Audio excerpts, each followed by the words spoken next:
Hello, one and all, and welcome back to our lovely podcast. Uh, we left off on a pretty heavy cliffhanger last time. Ruby, do you want to give us a recap? Yes, I do. I wrote it down. Right, so last episode, we had just defeated the king, who I think his name is Varen. I think.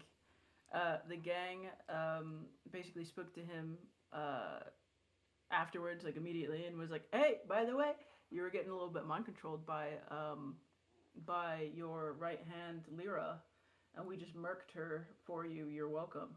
And he was like, "Oh shit, dog, that sucks. But like, go get yourself cleaned up, and we'll form an alliance with Elmira or whatever." So that was freaking awesome. And as the party decided to go and get cleaned up, Caspar spotted a little bit of a rat running around the hallways uh, in the form of Thomas Kulson. And so Caspar went and had a little chat with him, a little argument. They had a little bit of a magical dick showing contest. Um, and I think Caspar won, I would say, I would Yeah, consider, I won. and made Thomas scamper away. But we did learn that Thomas has eyes everywhere, whatever that means, and is probably working for Lyra, which isn't awesome. Uh, but after that, the team headed to find Lyra's quarters, where they deliberated on how to get in there before Remy just kind of walked in, which is a little embarrassing for Yahli and Caspar, who are supposed to be kind of heading up the front here. But inside, they found a ton of stuff, including notebooks and letters. Yahli found some more rings, which were similar to the one she picked up right as Lyra died. Um, and they learned a lot from it. They learned that Lyra has a sister called Iris, that the that there that Lyra was stationed here, and so there's clearly some plan happening that we are kind of unaware of. This old Moria is present in these notebooks as well, so there's something going on there. A whole bunch of stuff that we learned that we don't know how to connect, which is really, really awesome and cool. And on the way out, Remy took some necklaces, and Yali took two matching teacups for the road. So after that, they head back to a tavern, have a little inspect, look at the rings. They find out that each ring has a different meaning or has different magic infused into it. And that's all thanks to Caspar, who very kindly hands the rings back to Yali. And once settled into their rooms, Thomas slipped a letter into Caspar's abode, and he reads it to find that Thomas is basically threatening the guy and saying, you'll like die or whatever if you like see your, me again or our dad. Um, and that's really not awesome. It's really not cool. Um, yeah, I believe they go to breakfast the next morning. Remy brings up that Casper and Yali are still kind of secretive about a whole bunch of stuff and gets annoyed and leaves. They go back to the king to inform him about Thomas, to which he puts a bounty on Thomas's head, which Casper is so gleeful and excited about.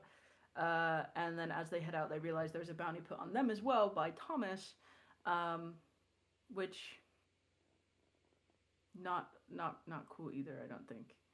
Um, and they eventually run back into Remy, who suggests that she can leave. They tell her not to, and they start their journey back home. But they don't get too far before they run into Dolraim soldiers, and Nadia kind of does this little light thing and then goes whoop and jumps into the middle of them, and that's where we left off, I believe. That is where we left off. And on that note, please roll initiative. Okay, I was gonna take a sip of my drink, but I guess not. I Oh, haven't that's a even pulled four. my dice out yet. Hold on, That's a I'm four. excited. Hold on, I'm excited. Here. That's not a good look for me. Had to kiss the dice. Oh yeah, That's baby. look. 16. 16's pretty solid. That's pretty good. Um,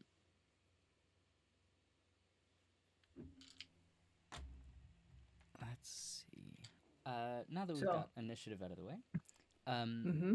Nadia has like has become a very like just glowing humanoid, and has like launched herself into the middle of this group of soldiers.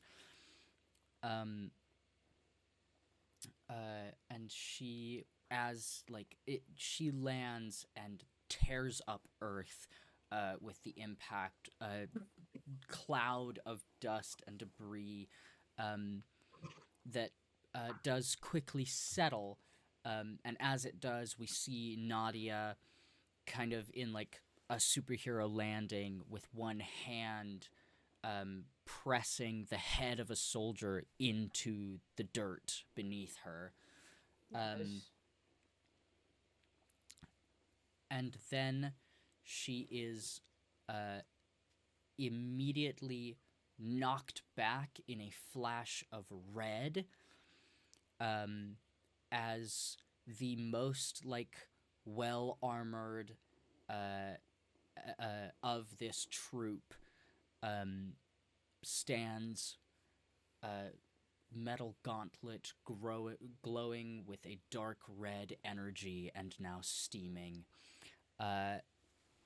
as the general of this group has struck Nadia for 15 points of damage. Oh my god. Damn Nadia, like, where most people would go tumbling across the ground, Nadia digs a hand into the dirt and just stops herself and stands and dashes forward, taking her turn.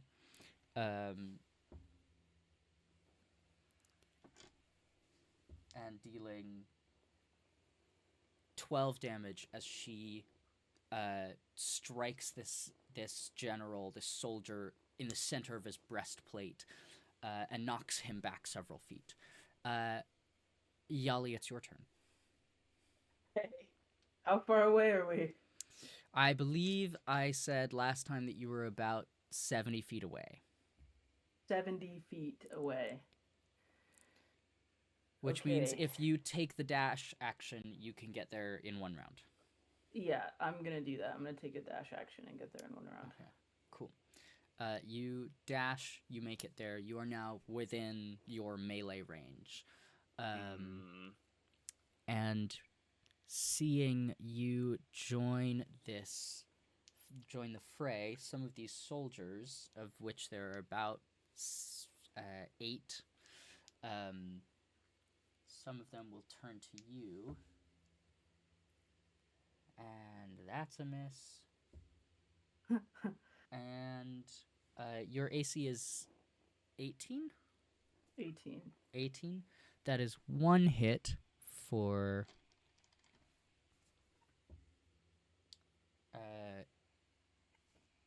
7 points of damage. Oh, I'm going to fucking eviscerate these guys. Caspar, Oh, Caspar, you watch as Remi takes one step forward and vanishes like she did in the castle. And then Nadia's gonna get attacked. That's a hit. That's a hit. That's a hit. Nadia. And that's a miss.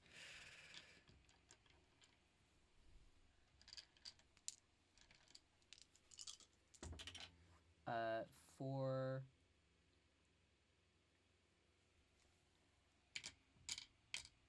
10 points of damage as she takes a few slashes from some of these soldiers. Caspar, it's your turn.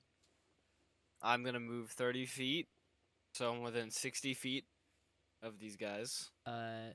'Cause it's 90 feet Within away. 40. 70. You're within. I'm within 40 now. You are Yeah. now So if I move 40 30, feet away. Okay.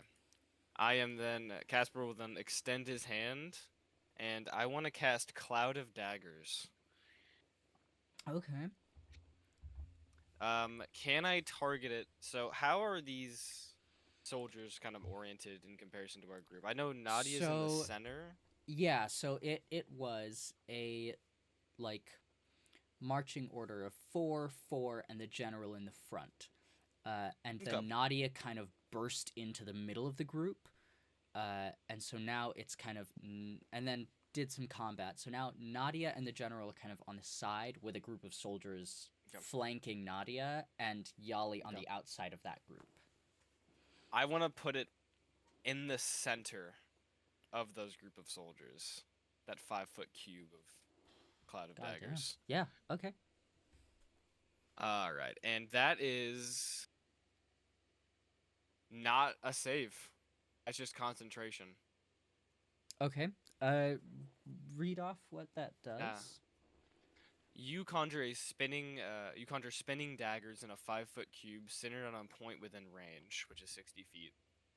Each creature in that area takes 4d4 slashing damage. A creature also takes this damage if it enters the cube or ends its turn there, or if the cube moves into its space.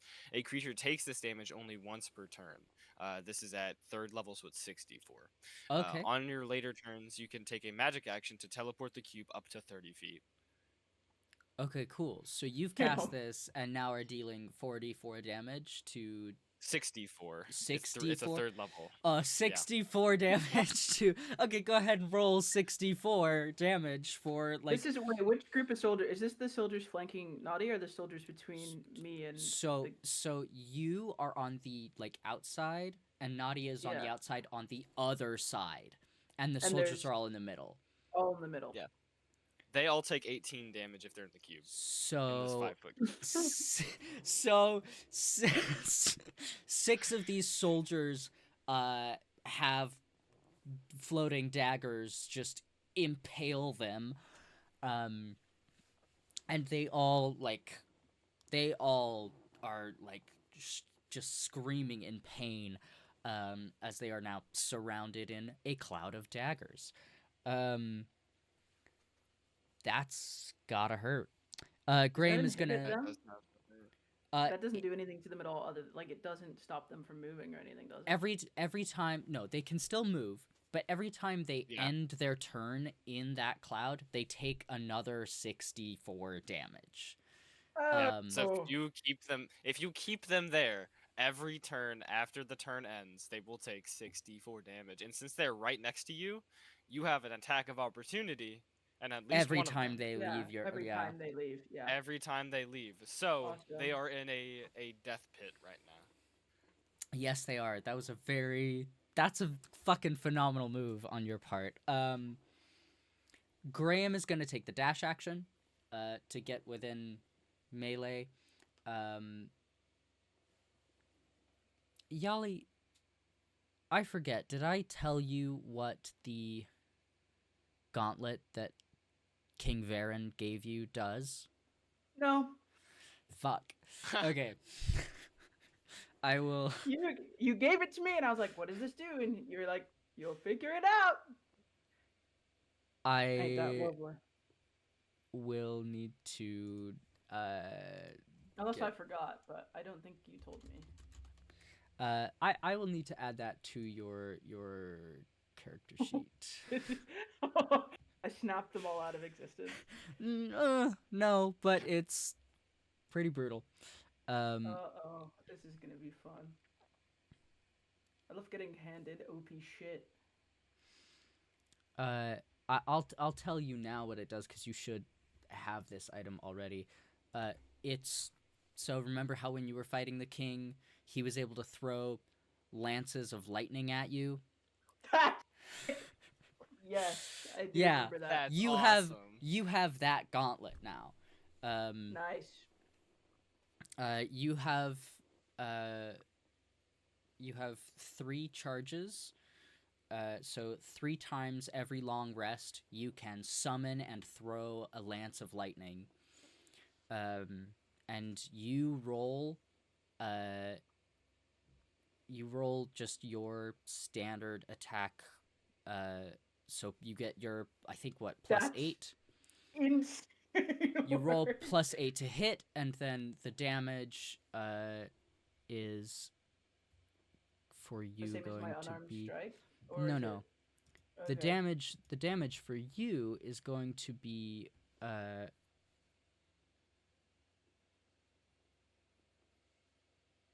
1d12 plus 1d4. Plus your Oh! plus 5 for your bonus to damage. Oh, that's horrendous. Okay, That hurts. that's Oh no, devastating. you're gonna have to have us fight Yeah. later.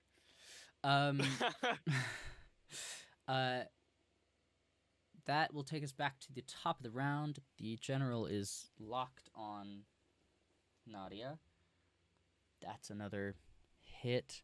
I need to pull up my notes, double check his stats. He, from his back, pulls out a greatsword, that has a very similar, like, red glow along the blade, particularly bright along 2 lines of runes that have been inscribed down the length of the blade.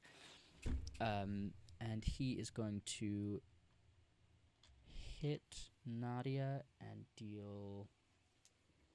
That's not the right one. These ones. He deals 14 damage as he takes his first slash, and then takes another slash, and Nadia reaches, leans forward, reaches out, and catches his wrist. And we'll move into her attack. So good. That's tough. That's tough. Having caught his wrist, she reaches forward and grabs the collar of his breastplate and pulls him closer, and then bursts into light, and deals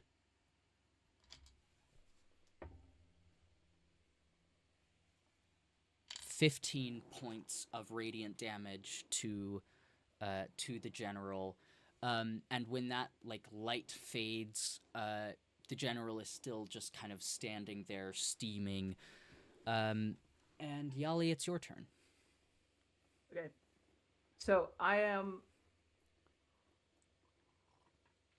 here, Nadia's here, soldiers, and the general's here.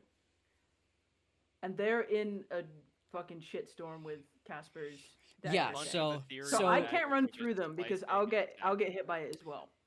You can't run through it because you'll get hit by it, but it is only a 5-foot cube, so you can run around it pretty easily. However, anytime you leave the melee range of any of the soldiers near you, you will get attacks of opportunity on. I'm so concerned it's that I will so it's not get the opportunity to kill this guy. It's So you and then soldiers that are all in the cloud of daggers, and then Nadia and the general. How many of them are there? There are 8 soldiers.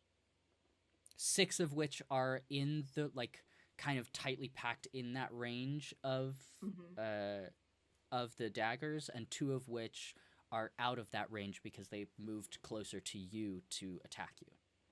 Okay, cool. So there's 2 of them in front of me. We're going to save the gauntlet for now, and we're just going to... Boom.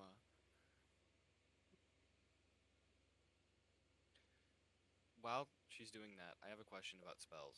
If I am using a concentration spell, I can't cast another spell without it canceling out the concentration spell. Incorrect. You can cast another spell as long as it is not a concentration spell. Okay, cool. Then I know what I'm doing. Okay. I thought, so my thing was if it's a concentration spell, obviously you have to hold concentration. I thought you had to do a save. So for concentration spells, if you get hit, you have to roll a, I think, Constitution saving throw to maintain concentration. Right. Right. And if you, and other than that, unless you cast another concentration spell, it just kind of stays. Okay, cool. That's what I was confused on. Okay, cool. Yeah. I got it. All right. We're just gonna unarmed strike the first guy that's in front of me. Okay. So that would be And remember, you have +8 two to my- attacks. You do have 2 attacks per attack action, and if you're doing unarmed strikes, you can do a bonus attack action for another unarmed strike. So 3 actions. 3 attacks. Three attacks. attacks. Yeah. So I'm gonna assume that 15 plus 8, so 23 hits. And then we're doing 1d10 plus 5 for the damage. Is this a d10? Yes, it is. 1d10 plus 5. That's not a d10. This is a d10. That would be... Oh, God. That's 15 damage for the first guy. Okay, cool, yeah. I'm going to assume the other guy's within range. Yes, they're both within So melee I'm going to range. go and swing on the other guy as well, unarmed strike. That does a 15 hit, or no? 15 does not hit. Okay. I only have 1 bonus action, don't I? Yeah, Only one bonus bonus. action attack. So I'm not going to use it, and we'll just move on. Okay, cool. Oh. Moving down the line, it's that first group of soldiers. The 2 that are aggroed on you are going to attack you, Yahli. That's a miss. And that's also a miss. And then the other 2 in that first group are just going to leave the range of the Cloud of Daggers. If they are moving through that space, do they take the damage again, or is it only if they end their turn? I think. Let's see. You conjure spinning daggers of 5 cube creature centered on a point within range. Each creature in that area takes 44 slashing damage. A creature also takes this damage if it enters the cube or ends its turn there. Okay. So only if they are entering the cube. So do these they- two move to the sides to exit the cube. They are good. Yahli, you watch as Remi suddenly appears out of nowhere, and as one of those soldiers is leaving that Cloud of Daggers. Oh, that sucks.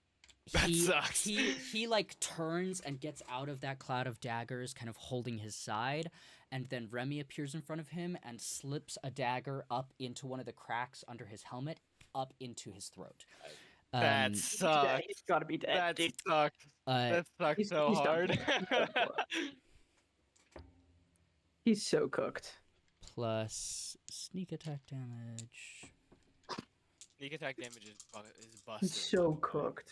It's Yeah. busted. That's Yeah, okay, so he's cooked. yeah. That is going to be 27 points of damage. You, Yahli, you see him walk out. Remi appears, puts a dagger in his throat, and you hear gurgling, and she pulls it out, and he collapses. She takes a step backward and disappears again. That's okay. So I don't. Never gonna piss her off again. Never, ever in my life am I gonna piss her off. And then it's the Okay. next group of soldiers.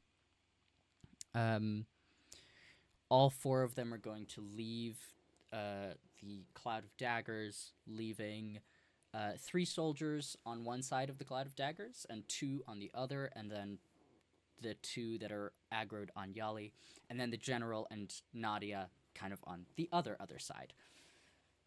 Okay, so now And they have those soldiers have taken their movement action, and now they have actions.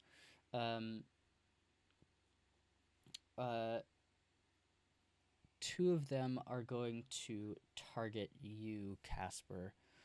I'm gonna use whenever they do this. I'm gonna ready my shield spell. That is going to be a 21 to hit, Okay, I'm not gonna even do it then. and I hit. the other attack is a 16 to hit. Okay. I am going to reaction cast shield at first level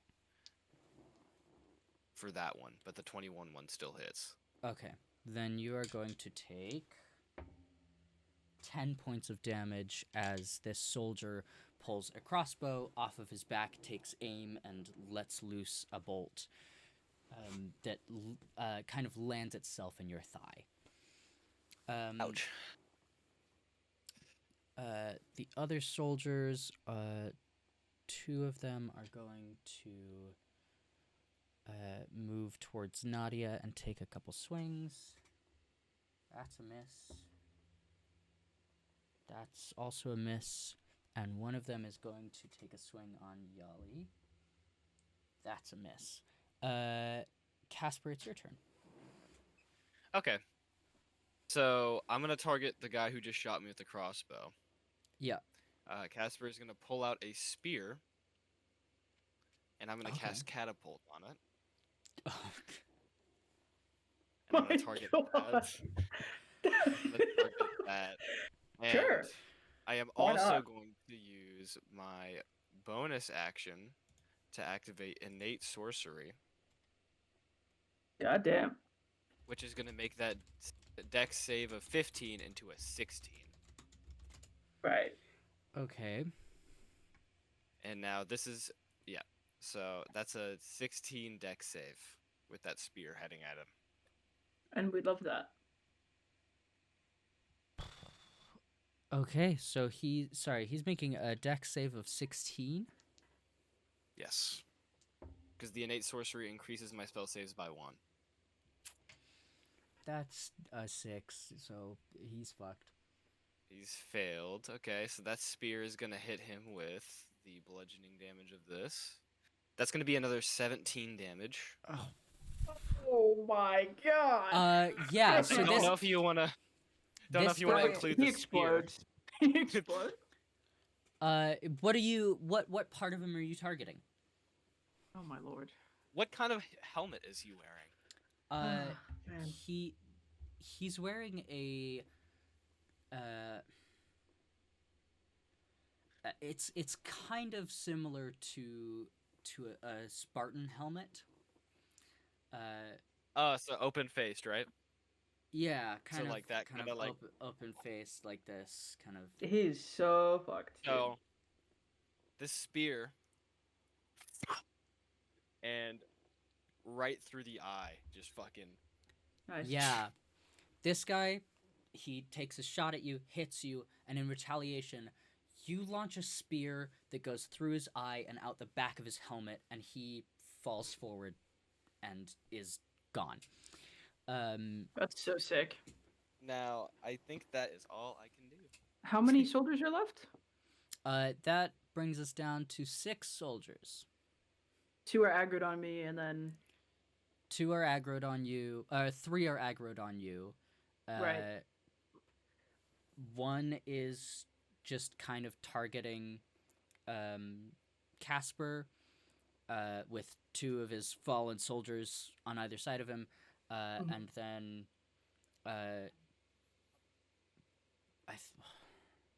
3 on you, 1 there, and 2 more are. How many are? No, 3 more. there were 8. We No, killed yeah, 2. 2 Remy more. killed 1. Sorry, Yeah. I'm numbers. Yeah, 2 more Yeah, are then numbers. assisting on Okay. trying to take out Nadia. Sweet.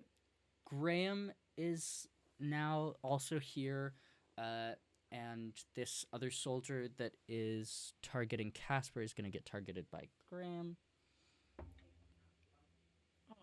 That's cute. He's fucked. That's 1 hit. He's That's another hit. Love our party. That's gonna be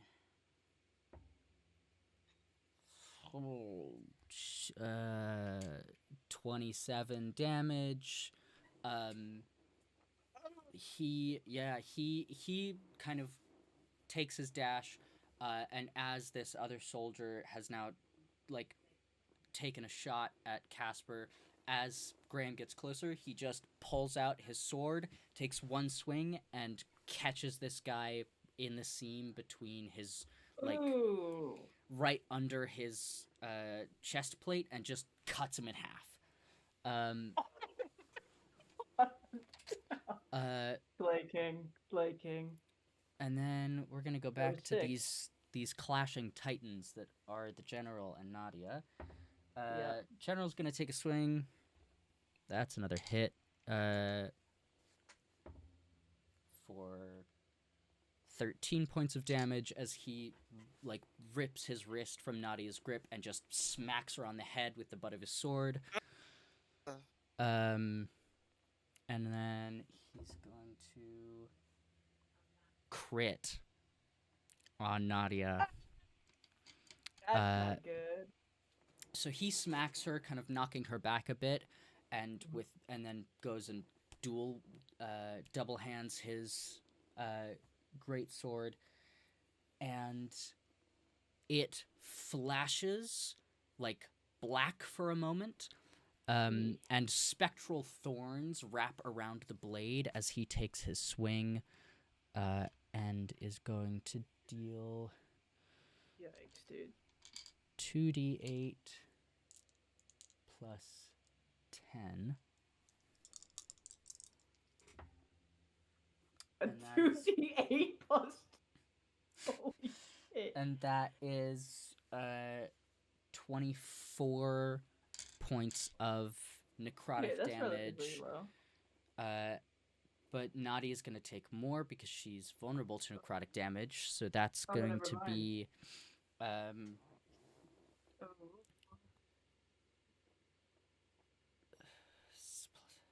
is going to actually be 31 points of necrotic damage. Is she okay?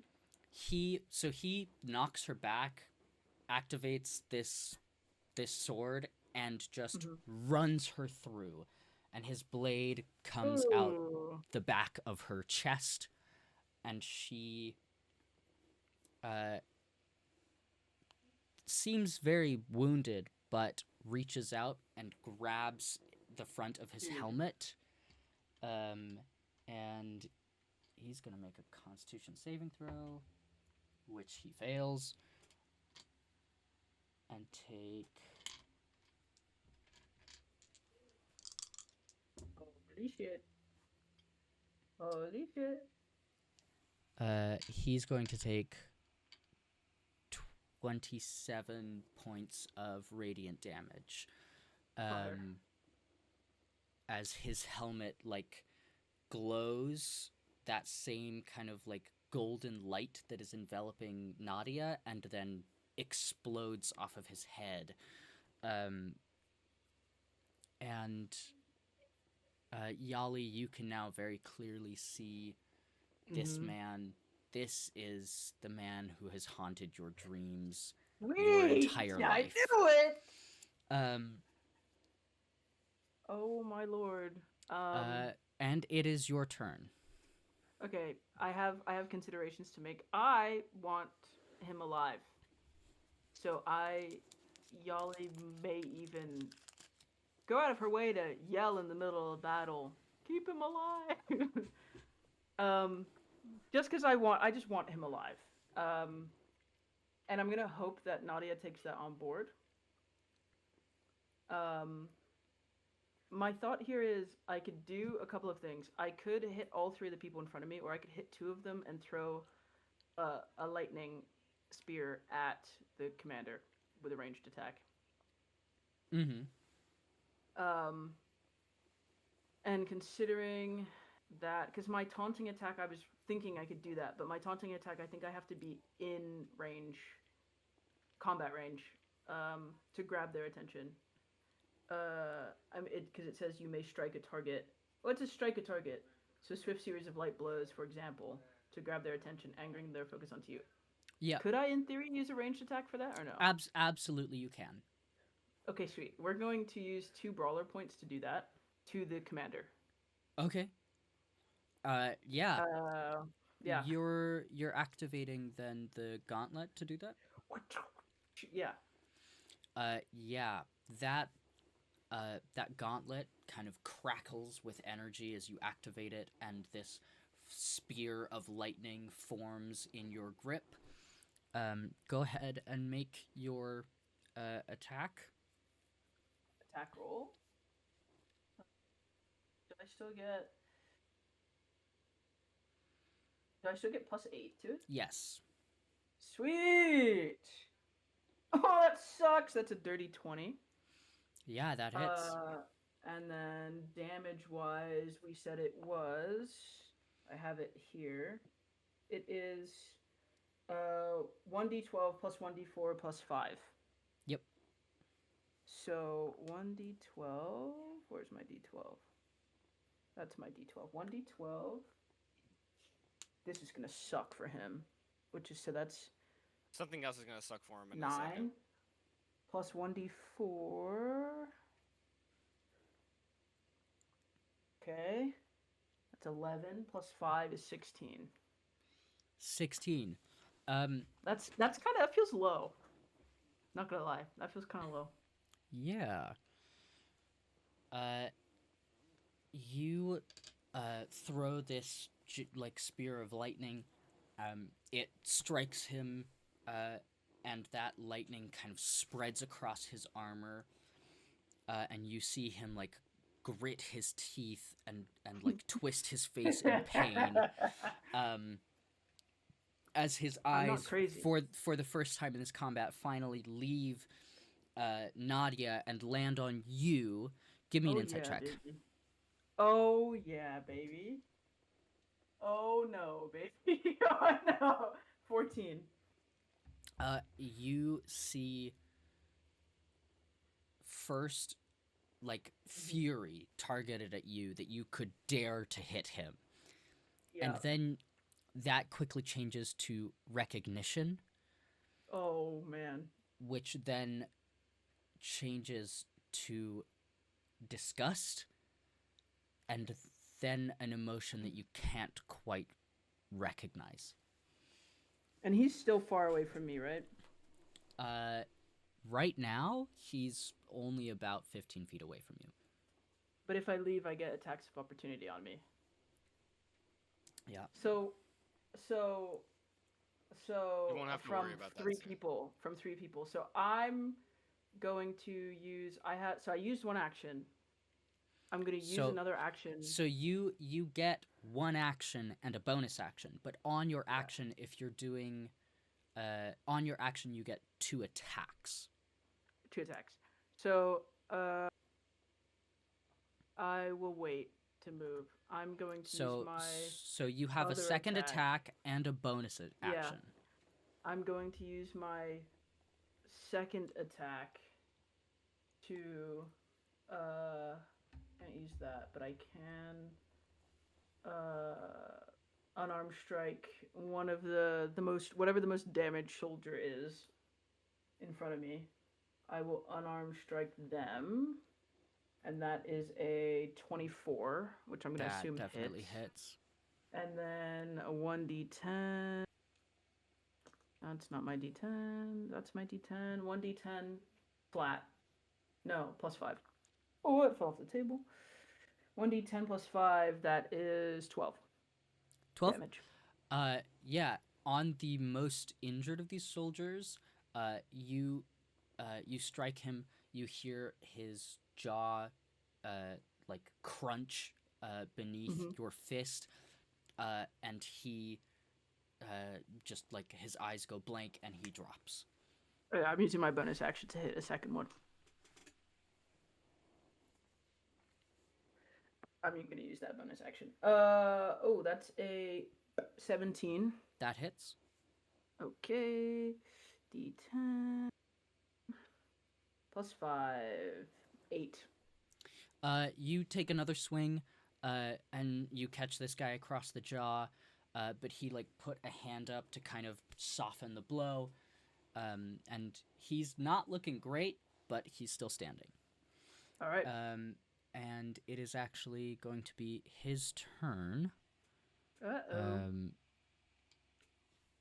Run away so I can hit you in the back, please.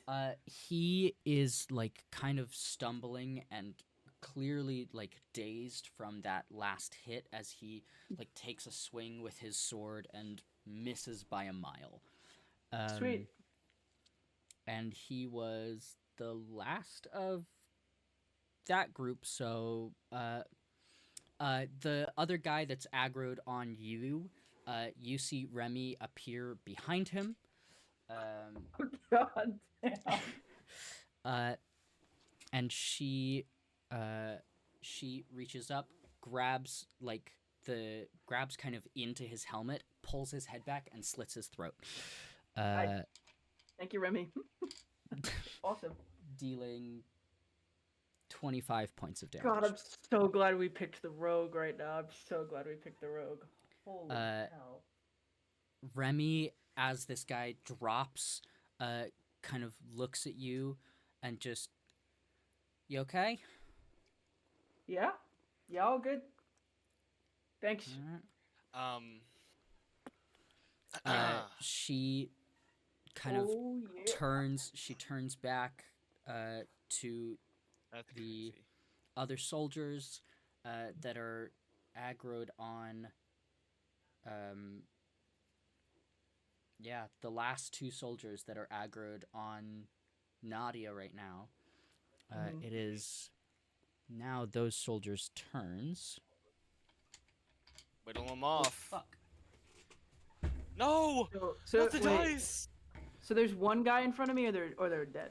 They're all both of the dead. guys in front of you that died. Okay, sweet.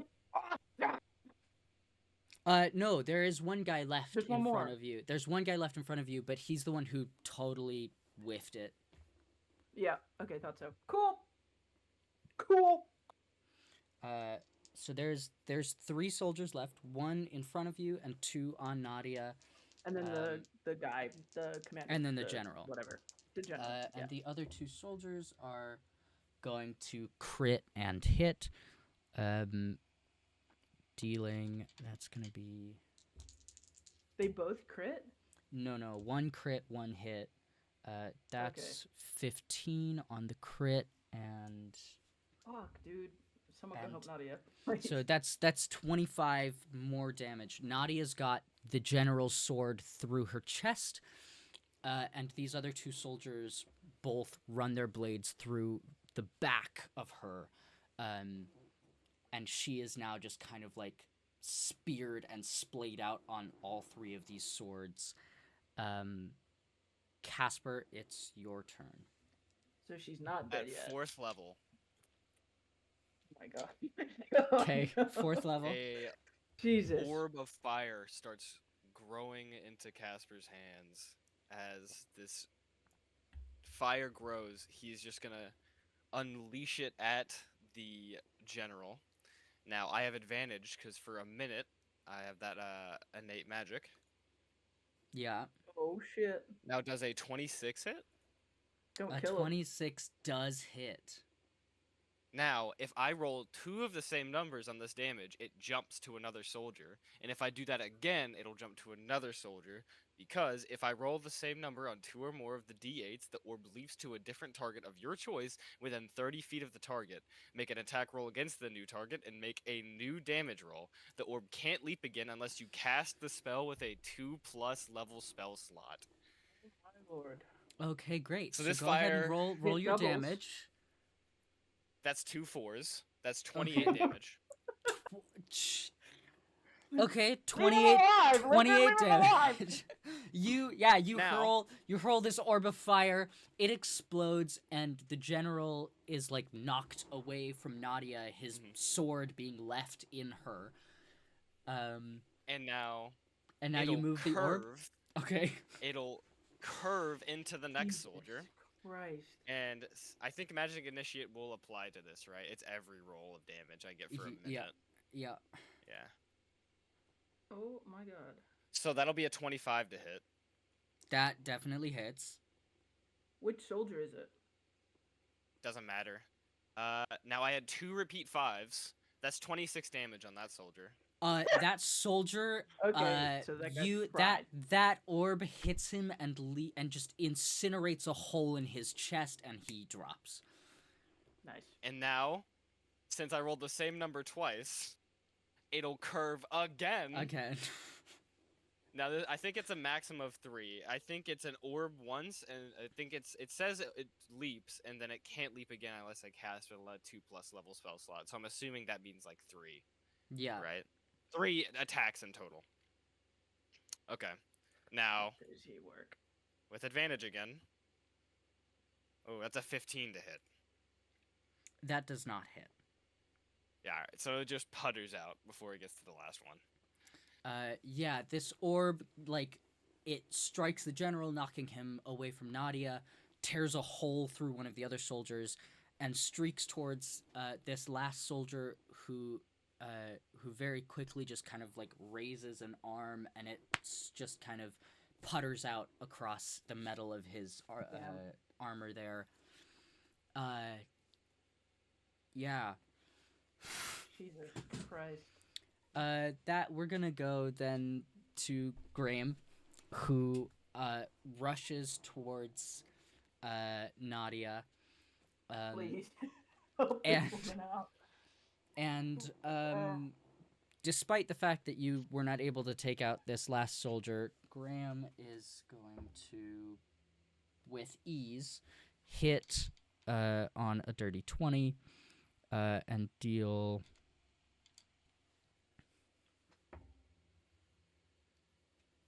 17 damage as he runs this soldier through from the back and pulls him away from Nadia and catches her as she begins to collapse.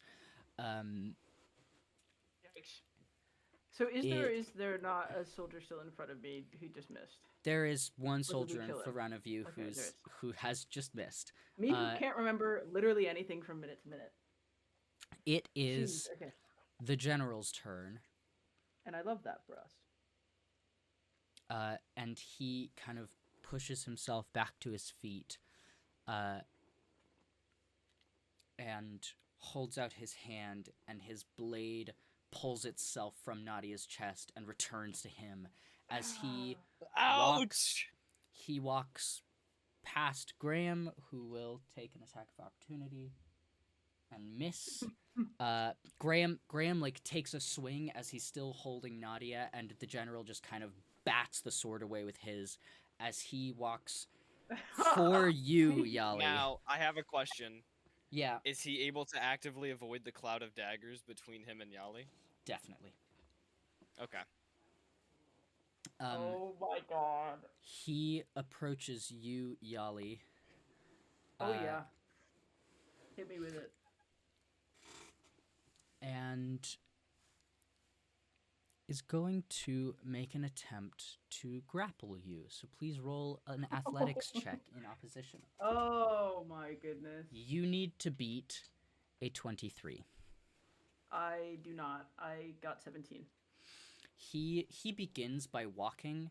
Once he's like 10 feet away, he breaks into like a full charge and grabs you by the throat and pulls you closer and holds his blade up to you. Okay. I should have killed you when you were a child. I never should have let you escape. It's this guy? It's this man? Yes, it is that man.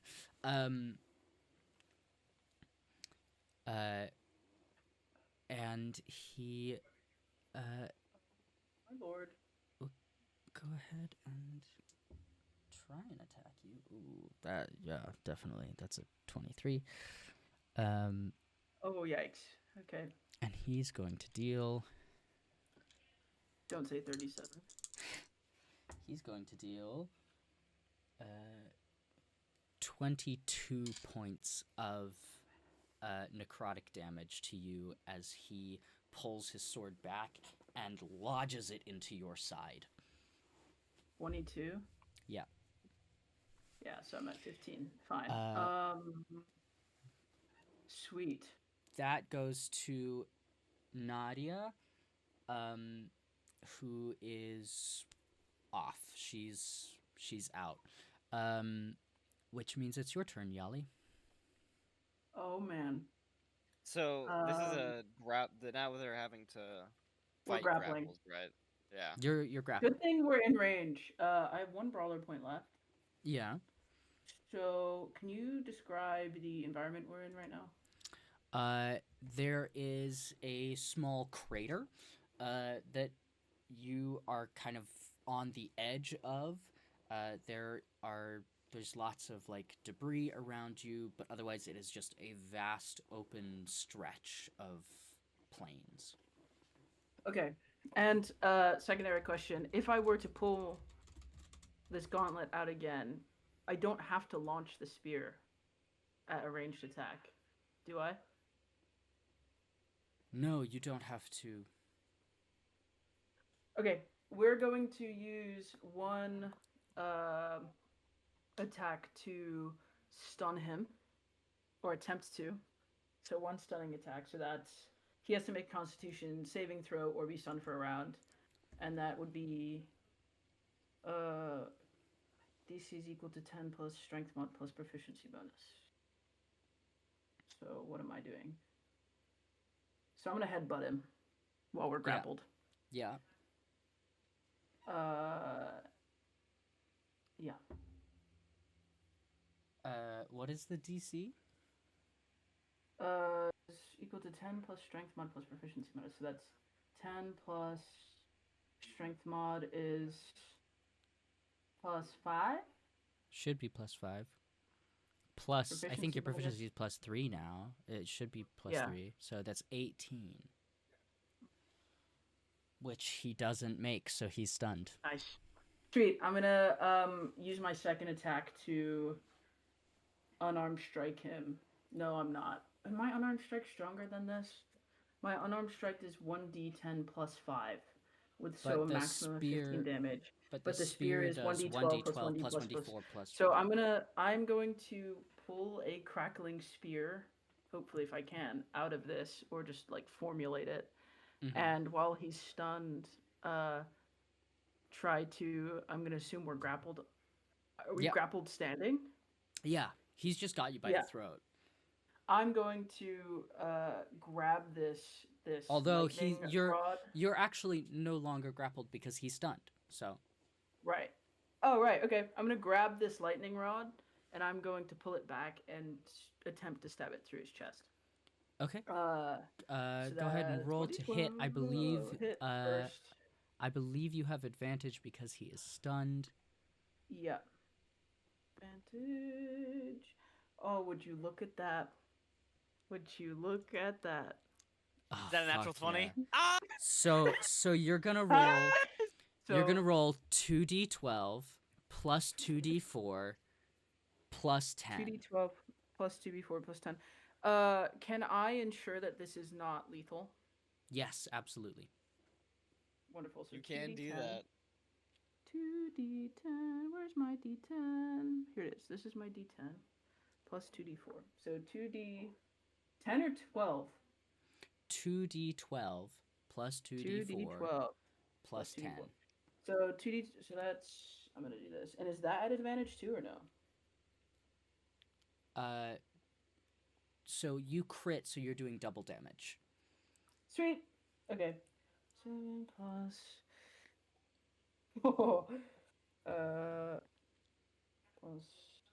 So that would be 20 plus how much? Plus 5? Plus 10. Plus 10. Oh, this guy's so cooked. Okay, so that's. Sorry, math. Plus 4 is 19. That would be 30 damage, please. Yeah. You lodge this lightning rod into his side and watch as that lightning spreads across his body, and he screams, and like falls to one knee, but still catches himself. So he's not at 1 HP. Good to know. Soldier Group 1 is dead. It's the end of my turn. There was one that was near me. Yeah, which means it's Remy's turn. Remy's gonna attack that one soldier that's... Actually, no. Remy's going to... Don't kill him. Attack the general. You better not kill this man. You better not kill him. You didn't vocalize it, which is the problem. I did vocalize it. No, like, Yahli did yell out, "Don't kill him." Oh, yeah, okay, I did good. yell out, "Don't kill him," like 2 turns ago. I didn't hear that. I was just planning my chromatic orb. Yeah. It's gonna be a D8 plus sneak attack damage.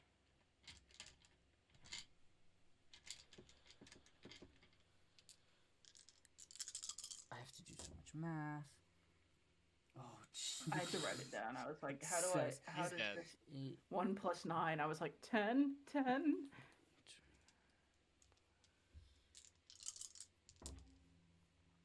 Remi is crazy.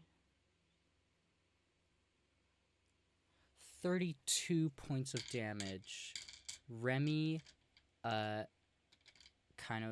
Remi steps out of thin air again behind the general and pulls out 2 daggers, and as he is like on his knees,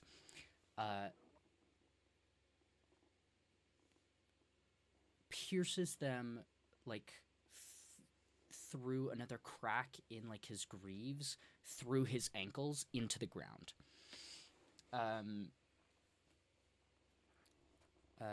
Soldier group 2 is down to 1 soldier who is going to try and attack Remi. And Remi just kind of ducks under it and turns around, readying herself for a fight. Caspar, it's your turn.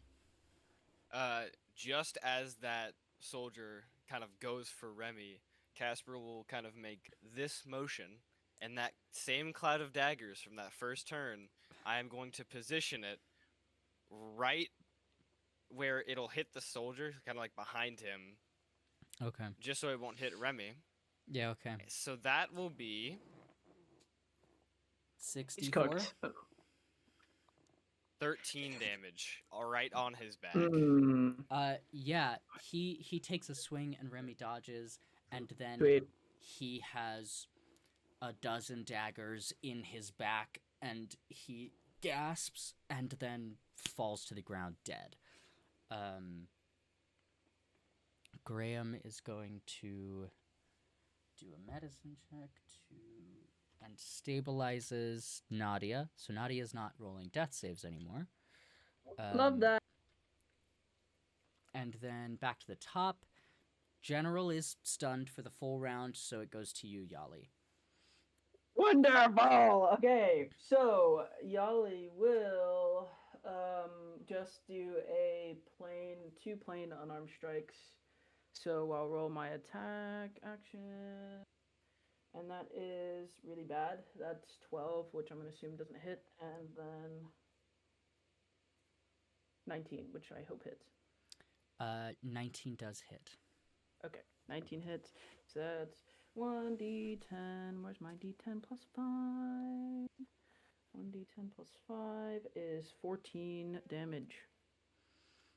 Yeah. Non-lethal damage. Yeah, you smack a bitch. Sick. Down the line, it's Remi's turn, who will turn back around now that this guy's dead, and while the general is still stunned, is going to try and bind him. Nice. And she got an 18 on that strength check, and he's going to roll with disadvantage. Thank God he rolled with disadvantage. So he does fail. She is able to get his sword out of his hand and bind his hands behind his back, and grabs him by the hair and forces him to look up at you. Nice. Caspar, it's your turn. No soldiers left, just the soldiers left. restrained general. Just the restrained general. I guess. And Nadia is stable, but unconscious. Okay, as long as she's living. I'm gonna go join them by the general. As Caspar is walking to them, he'll snap his fingers, and the dagger cloud is now gone. Okay. He's unfortunately so cool. That's so sick. That is very sick. That's really cool. like, admittedly, Caspar is a really fucking Is cool fucking guy. awesome. Yeah, he is cool. Like, do I like him that much? He kind of pisses me off, but he is really cool. He is really cool.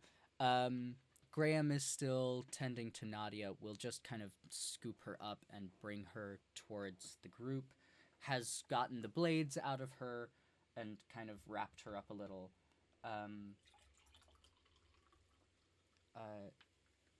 Yahli, the general, I think we're gonna close off combat, so no more turns. The general is bound. It's all He's business. restrained. He is at your mercy. He is like has blood dripping from his mouth. Is bleeding out of several holes in his body. I would hope so. And is looking up at you with that same, like, he is going through several emotions all at once, and you see rage and disgust and some emotions that you can't quite pick out. Do I remember his name?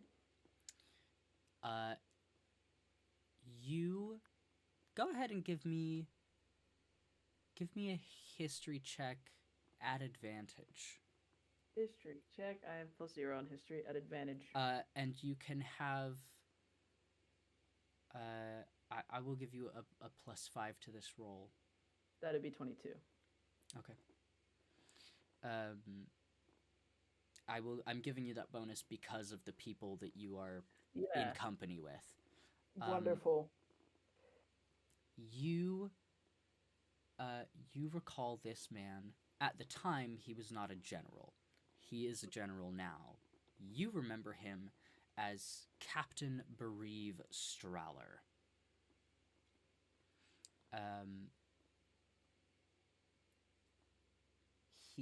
Captain Brawler. Okay. Yeah. He was cold and blunt, and you never saw him, unlike many of the other soldiers who took great pleasure in the slaughtering of your people. Yeah. You never saw him smile once. He did it like it was a sacred duty. Interesting. Interesting. It was to him not a game.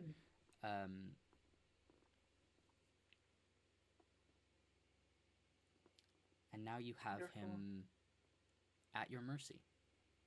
So Yahli is stood there, relatively close, and she's seeping a little bit of blood from a couple of different spots. She is on 15 hit points, so she's not as high as she'd like to be. And she stood there with the sickest grin that maybe you've ever seen on a living creature. Like the type of grin that looks monstrous and dangerous. Like a rabid animal backed into a corner. But she's not. And she looks at him and she says, "Mr. Stroller, what are you doing here?"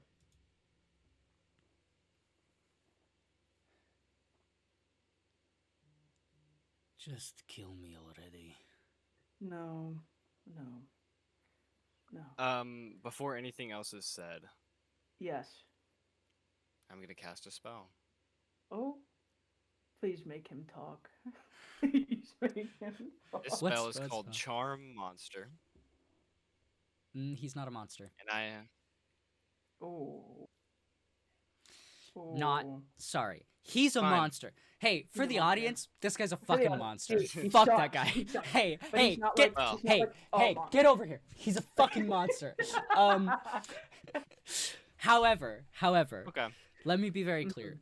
For the purposes of mechanics, he is not a monster. like You're a right. sentient creature, like sapient. All right. He does not I count have as an a monster. alternative choice then.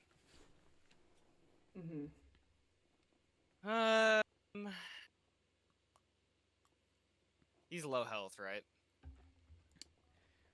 He looks pretty beat up. Oh my god, heal him so I can beat the shit out of him. I can't heal. I'm a Ah. sorcerer that cannot heal. But I Ah. can cast fear. But I don't want him scared. Scared people are honest. I want him to feel scared from what I do and say, not from a magic spell. Okay. You know what? I'll leave you to it. I'm gonna go recover my spear. I'm gonna make sure some of these people are dead. Wonderful. Okay. Yeah. So, you know, while they're interviewing, I'm just gonna go get some confirms. No, I'm not gonna kill you yet. This is the opportunity of a lifetime. You know, the last time I saw you, you were maybe not so much taking pleasure in, but killing children. Willingly, happily. You are not a child. None of you were. You're vermin. I was exterminating parasites. Can I hit him with an unarmed strike for non-lethal damage? Yeah. Sweet. In the middle of his sentence, do I need to roll anything, or can I just hit him? You can just hit him and just not roll damage about it. I'm gonna do that. I'm going to backhand him in the middle of his sentence. Yeah. I don't care what you thought, what you think. It's my turn. Talk now. Or I guess ask questions. What are you doing here?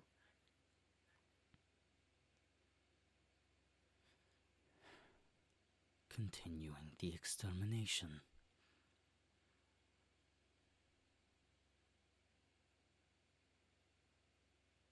Did you know these men well, Mr. Stroller?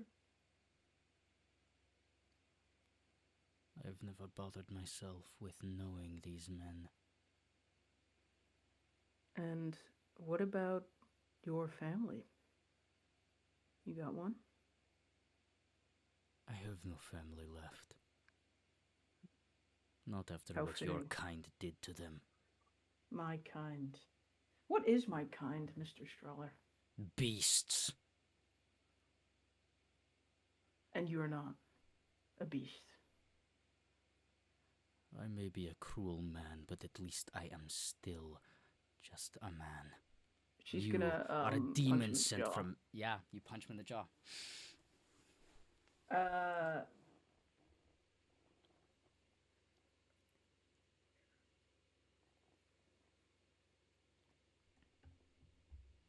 How many of us do you have locked up still? Not enough. How many in numbers?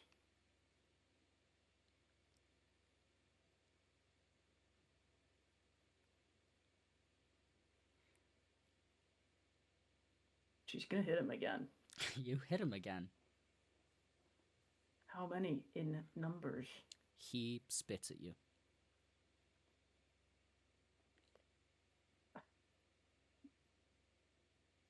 I hate him so much right now. Yahli has long nails. You Relatively long nails. Let me be clear. Uh, You don't just have nails. You have full bones encasing the tips of your fingers that are claws. So Yahli's gonna grab him by the chin and slowly start to puncture the sides of his face with her claws. Slowly, really slowly, so he can still talk. I asked you how many in numbers you have locked up. I've never bothered to know those She's numbers. gonna crunch further. Where are they held? All across of Dolraim's territories.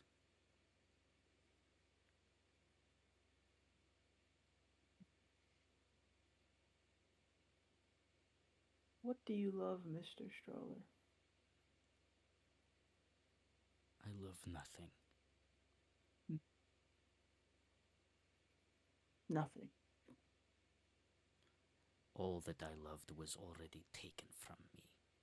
There is nothing more you can do. Interesting. Do explain how I took this from you. You monsters tore everything I cared about away from me. And I will exterminate you so that you cannot do such things to anyone else. What monsters? Are you speaking of tieflings? Other races?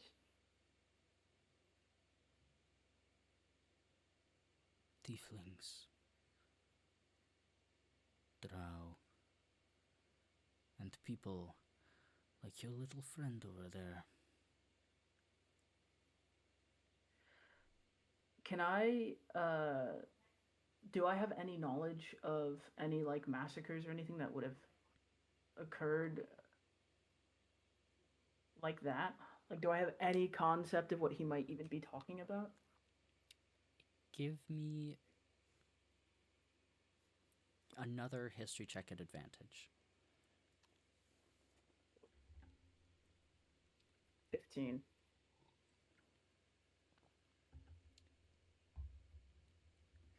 You remember your mother told you so many stories of her people. And she never once referred to her people as drow. But she did tell stories of drow that she had, like, met while imprisoned. So there's that clear, like, separation to her between her people and drow.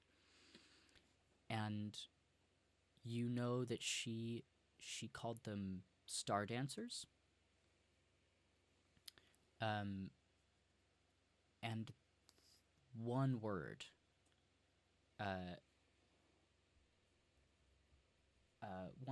comes to mind when you hear that.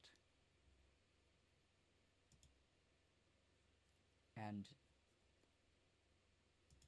the word is Ir-Shara, which your mother kind of used Ir-Shara and star dancers interchangeably, but also in contexts that kind of made them a little different. So Ir-Shara is something that she used very loosely to, like, describe herself and you and your people, but that, like, star dancers was kind of something else that had been applied to the people. Okay. Okay, I'm trying to figure out what to do here, because this guy has no wants other than to harm, and that's fascinating.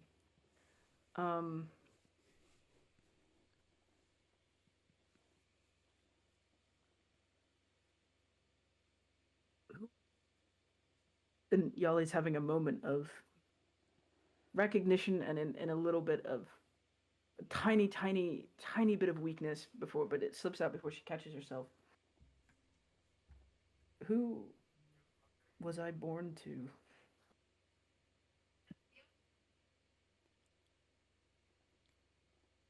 I care not who you were born to. But you know.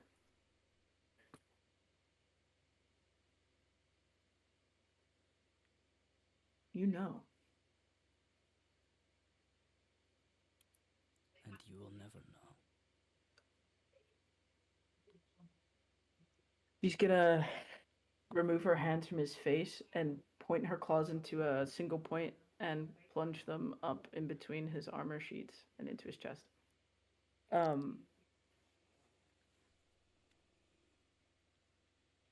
tell me who they were.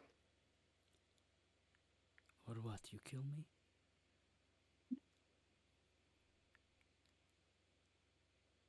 Do something a lot more fun. Gonna parade your body around the streets of Dolraim and then put your head on a stake.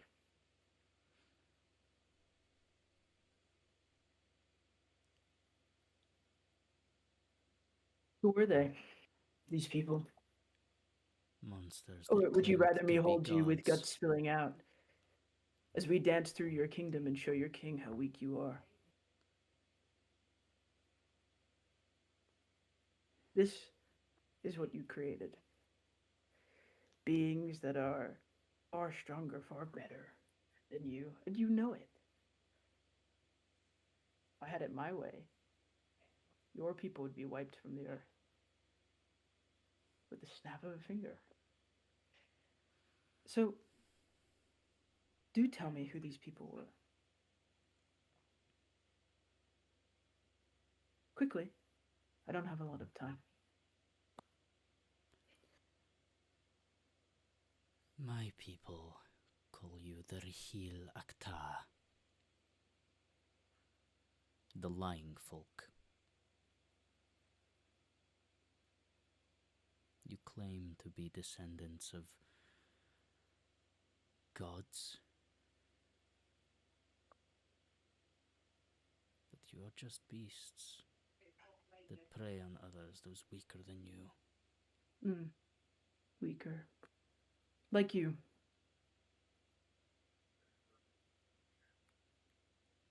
Just like you. You're a funny man. Very funny man.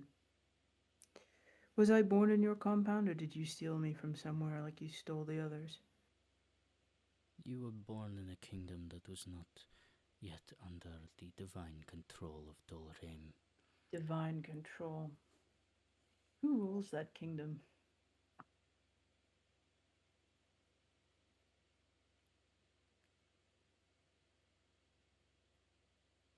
Rikar, a demigod, a true demigod.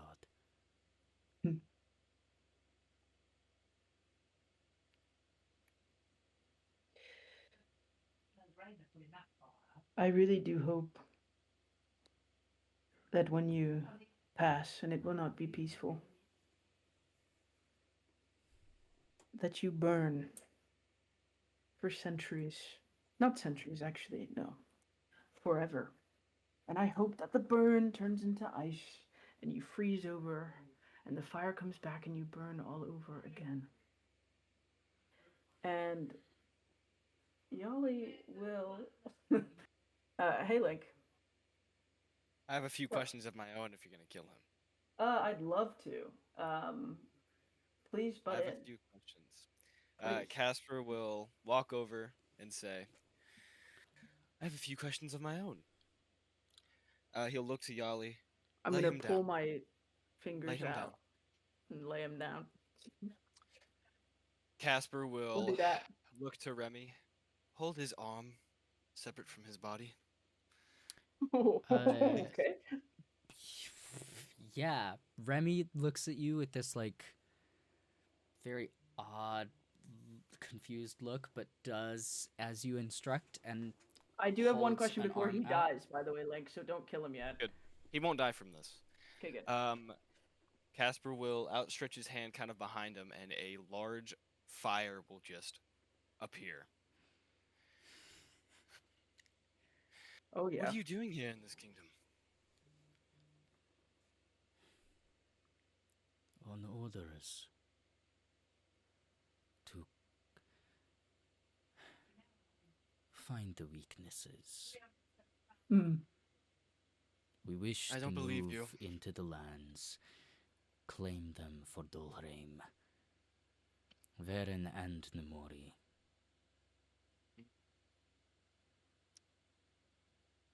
It's a bit too confident. I don't believe you. I'm going to use control flames, and I am going to kneel down next to his arm, and I am going to put the flames right over the metal of his gauntlets. And I'm just going to let them heat up slowly. I don't Okay. believe you. Let's boil him alive, baby. So, you're going to tell me the truth? I have another question. This will answer both. There are rumors that Dolrim is aiming to invade Elmira soon. When?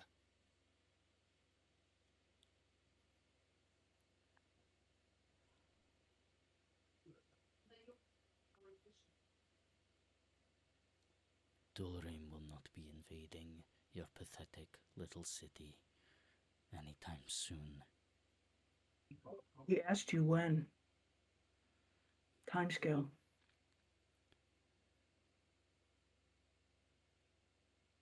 You have the better part of a year. Good. How many? How many what? How many soldiers are you going to bring to the city? Thousands. You will not be able to stop Dolrim. How well equipped are these soldiers?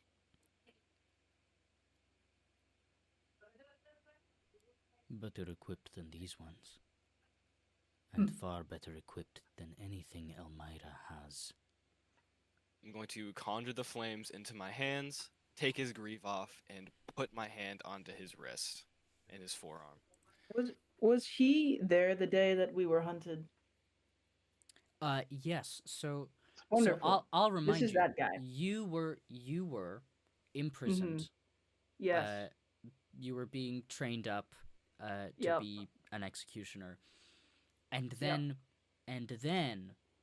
Straller then? came in with his forces, razed the city, and then Yeah. captured you and hunted you all down. Yes, and hence why they control Dolrim now. I only have one more question. You remember that you hunted? Oh no. Oh no. You know me. Can you wanna do that again? Because I missed that. You kind of froze up. What is she? You remember the day that you hunted us like cattle, no? Of course. You remember the woman I ran with? Yes, much weaker than you. You chased her into the forest. I did. Didn't you? And you caught her?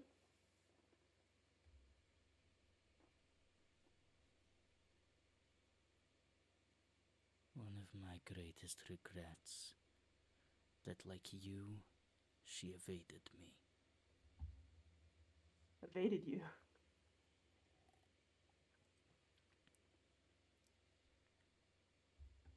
She Evaded vanished you? into the night. I did not find her, nor did any of my soldiers. What direction did she go in?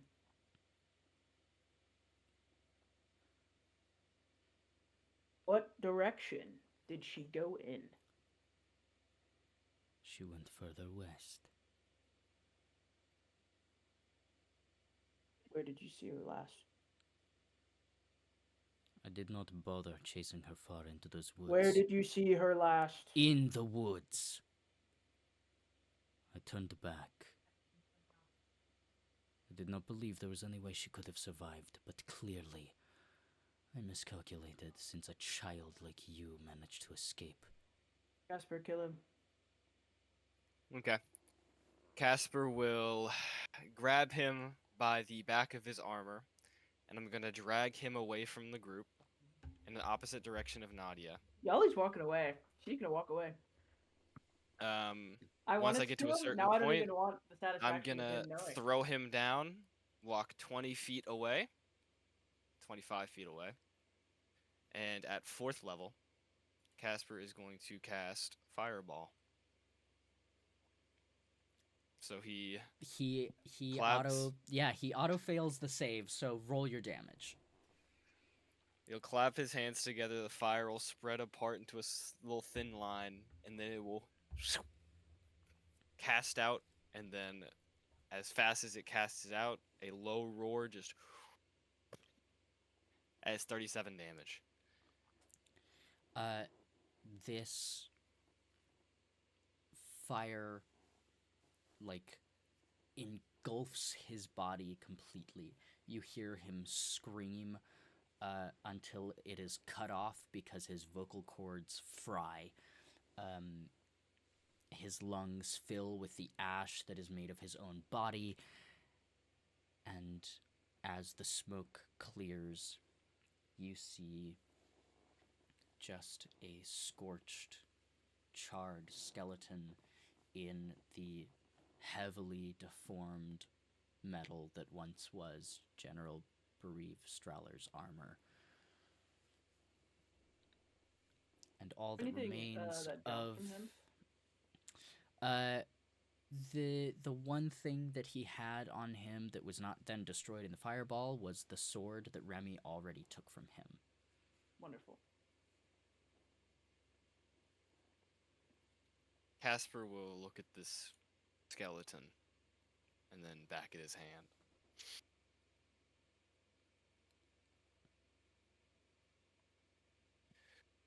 And then he's gonna go check on Nadia.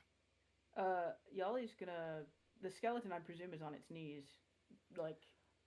No, Or has fully it just fallen? sprawled out on the ground. Wonderful. This was a pretty Yahli big is going explosion. to keep her promise, and she's gonna ask to borrow Caspar's spear. Go ahead. Put it into the ground and grab what's left of his skull and put it on a pike. Yeah. Yeah, you leave his charred, scorched skull just hanging off of this spear.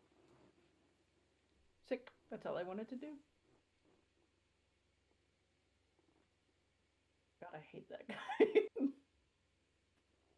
What a brutal death. Anyway, Not brutal enough, clearly. no. Well, now we know when they're going to invade and roughly how many. That's all I needed to know. So I suppose the next course of action that we should, as a party, make is to probably get Nadia on her feet. She's unconscious right now. Yeah. Caspar, she'll walk back over to him. Not thank him for the spear. Do you have healing potions? Unfortunately, those of innate magic and not of clerical magic are very limited in their ability to restore Potions, Caspar. the body. I'm asking for potions.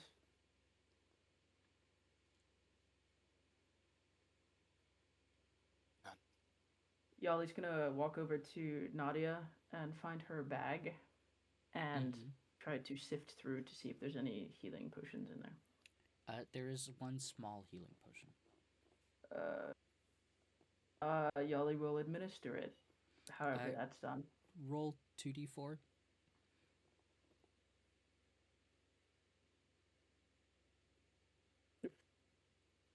Four? Yeah. She is awoken and brought to 4 hit points. Oh, that's still low. And like coughs as she wakes up, tries sitting up, is forced to continue lying down by Graham. Yeah. But she is awake, very stable, still seriously beat up. Yeah. My God, what do we do? I have to just rest for a while.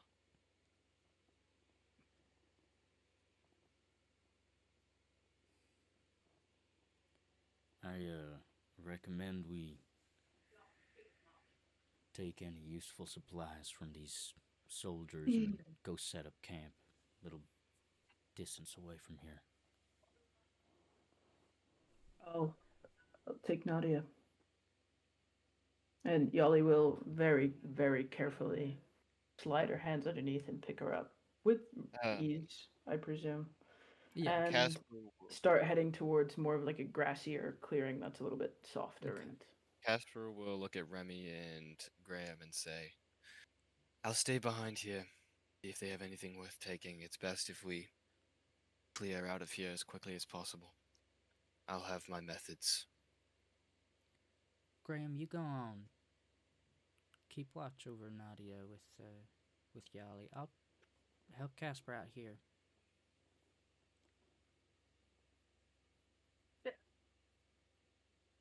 It's okay. Remi approaches you, Caspar.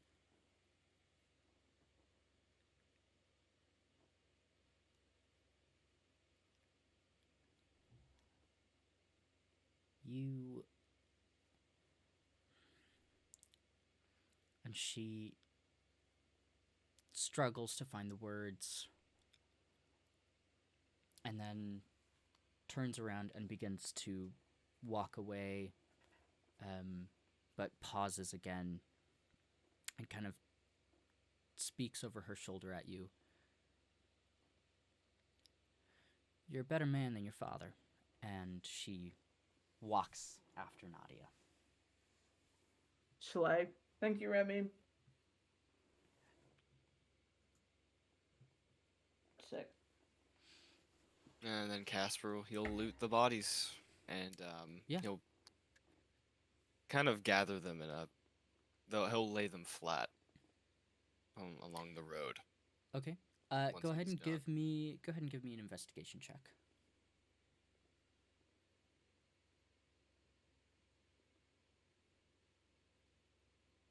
That's a 6. Okay, cool. You like investigate these soldiers' corpses. You lay them out, and while you don't find a whole lot of value on them, they do have some good supplies, rations, and like torches and good travel supplies in their packs, as well as their weapons.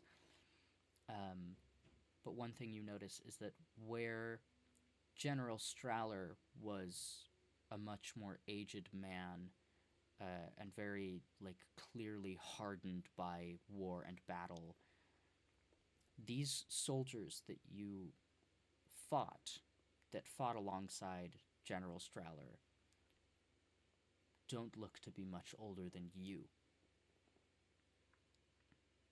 Very young men. Some seem to not even have reached adulthood yet.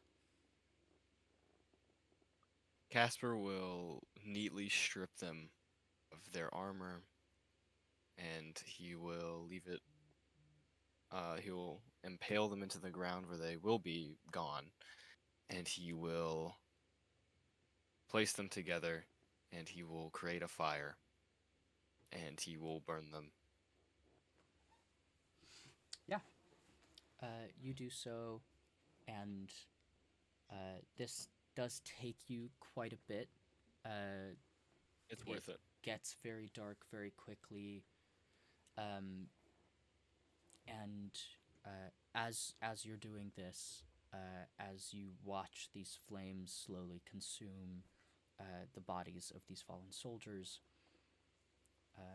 Remi sort of steps up next to you and again has this very confused look on her face, but offers you a bowl of soup, and sort of just stands by your side watching the flames.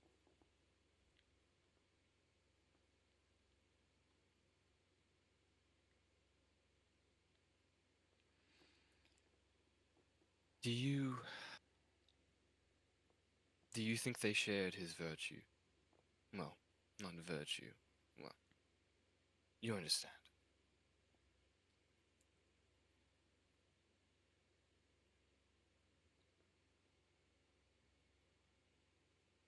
I think they were like a lot of young men.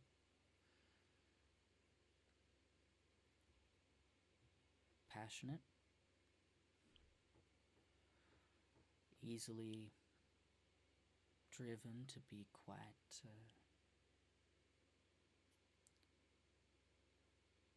quite spirited and easily led astray. I think many of them would have found purpose and joy in their lives, but I think they're just people. They didn't have the power to resist. I mean, a place like Grayham could twist the mind of just about anyone.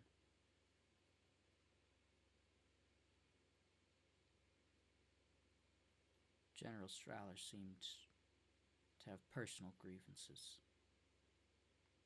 I doubt these boys had much more than just learned fear and hatred.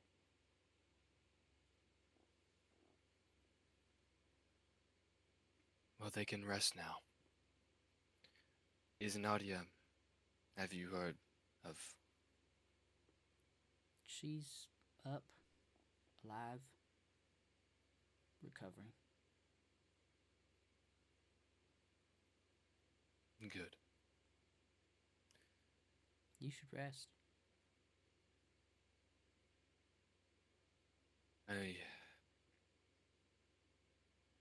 think I'll wait here for a little longer. Sure. She stays by your side. Once the That's so fires cute. die down enough, the soldiers are properly cremated. Caspar will then head to camp. Yeah. She'll wait with you the whole time and follow you back. Man. Damn. And you can all take a long rest. Nadia is doing much better by the morning. Yahli, are you the one, like, watching over her now?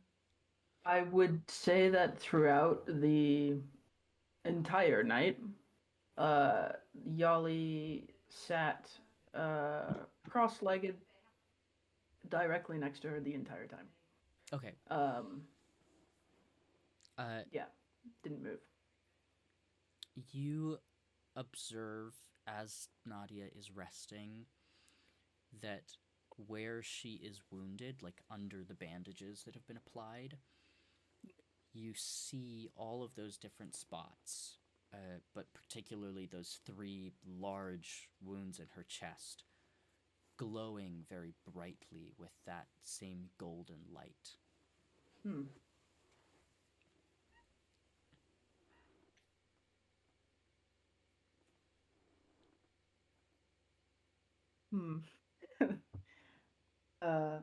And do they remind me of anything in particular other than what I've just seen, or? It's, you know, it is very similar to what she, like, the clear magic that she was using in combat. And I don't remember this being like a signifying factor of my own mother. No, you would probably more quickly associate this to the fact that she has a patron who's giving her magic. Yeah. And does anything happen if Yahli's just gonna, like, very softly dance her fingers over the top of one of these wounds? Yippee, you did the thing I wanted. Yippee! You did the thing I wanted. I can't not touch something that's shiny, I think is my problem. I think I'm a crow. Like, anytime Me I see too. something shiny, Me too. I'm like, I gotta touch that. This is wonderful and amazing and great and awesome. The first time I've ever done something you wanted me to do. Go ahead and roll a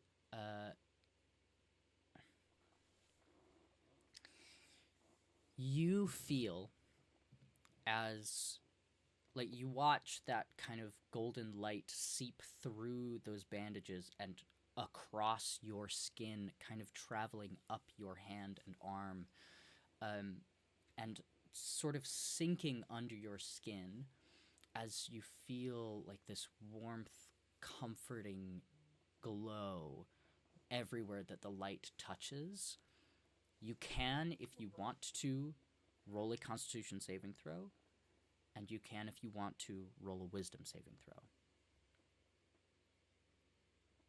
Constitution, if I beat it, will stop it from happening? It will likely stop the effects of what this magic is doing to you physically. I don't even want to... I just want to know what it's doing, but my wisdom isn't high. Okay. Everybody kiss the dice. We're rolling wisdom. Kiss it! Everybody kiss it! Okay. Roll high, baby.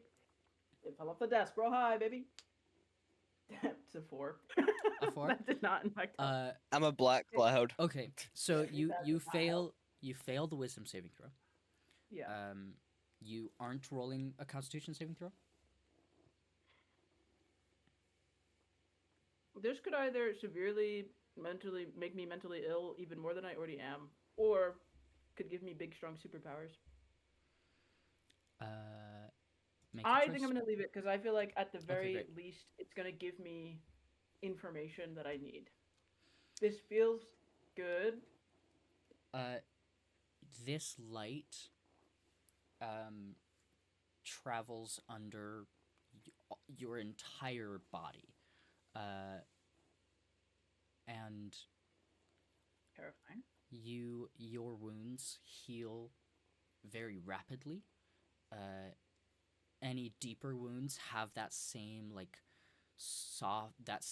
glow as they actively, you can watch as those deep wounds where you've been stabbed heal and close.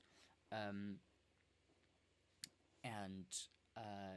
you are left with a part of your body where your skin, it does not look like a scar, because there's no scar tissue. It is just a patch where your skin is now completely white. Whoa. And you permanently gain an additional 8 hit points to your hit point maximum. So I'm at 52. That's crazy. Wait, you're only at 52 now? Yeah. Did you roll your Did you heal hit dice for your level up? No. What to say? That's weird. We're at the same health. Hey, that's was I weird. supposed to do that? Hey, was I supposed to do that? Yes, you should roll 2d10. Okay, hold on. Let me do that really quick right now. 2d10. That's 3 and 9. So that's 12. 12 plus 6. That's so 20, you get or an additional 18 hit points to your max. So I was at 44 plus 18, 54, 60. You can just add the 18 to your 52. Oh, yeah, that's 70. Right? Yes. So you should have 70 hit points now. Nice. And because you failed your wisdom saving throw. Yeah. You hear a voice that you know is speaking in a language you don't speak or understand, but you understand it anyway. Whoa.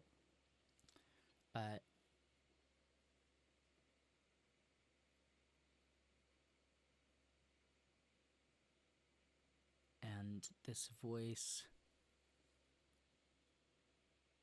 speaks gently and very, very motherly.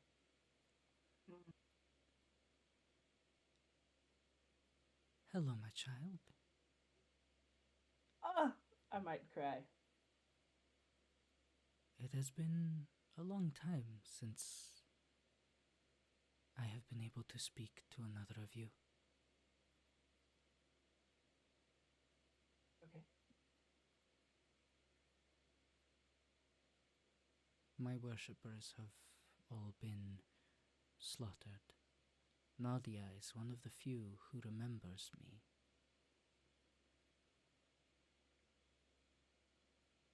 And now you are my new chosen. Whoa! Can I speak back? Can I try? Go for it. Am I just like hearing this as like surround sound, or is it in my head? It's in your head. Okay, so in my head, I'm gonna think, hello? You hear her chuckle.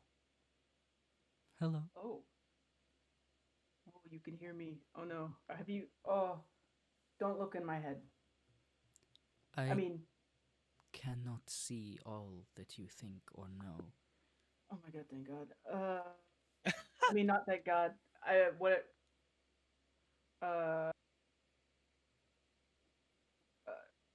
who are you exactly? I am Ansharan. Right, Nadia's God. Yes.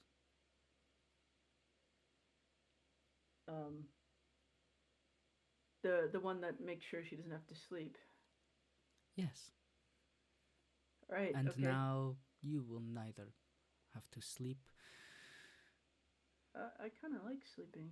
nor will you be required to eat or drink to survive. But I can still do those things, right? Of course. Ah, good, because I do like a drink. You know you knew my mother, maybe? I know all Illyra? of my children. Is she still here? That is not something that I can tell you. I do not know. But you knew her once. I have always known all my children, past, present, and yet to come. Oh, you're like a psychic. I am a god. Right. Yeah, that makes more sense. You're a god, not like a demigod or a... I anything. am one of the first gods. Whoa! So you like snapped and the universe got created? No, the universe existed well before I did. There are beings more powerful than gods. So why are you in my head? Nadia has done enough.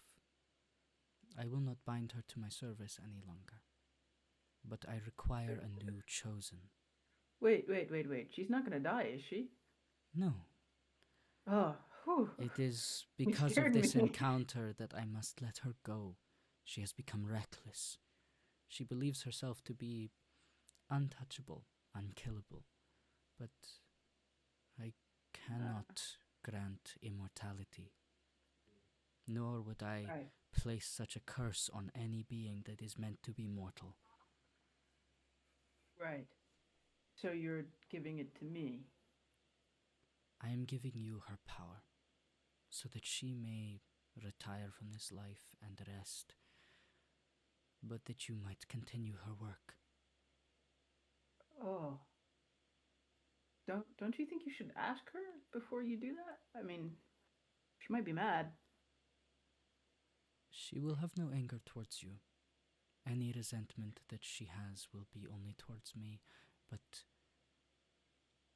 I will not send my children to the slaughter. And you do know that she's like way more calm than I am, right? I am aware. Oh, Okay. So you know what you're signing up for. You are brash, impulsive. You hold much fury in your heart, but you are kind. Okay. You strive to be better, and you strive to do good.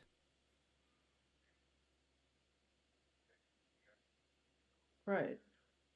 And Yeah. you are strong. I try to be.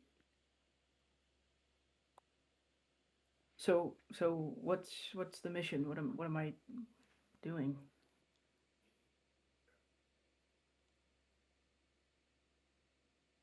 You are on your mission now, part of it. But your work will not end when you have defeated the darkness here. Is you mean the stars fall, the falling stars?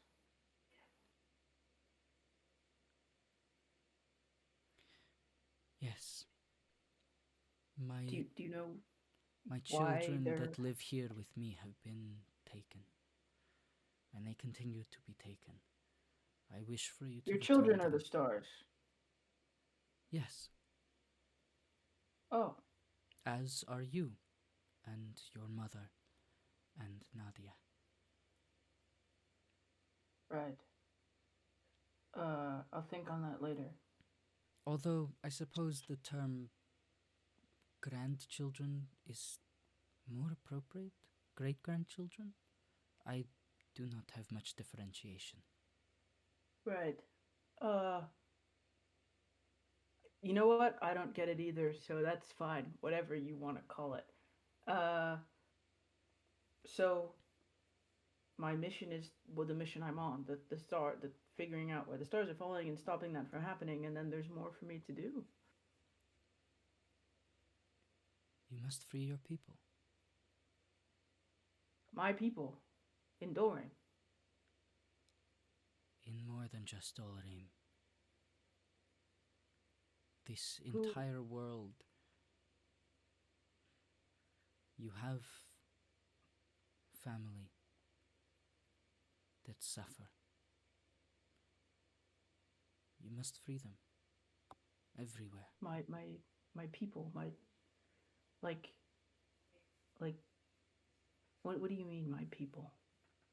People who with the same god, with the same looks. You do not all look the same, Okay.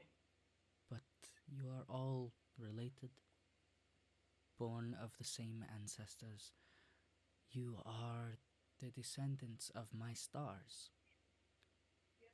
Whoa. That's those that cool. have chosen a mortal life. Huh. So, okay. Well, I guess I can do that. Nadia said to me once that she didn't think I was a tiefling. You are not entirely. So,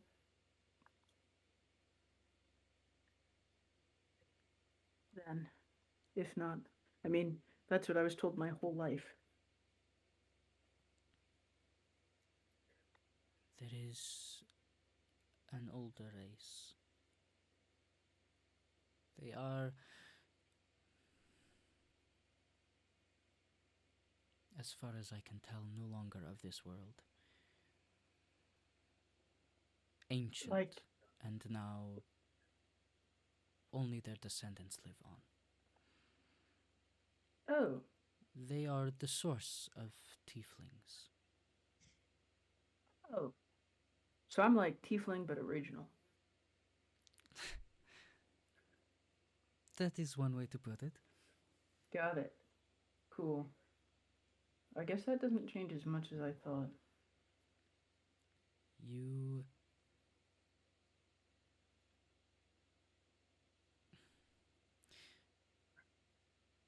You are more of a direct descendant than tieflings.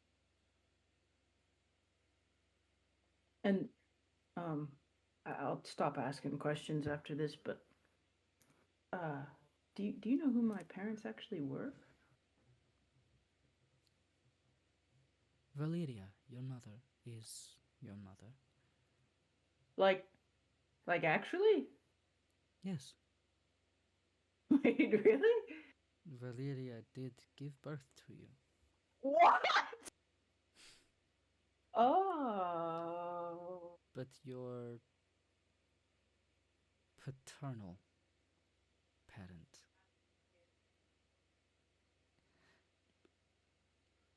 I cannot give you that information, for I do not know. I only have connection and awareness of my children. Okay.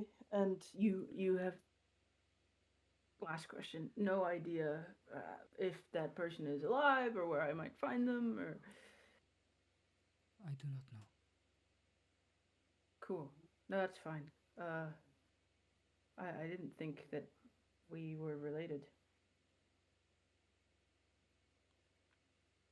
You Thought have I more family just got than you lucky. know. I'm starting to realize. Are Nadia and I related? It is a curious question. One I will have to look into. Cool. So I guess you'll just check up on me when I'm doing something right or wrong, or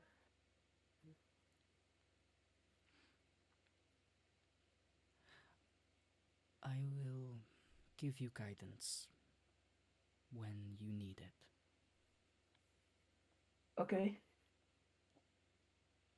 Okay. Um. I can't promise I'll do everything right. You said it. I'm angry, and sad. All mortal creatures are imperfect, and most immortal creatures are also imperfect. Even the gods make mistakes. We are still driven by emotion and desire and fear. Right. I do I'll not expect perfection of you. I'll do my best, but I might not be exactly what you want. But I'll try. I'll try.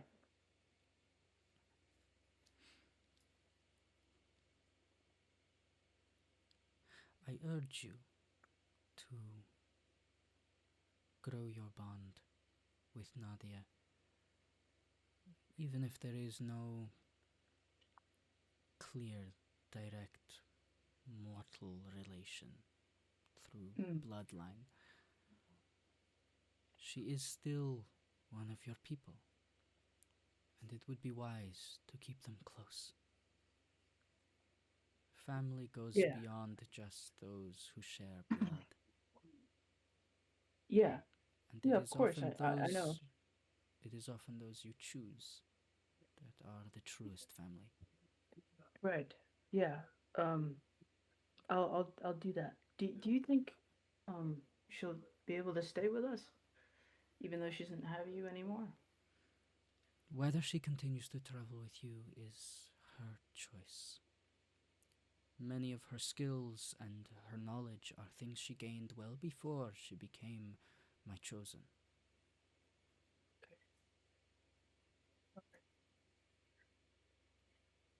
Got it.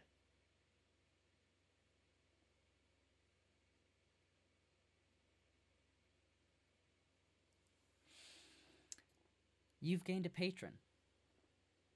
Oh, what? So how did I do that?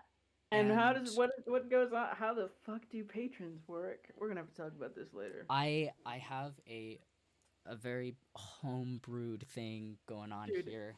I'm sorry. Before the session, you go, I've made so much. I've added so many things. What is this? Oh, this is stuff One of the many I had things, ages obviously. ago. No, I didn't add this today. That was Oh. like OG content. The new content Like- doesn't come up until later sessions. This is crazy, and also we must fill link later in on the shit you were telling me yesterday that we just missed. We will talk Yeah, about, yeah. but we'll talk about it later. We'll Let's talk about that keep later. Going. Okay. Yay! I will say Oh. you guys are going to move up to level 8. Already? Yes. Hell. What Yeah. happened to level 8? I don't So even know. you, Yahli, go ahead and roll another D10 plus your Constitution modifier man. to add to your hit points. Constitution. Okay.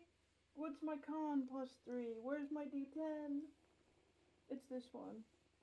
Right? Yeah. Oh, that shit. I'm adding 6. So I'm at 76. Great. Holy God, Jesus, bitch. We'll do the rest of our like level up stuff post session.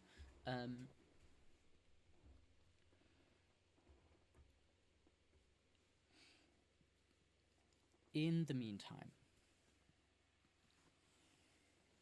you all get your long rest.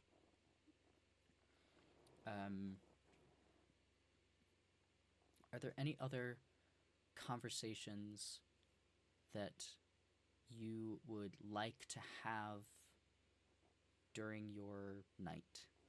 Either of you.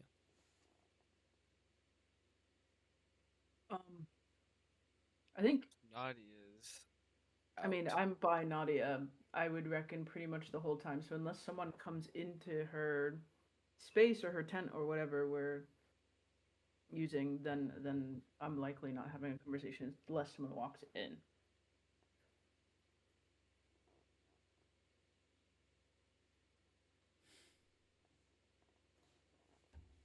Okay. As soon as Caspar gets back to the camp, I'm assuming that's in the point between him coming back and him staying away is when this happened. Yeah. Caspar will go into Nadia's tent when he gets back. Okay. Prep for this one.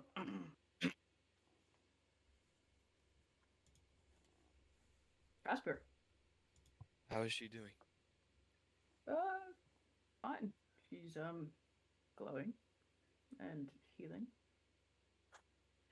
So, good. I think. She looks good. Yeah. Looks well. Sure.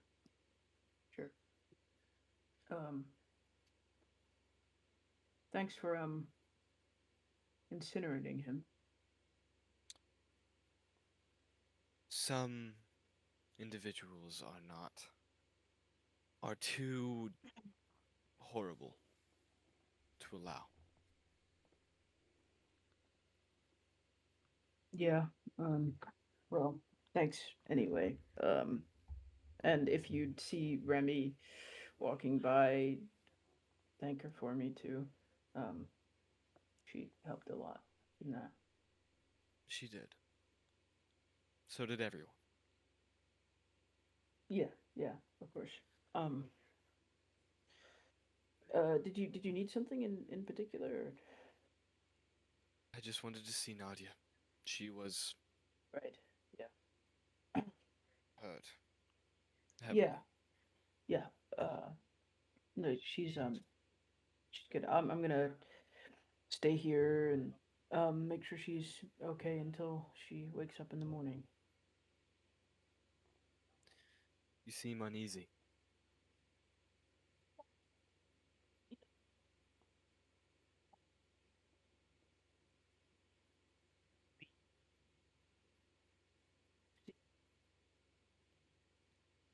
Child, so Gonna have to do it You're again. gonna have to repeat that. Your voice just disappeared, gang. I love.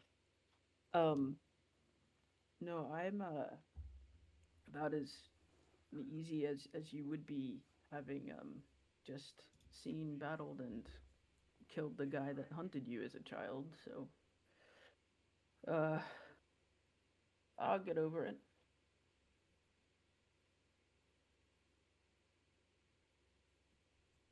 There's closure there. I hope.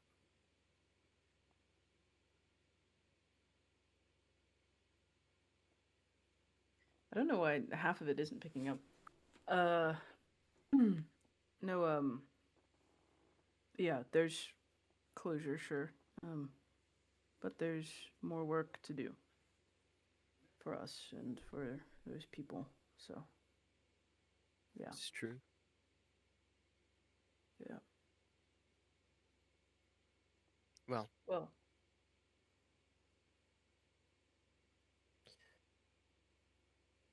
well fought. You too. Caspar will leave. Slay. Um, Poor Caspar. He just wants info. Caspar. Yeah. After all of this, after this encounter, and after what Remi has said to you today, how are you feeling? Where are you at? Caspar mentally is... There's a lot going in his mind, and one of those is there is a lingering feeling of guilt, almost.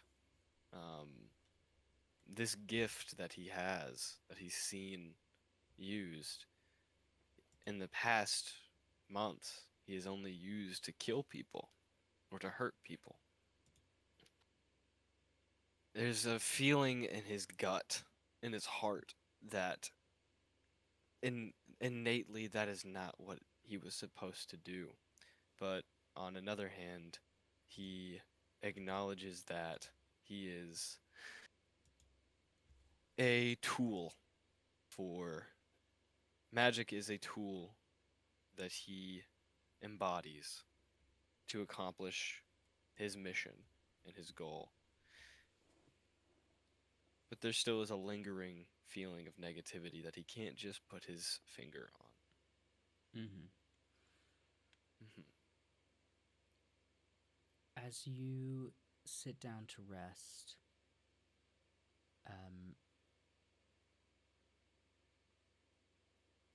you, in the back of your head,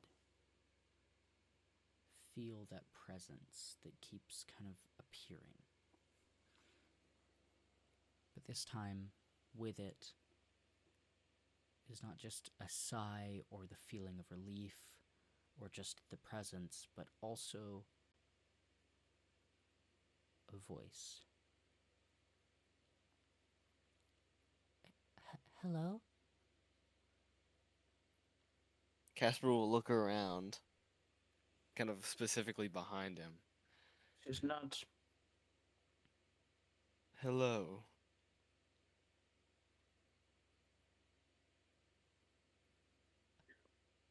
Who are you?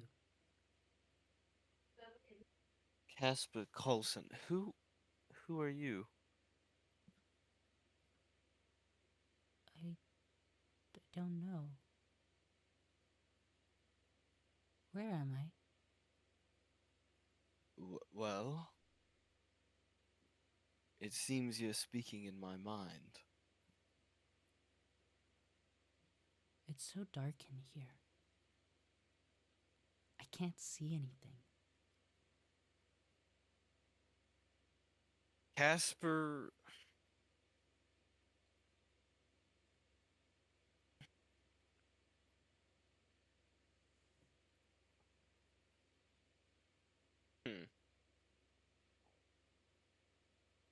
Caspar just is silent for a moment. Well, thank you for bringing that to my attention.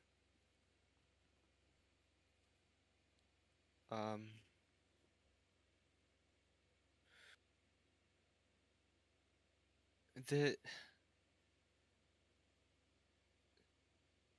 Well...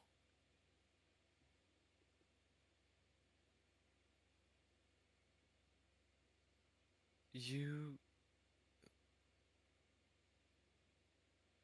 Hmm.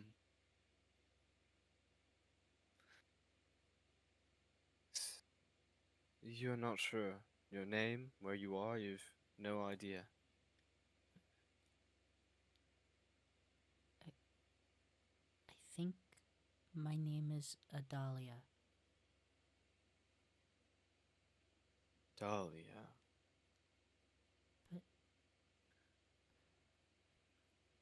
But I don't know where I am.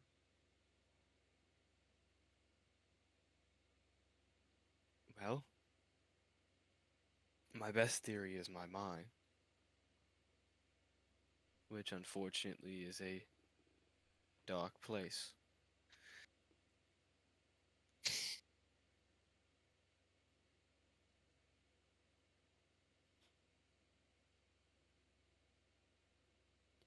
Do you know if my mom is here?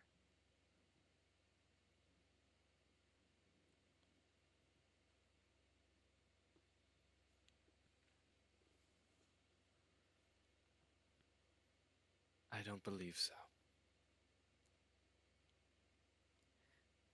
Well, we were playing together, and then everything went dark, and I don't know if she's safe.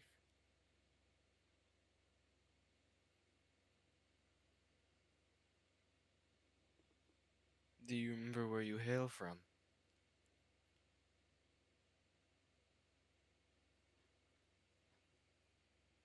I come from the Endless.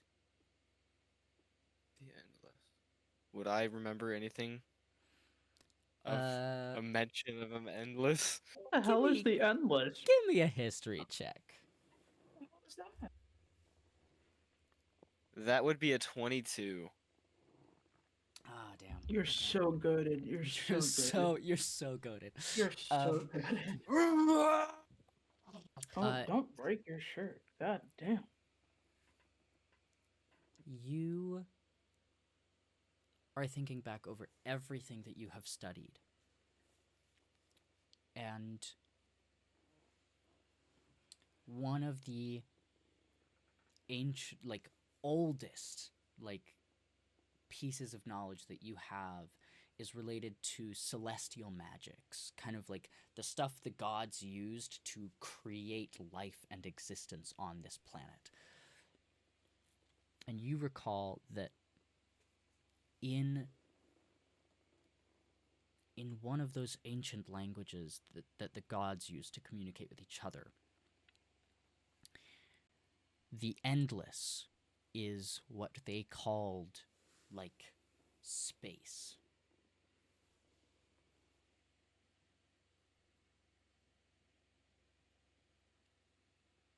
Okay. Do you remember the name of your mother?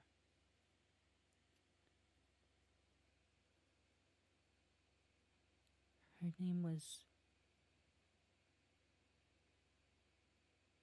Shara?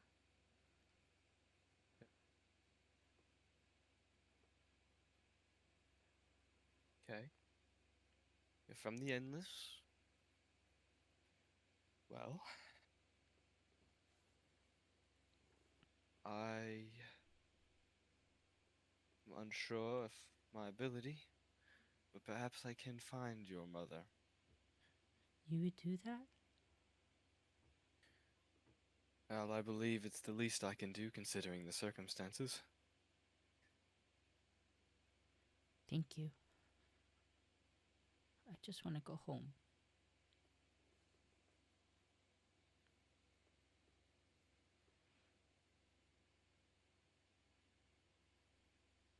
It'll be alright. You say it'll be alright, and you feel not just that presence, calming, you feel yourself ease and find some sense of peace. Hmm.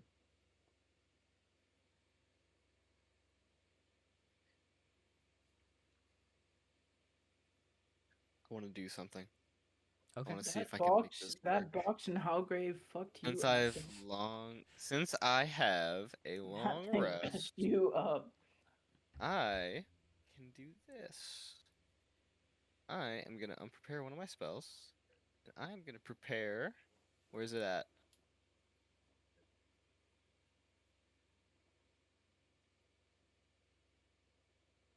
I guess that would work.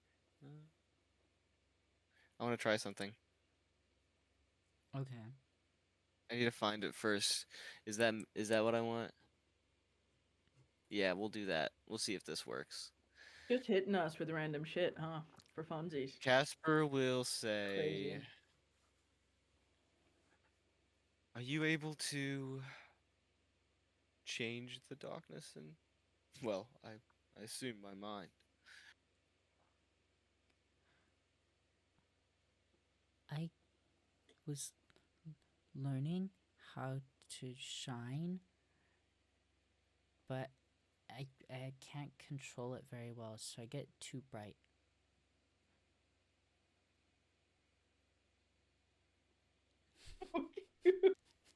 Uh, Caspar will hold out his hand in front of him. He'll look around. This feels like this needs to be a private moment. And he will cast Major Image. What he's trying to do here is he's trying to create almost a copy of the voice he hears in his mind. And maybe he can create what this voice in his head looks like.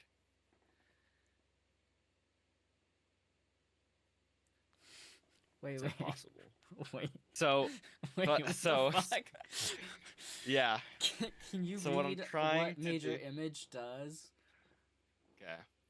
So you can create the image of an object, a creature, or some other visible phenomenon that is no larger than a 20-foot cube. The image appears at a spot that you can see within range and lasts for the duration. It seems real, including sounds, smells, and temperature appropriate to the thing depicted, but it can't deal damage or cause conditions. If you are within range of the illusion, you can take a magic action to cause the image to move at any other spot within range. As the image changes location, you can alter its appearance so that its movements appear natural for the image. For example, if you create an image of a creature and move it, you can alter the image so that it appears to be walking. Similarly, you can cause the illusion to make different sounds at different times, even making it carry on a conversation, for example. Physical interaction with the image appears to be an illusion for things can pass through it. A creature that takes a study action to examine the image can determine that it is an illusion with a successful intelligence investigation check Okay. against Okay. your spell save DC. Okay. So,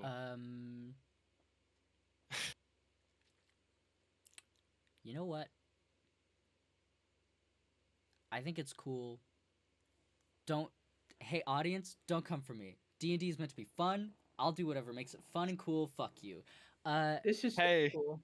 Go it's ahead cool and it's yeah. It's cool, so I'll allow it under certain conditions.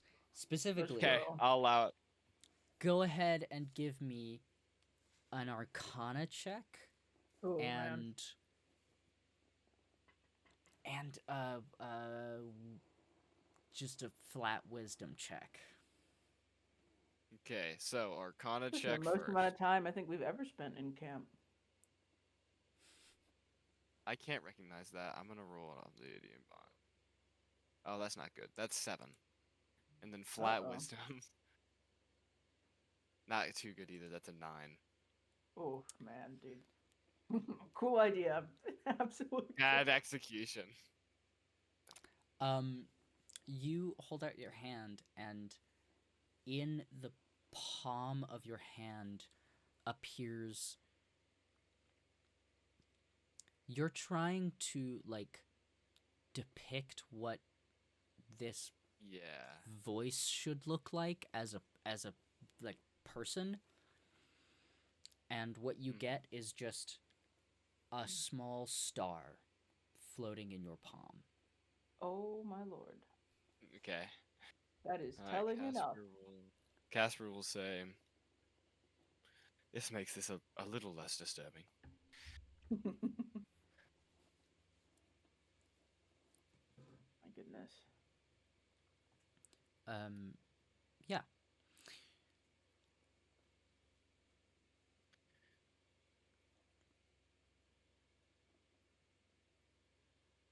So,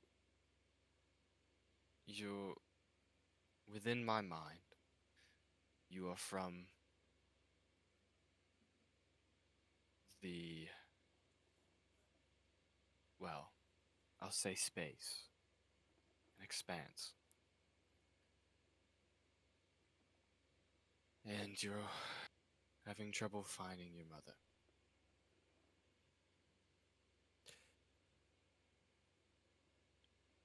How long have you been aware of where you have been?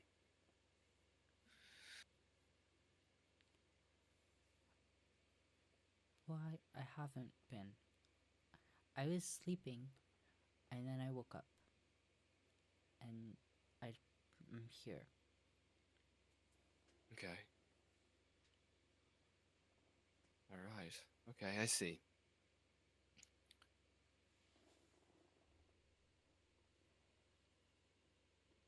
There's not much I can say for now. I'm sure there's more we can figure out later on.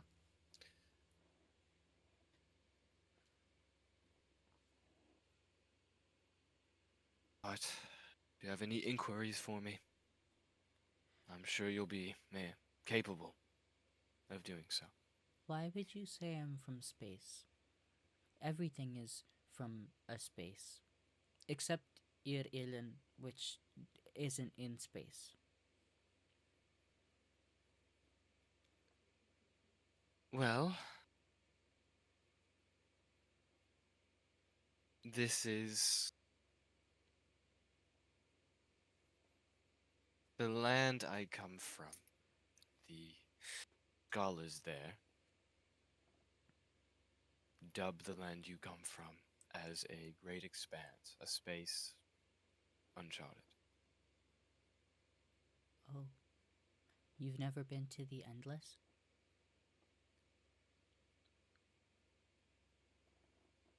I have not. What are you?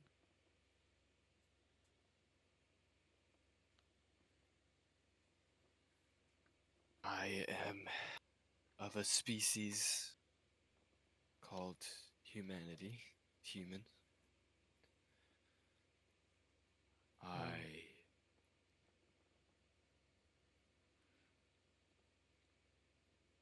I'm not allowed of- to, like...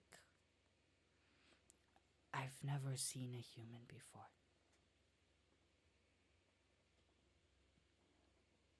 There's plenty of us to see now. But I can't see anything, it's so dark. Can you make it lighter? I will try to make it lighter. Go ahead and give me another Arcana check.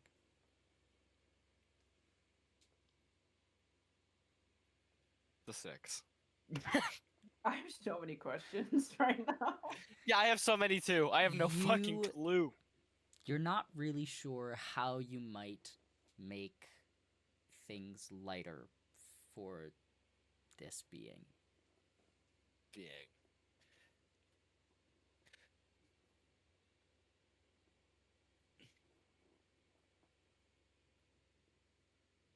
We'll work on it. I'll work on it. Okay. Okay. I find myself to be very tired now.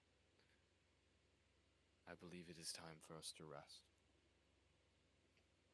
Okay.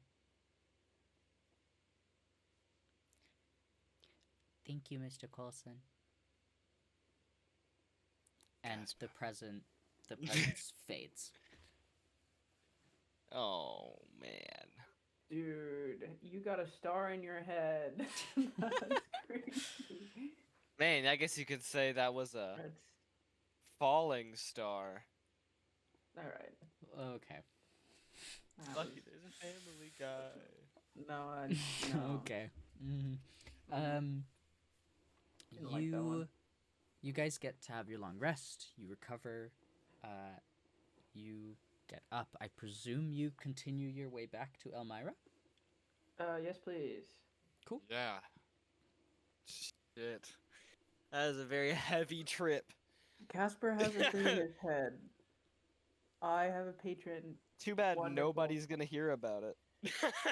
Yeah, too bad I'm not going to tell anybody about this. You guys get back to Elmira. Elmira. Where would you like to go first? I'm going straight to the king. I'd like to go and find a particular person. Where's my Lenny boy? Okay. We probably have to collectively go back to wait. the king, right? That's a good idea. Let's go to Lenny first.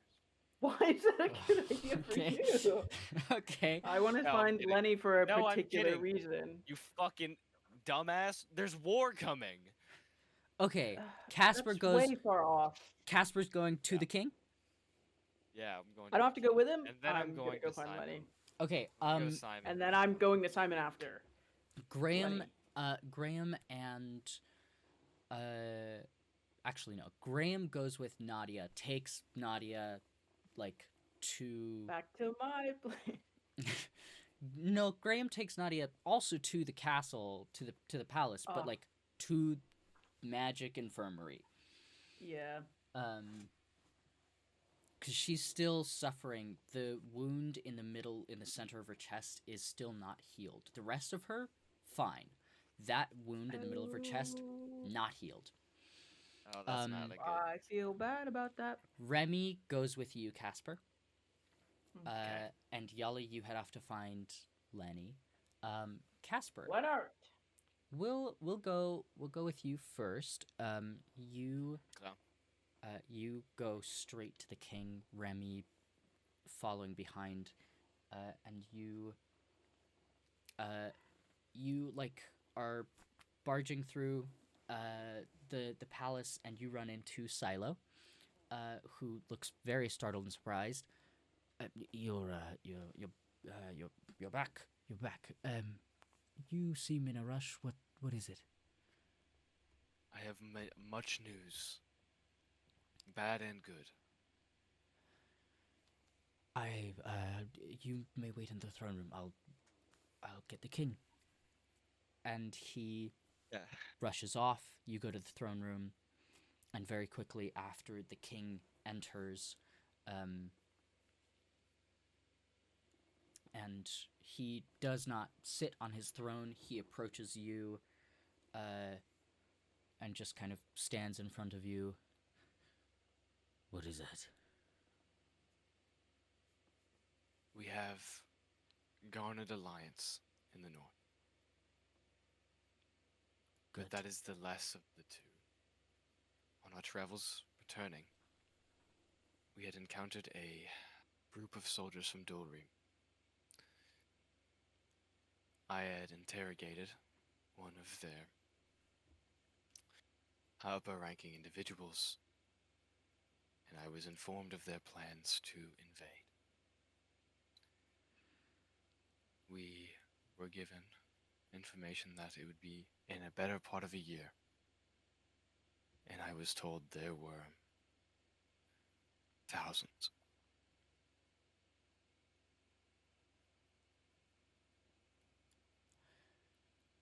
Then it is good that we have allyship in the north. We will bolster our southern defenses.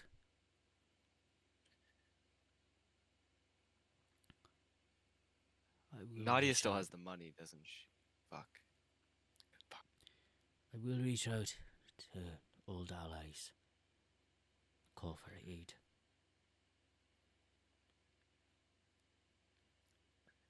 This is very dire. It is. And what of the front of the rest of your mission? We had learned that Lyra was in the Northern Kingdom as well. There are multiple Lyras across these kingdoms. Be them clones, be them copies. It is not a concrete answer just yet. But it seems that Lyra worships an old god. An old god of darkness. And she is aiming, well, at least in the north, to preserve war. And my theory is that she is connected to recent events. Of what nature I am unsure. Be it causal or coincidental. As you're speaking, he's kind of turned and shuffles his way back to the throne and collapses in it, sagging with much weight. And he mutters to himself, "Oh, Diane, I wish I still had your guidance."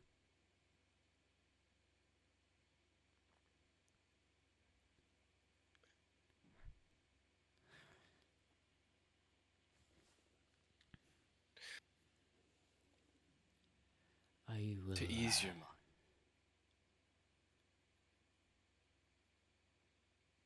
your mind even a little, I am working on another theory in relation to the falling stars.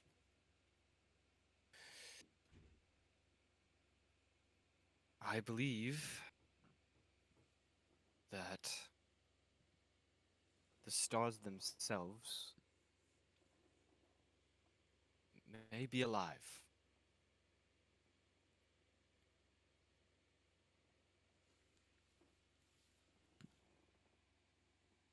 I am certainly glad that you have your theories, but I must be honest, I am not the man to share them with. I urge you to speak with Simon. Magic has never been my He is my area next of expertise. He is my next destination. The news I bring you was able to garner. We are aligned with the North. Lyra is under investigation. And war is coming.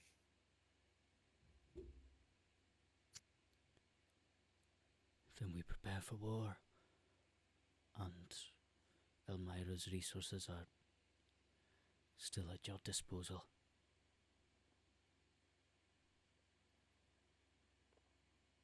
Right. Caspar will take a very deep bow.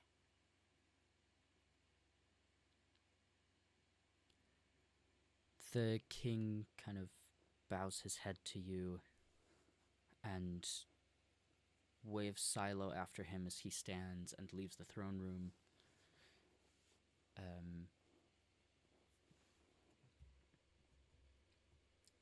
You are left alone in the throne room with Remi, who kind of looks at you.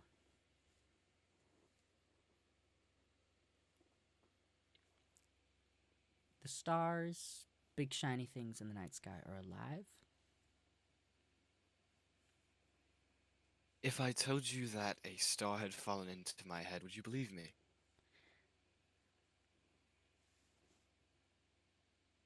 Sure. I don't understand magic. None of that celestial stuff.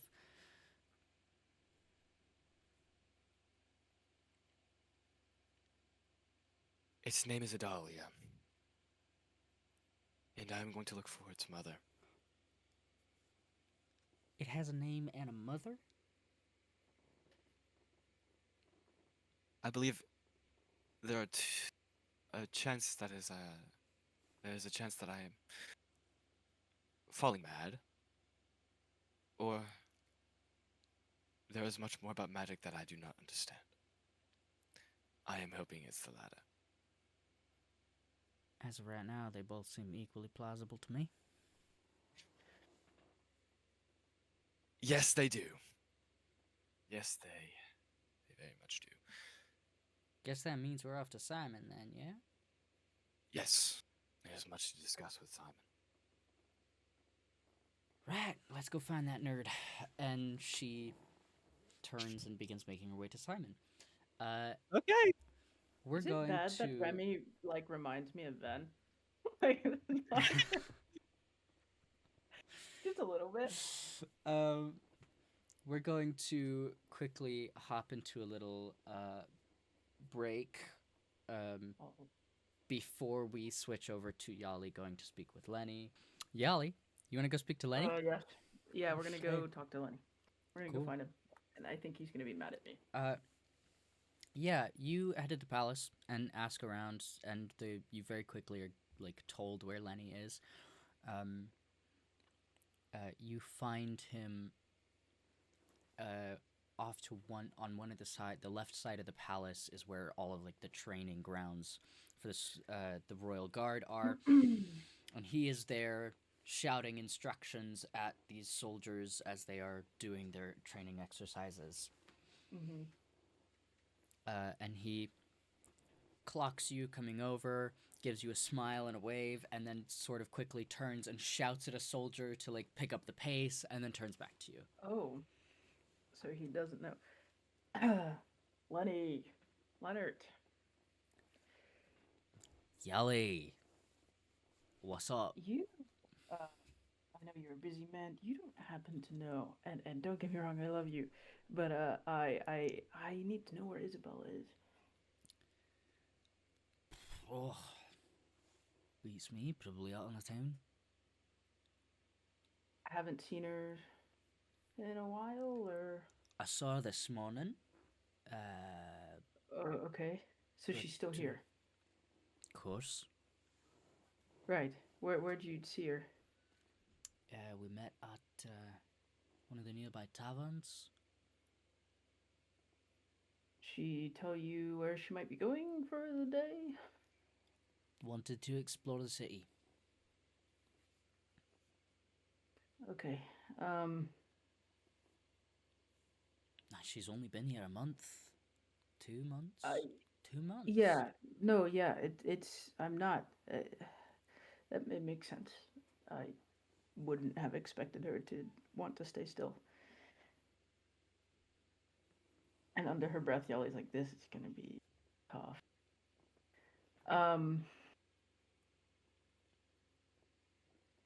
Man, I have no insight into where she might be. You could always go and check that tavern again. I think she's got a room there. She'll probably head back for lunch. Which tavern is that? Oh. I can't quite recall. It's the one with the big green roof and didn't really pay attention. Big green roof. Do I know where this is? Give me a flat, intelligence check at advantage. Oh god. Okay, flat intelligence. I don't have any additions to 17. That is so lucky. You're looking for the Viper. How far is it? It's from where you are, probably a 30-minute walk. Okay. Do I drop this shit at Simon's? Or do I go and sort my stuff out? I want the angst. I was told I should speak to Isabel more. We're gonna go to that tavern and try and find her. You head to the Viper. I'm gonna thank Lenny when I leave, by the way. Yeah, you thank him, and he's like, "Oh, sure thing." Gives you a pat on the shoulder. He doesn't care at all. He has no indication that he's even a little bit suspicious. Nope. God, this guy is dense. Okay, let's go to the tavern. Yeah, you go to the Viper, and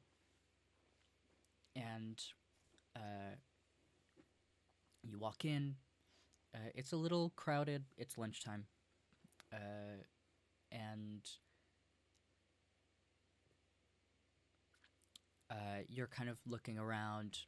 Don't spot anyone, and as you turn back to the door, Isabel walks in, sees you, pauses, and turns around and begins to walk away. I very quickly walk after, and once we get outside, I'm gonna ask her to wait. She stiffens and kind of turns around with a very tight smile. Need something? You don't have to pretend that you're not angry with me. I really, I need to speak to you.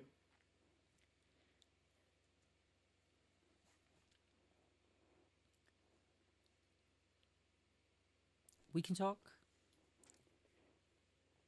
I'm not angry with you, though.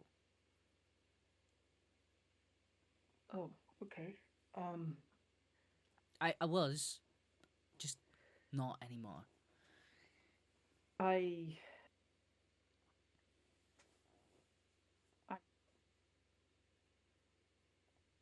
sorry. I got defensive and angry, and I get it. I get that you have a point, and I didn't like that, and I don't like that, and and if anything, things are really complicated with my life and the I shouldn't have pushed thing you. that you did. No, I'm not saying that it wasn't enjoyable. I shouldn't have pushed you. You're. Listen, I barely know you. I get it. We're acquaintances. And I went too far. And I get it. You didn't.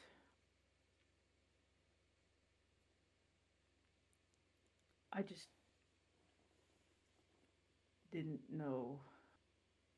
There's things that you don't know, and it's not your fault, and they're complicated. I think you're awesome, and I didn't think you stepped wrong at any point in time. I think with the words part of it, I got scared because I don't like being read, and the other parts were a little overwhelming at the time, but not wrong. And I just think maybe you could. It's up to you what you want to do, but I wasn't against it, and things are hard. I left to go on this adventure because I'd never been outside of Elmira since I got here when I was 9, and I was with someone at the time, and she didn't like that. And it's complicated.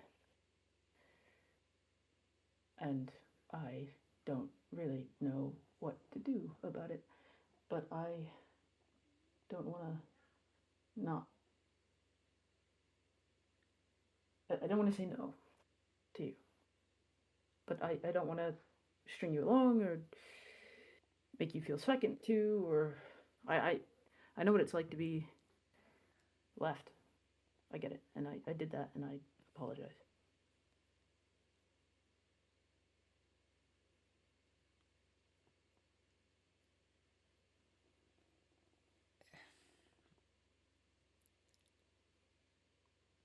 You haven't done anything wrong. And I get the complications, and I do want to be clear. I was not expecting the world. Right. Yeah. I mean, again, barely knew each other. Yeah. Still don't really know each other. Yeah. Just- No, I know. I want to get to know you. I'd like the same. If you're willing. Still. Definitely. And I don't mind complicated. Life Okay. is always Can I- complicated.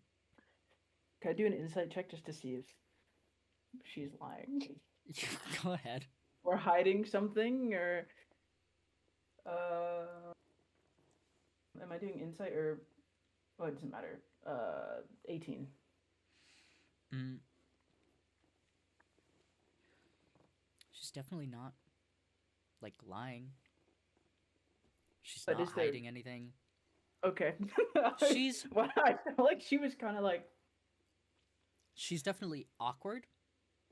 Feels Yeah. clearly very out of place. Okay. But she, like, it is more this thing of there is a worry there Mm-hmm. that by engaging more, it's not going to go well because it's complicated for you. Right. And she'd rather, like, she would rather sit in this kind of awkward, we're acquaintances and it's not bad between us, than have it Yeah. be bad. But she also Mhm. wants to get to know you better. Sweet. Okay. Well, since that's out the way, it's easier than I thought. I'll leave you. I'll leave you be. I just wanted to. I just got back and I thought about it and I had to say something. So. But I'll leave you to it, and she'll turn to go back to the kingdom, the palace. If you've got some free time now that you're back, come find me. We can chat, catch up, get to know each other. Yeah, I should soon. I have to drop this stuff at that magic guy that's in there. Right? But I'll come find you later. Okay. And she'll go back to the castle. Yeah. That was so much easier than I thought it would be. See, Oh. listen, I told you, you gotta just do the interaction. So much easier. Why did I think it'd be so hard? Now I just have to do the other one. Mm-hmm. I'm gonna go find Simon now. You go find Simon. And we're going to cut back to Caspar and Remi as the two of them enter Simon's office. He, like, looks up, sees you, Caspar, and is like, "Oh, you're back. I'm glad to see you're safe. Updates?" Lyra was in the Northern Kingdoms. Right. She is deceased. Oh, Well, gone? no, one of her copies are. Okay. However, That's still good, though. we have a few items that are Uh-huh. another scroll of memories and I don't have them on me. I'd be in the possession of Yahli. Okay. I'm sure But there's she'll come and find me. there's a tablet. I attempted to decipher the language, which I was incapable of.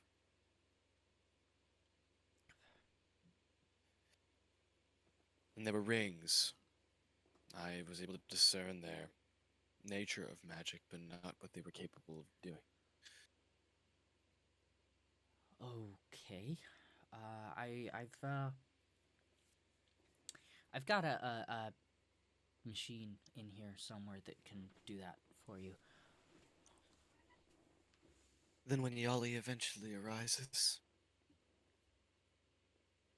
we'll take a look. Right. Yeah. Good.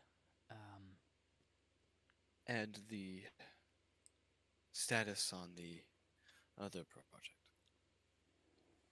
That the seer room is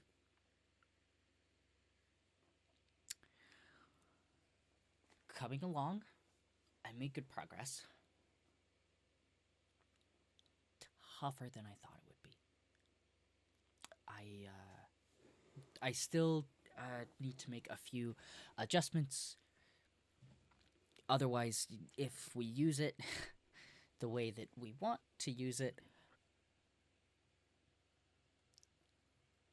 there's a lot of risk involved. If the user isn't powerful enough, like Lyra was, then they will be erased. So, safety measures are being made now. But probably gonna need to wait. I was really excited because I wanted it to be done by the time you guys got back. You know, make good progress on the mission. But and he holds up his right hand, and his sleeve is like rolled up, and all the way up to his elbow is now replaced with a mechanical hand. Kind of lost a bit of me. So I thought, maybe don't throw the people entrusted to be heroes of the world into a room that might destroy them. I see. My condolences for your arm. Yeah, I don't know. It's got its uses. I imagine so. It's kind of hard to feel bad about it, too, because I can hardly remember ever having an arm like that. Yeah, there's another question. Yeah. I need to ask you now. If there was another being in someone's mind, what would happen? Once There was we use this another, to- like another, like, in what sense? Because, I mean, there's, Not a patron, not anything divine. Just demonic? something. Not demonic. Not of my nature. Is it like just, is it projection into your mind? Is it like... It seems like that something was stored within an item. That item broke. And then whatever was stored in that item, conscious, placed itself in that mind. Well, it would depend on the being? Is there a way to share that? What kind of being it is? I mean, well, there's a bunch of tests I could do. They're a little invasive. They're not invasive, but they don't understand. Our levels of understanding, me and it, are the same. Which is Okay. nothing. I can do tests. They won't be comfortable unless you're somehow a person who's comfortable sharing all of your deepest inner thoughts.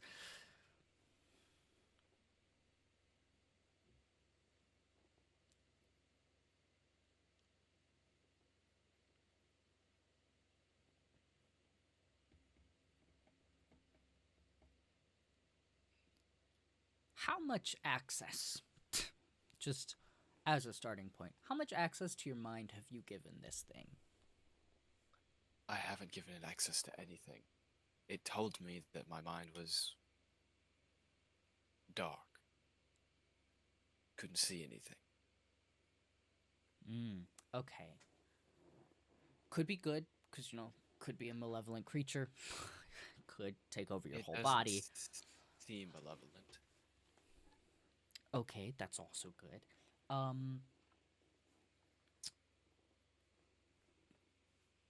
If something were to possess your body, or not really possess your body, but be inhabiting it, it wouldn't be able to see a whole lot unless it had access to your body. So right now it's like, it's in there, but it's also in a box in there. And that could be it. So, it's stored in a compartment of my mind. I guess it's more like it's locked in the back room and you haven't unlocked the room. And if I unlocked the room, it would have access to my body. Yeah. And, your mind. I see.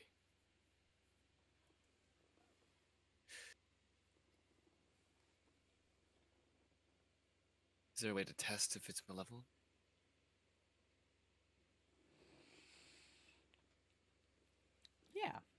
Yeah, there is. Give me a sec. And he goes over to a wall and presses a few stones in the wall, and it peels open to reveal a shelf full of just random, weird things that he's built. And he pulls out what appears to be a small gun, but instead of a barrel on the end, it is just a flat copper plate. And he walks forward and he's like, this could be uncomfortable. It's not gonna hurt. It's not gonna kill you. It just might feel weird. Just do it. He walks behind you, presses this plate to the back of your head, and pulls the little trigger. And you feel an odd warmth, and it buzzes. And you feel your whole body, a wave of something washes across your skin. And then he pulls the device away and takes the copper sheet off the end and takes a look at it and reads this little circle of runes. Very neutral. Not malevolent, but not necessarily good. It's just, it is. Yes.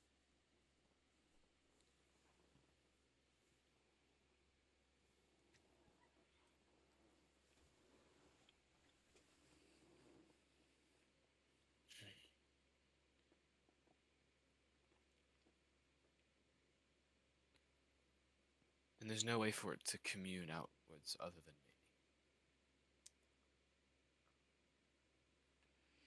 That I can't really be sure of, because I don't know what it is. I don't know what abilities it would have. Some things, because they have access to the body, can kind of astral project out of said body and then be seen and heard by others, but They seem like a child. oh. Huh? The best of my estimate. How did you get a kid in your head? There was a box. And a magical storm. I analyzed it, and curiously, I attempted to place magic in said box to see if it would open any sort of. And it placed magic in you. It exploded, and a voice came within my mind, and it was silent for a long time, and only recently has it awoken. Some things can't exist in our world without a physical attachment. It told me it came from the Great Nothing.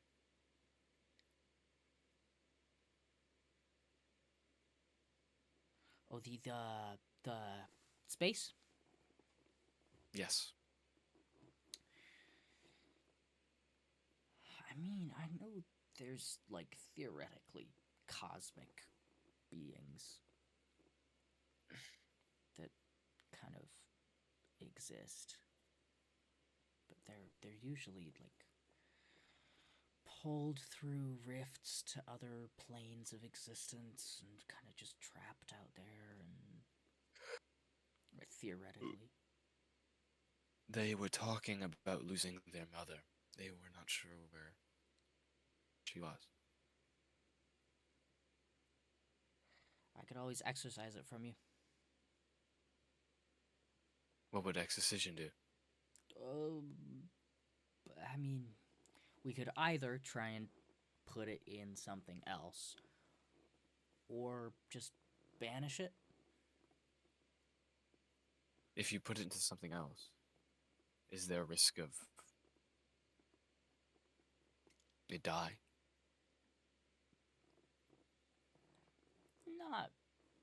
Not die, but I mean, unless we're, like, if we just put it in another box, it'll just kind of be alone in a box. Caspar begins to pace.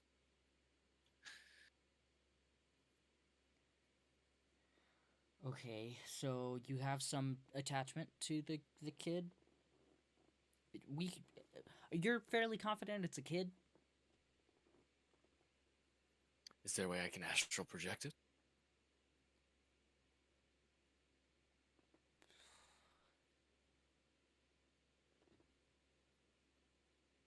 I mean, only if you also give it more access to you.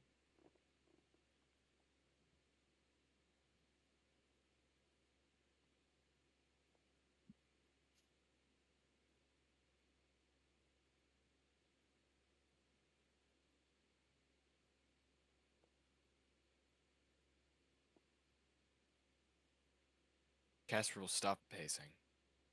He'll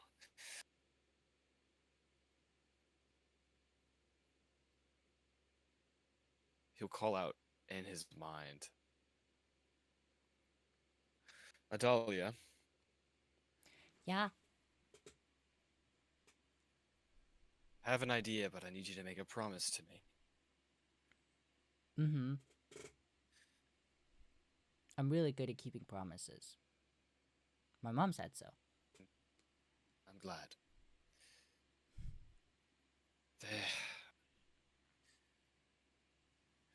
The reason it's so dark where you are is because you are in a part of my mind not yet open.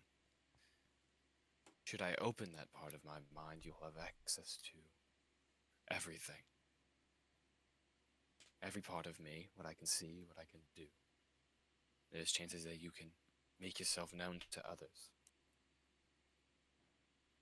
But this Okay. access is dangerous. Mm. So, a contract of sorts. I don't know what that is, but okay. an agreement. I'll allow Okay. you access so you can see and make yourself known. But in no circumstance should you take over my body. Oh. I don't think I know how to do that anyway. Okay, But it's yours. I won't take it. it's mine.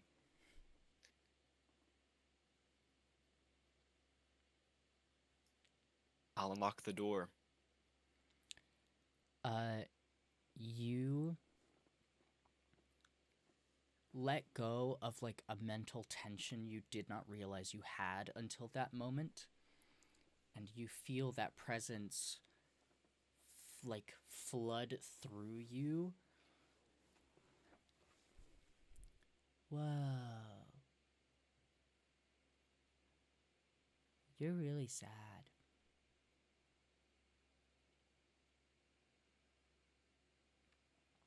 Yes.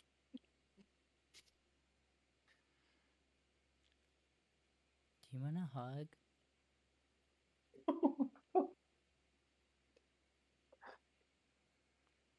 Perhaps later, Nadalia. Is it possible Caspar will hold out his hand again? Could you make yourself with this spell? I'll dispose the magic. Just use of it. Okay. You allow Adalia to use this magic, and appearing kind of in the middle of this little group of three, what you and Remi and Simon all see appear is a young girl, about 8 years old, Oh no. who kind of stands there and turns around to look up at you. Hi.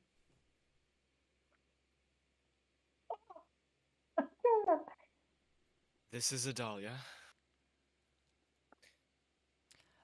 As Adalia kind of like acknowledges the other two, she steps closer to you.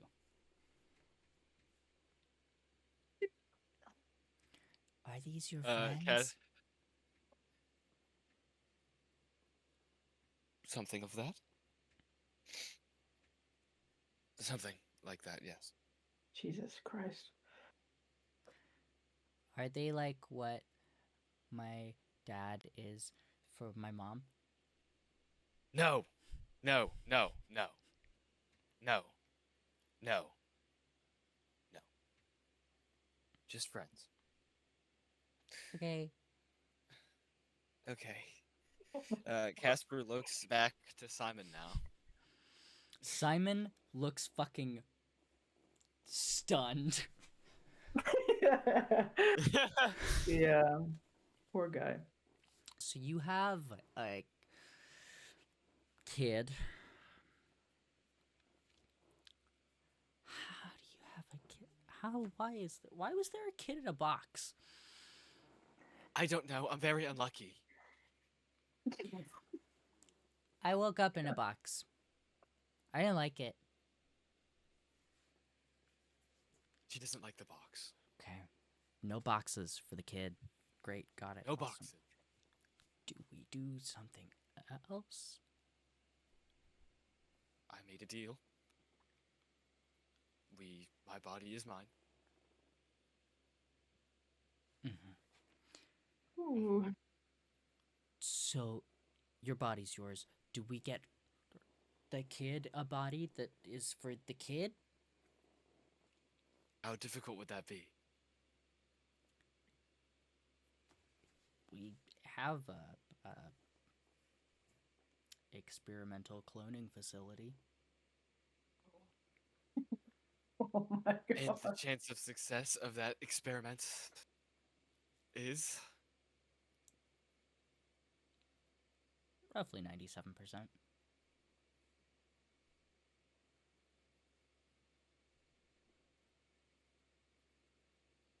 you may recognize that lack of 100% is a bit. Yeah, that Concerning. 3% definitely concerning. But the 3% failure is only attributed to just the body falling apart once it's removed from the chamber that it's formed in. Before it would have a person or soul in it. I look to Adalia. We have something for you to live in. Okay. That isn't me. However, the choice is yours. Well, your body's yours, and it's not mine. Yes. So I should have a body, so that you can have yours back. Yes, ideally. Because yes. that was the agreement. That was Yes. the contract. Yes, it is. Oh my god. We'll get you a body. We'll get you a body. Cool. Very cool.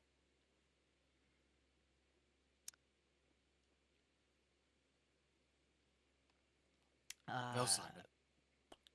I recommend we clone you. Me. Yeah. You put her in me. In my clone body. Well, no, it won't. It doesn't necessarily have to. It can be like a modified version of you, but I recommend it being of you because there's already the innate attachment. It might make the transfer process easier and less risky. Oh my god, we have Father Kulson. Jesus Christ. So would it literally be me, or of my code? She'd look like your daughter. I'm assuming it's better than the alternatives, then? Okay. Okay, yes. Alright. This will... yes, we'll do that. Cool. Then we can head over and do that. And as he says that, Yahli, you arrive at Simon's office. And inside, you see Simon, Caspar, Remi, and a little girl. Caspar, what is that? Caspar. Her name's Adalia. Hi. She was in a box. Hi, Adalia. She was in a box. I'm but sorry. not anymore. Right. She's coming out of you. Sort of.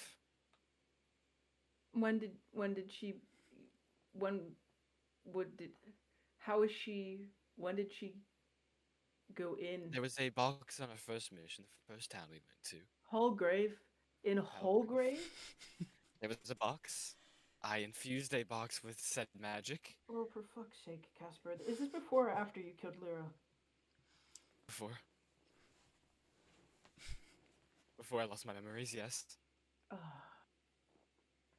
I didn't... Oh, I wasn't aware until... So you're a father now, or...? I don't think Adalia considers me a father now. I have a dad. I could have two dads. That's not how... Well, I mean... Dahlia. Yeah? Wonderful to meet you. Where are you from? I'm from the Endless. It's space.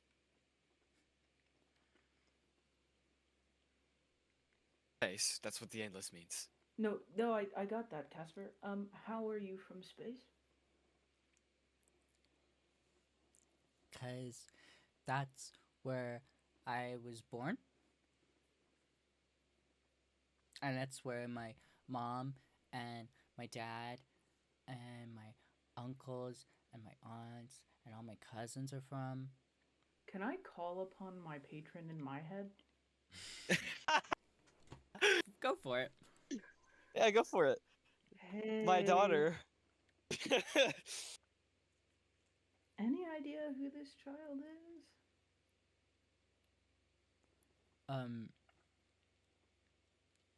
My thought with this is that patron stars from this kid from space. Like, you feel sure. a rush of like overwhelming emotion. The primary one is relief. Oh fuck. You definitely get the sense that this kid is one of the stars that Ansharan has lost. Okay. Guys, especially Remi, bear with me. Okay, I'm sure Caspar filled you in on the mission. Here's the problem. Nadia got gravely injured. She's fine now. When I was looking over her last night, or well, not last night, but the other night when she was injured, she glowed. And I touched the shiny thing, and her patron latched onto me. So I can speak to it now. So wait. Caspar has a child in his head, Yes. and you Sure. have a god. God. Yeah. Yeah. It also did this, and she's gonna pull her shirt up where the white thing is, and show him. It also did that. Here's the thing. I just asked said God in my head if she knows this kid. Caspar, pretty sure she is a fallen star, and they're alive. So I was right. About what? Falling stars are people. When did you figure that out?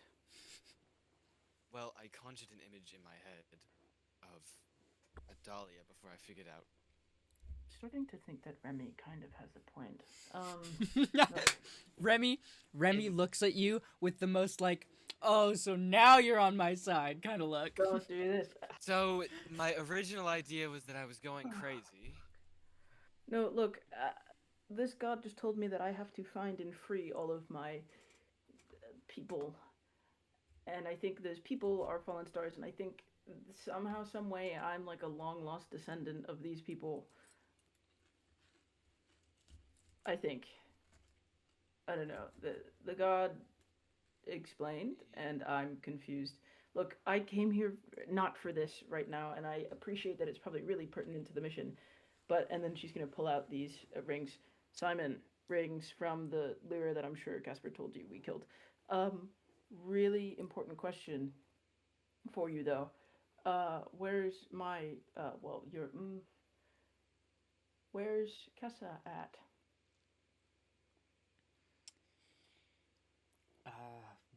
Work. At hers, heard. Tailor shop, yeah. At her tailor shop. Okay. Rings for you. Figure out what they do. They're different colors. I don't know. Also, what else do you need to know? He like takes them and that like his metallic arm, like the palm opens up and the I'm rings sorry. drop When in. did you get that? Like 2-ish weeks ago. Oh, for fuck's sake. Is this to do with the... I'm not even going to ask. Yeah, no. I did the thing. I thought it would work. I did a small test. She already hates me and she's going to kill me because you have a cold arm. It's actually not cold. I worked very hard. It's very, very functional. She's not that upset by it. It was my fault. Yeah.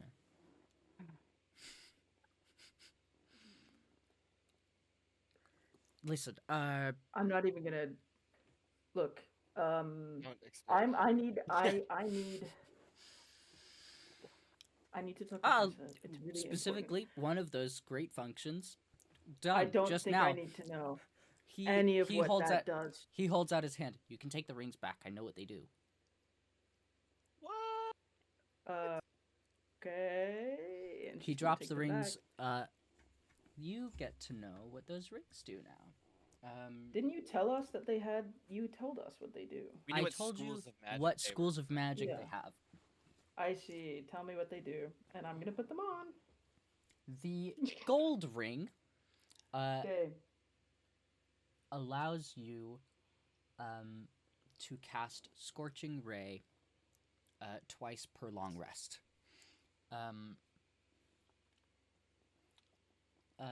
The light blue ring allows you to cast True Sight once per long rest, and the black ring allows you to summon those like spectral shadow claws that Lyra summoned What in color her was fight that? with you.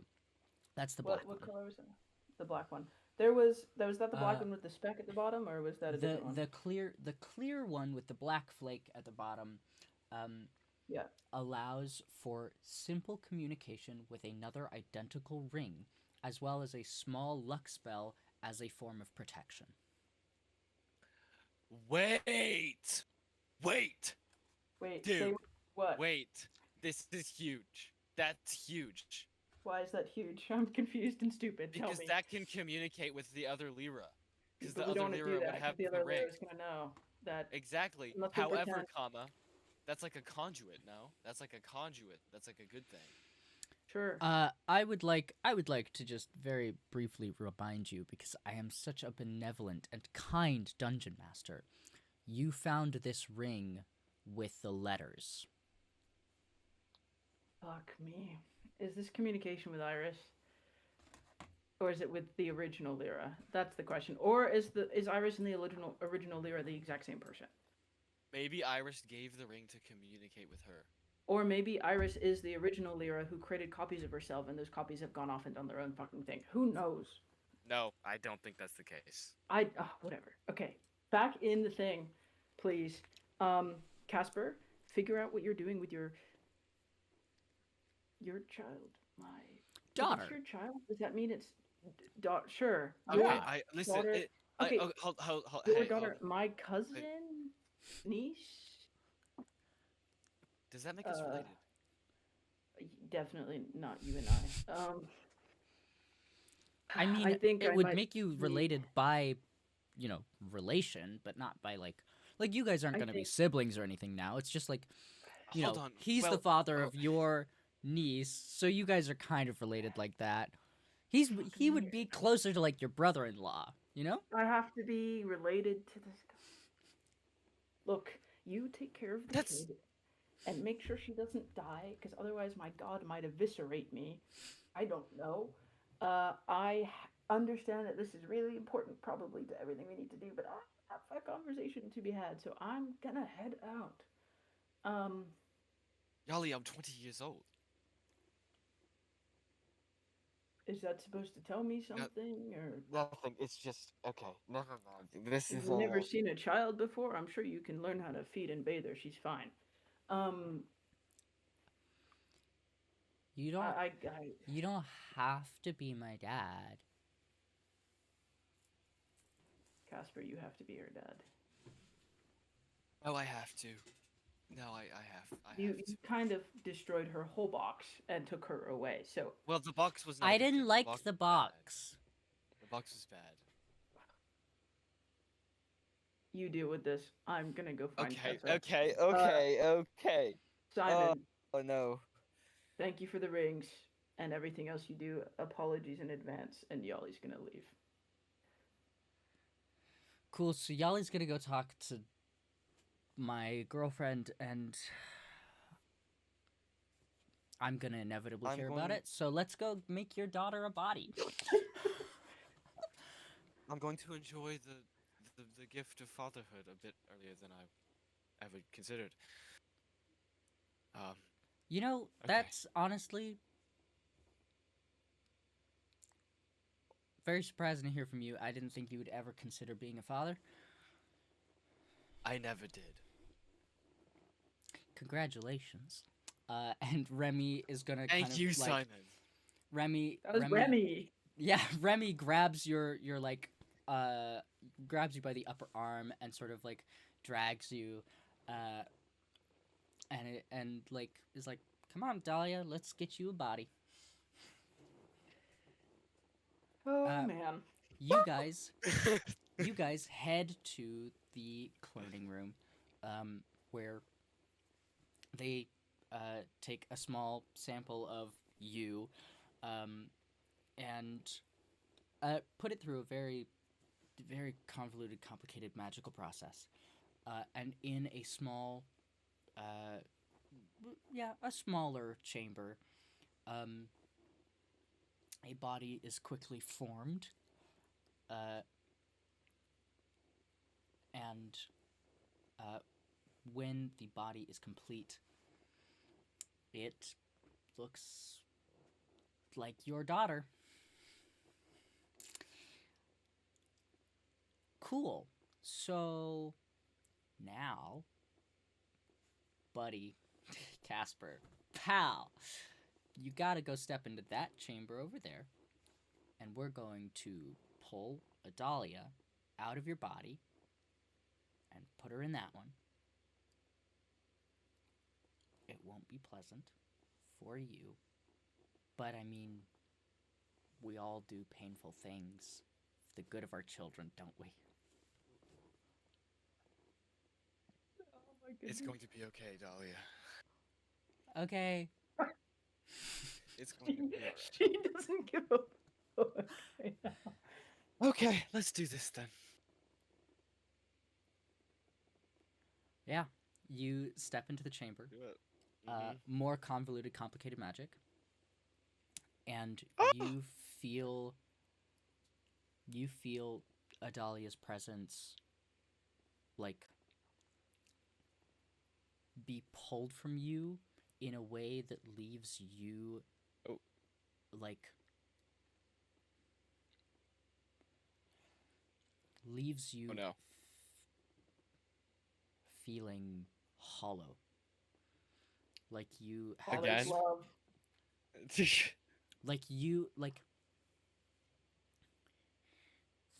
you have not felt such great loss or sadness maybe ever. He's a father. Postpartum. Postpartum. Oh no. Oh no. And you step out of this chamber feeling like you have lost the most important part of you. And No. this, like, decimation that you feel kind of, like, stuns and cripples you for a moment. And then you feel a small hand grab yours.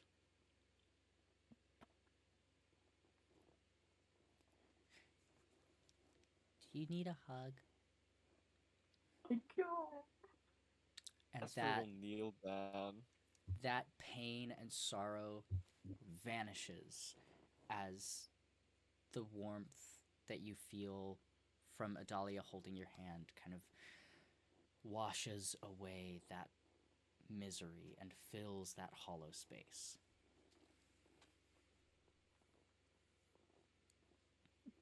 Caspar will hug Adalia. Yes. Bro's about to cry. Look at it. Yeah, Adalia throws her arms around your neck, gives you a big ol' hug. So, are you my dad?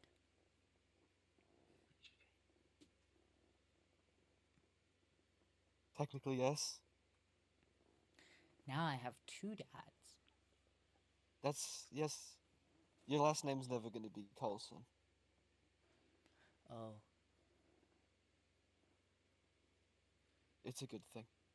yeah, you don't like it. Oh, I that's saw. right. You're in my head. That's right. He remembers all the shit in his head. That's right. Oh man. Talk about children seeing through you. She knows you, bro. Yeah. Do you want my Caspar last name? will, What's your last name? Irshara.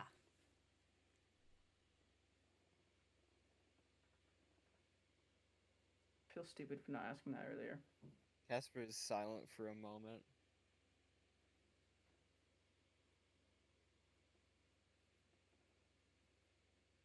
Yes, I'll take your last name. Okay.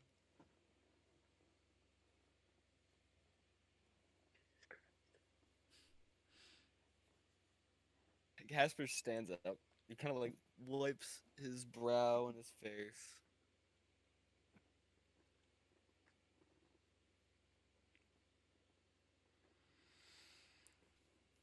Jeez.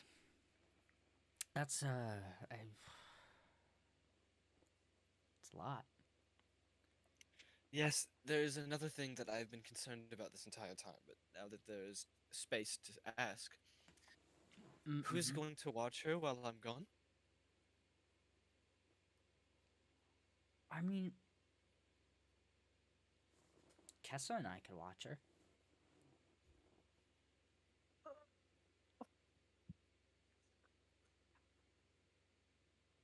I'll have to meet this Kessa again before I make that choice. Totally fair. I totally get it. I'm not really sure where Kessa stands on the whole being able to take care of kids front. That's But my issue. But I can say that at the very least I have a lot of experience. I used to take care of a lot of the kids in the orphanage before I got the job at the palace. I need to sit down. I need to sit down. Speaking of, there's actually a lot of people in the palace that are really good at taking. She could just stay here. I bet she would be great friends with Princess Iona.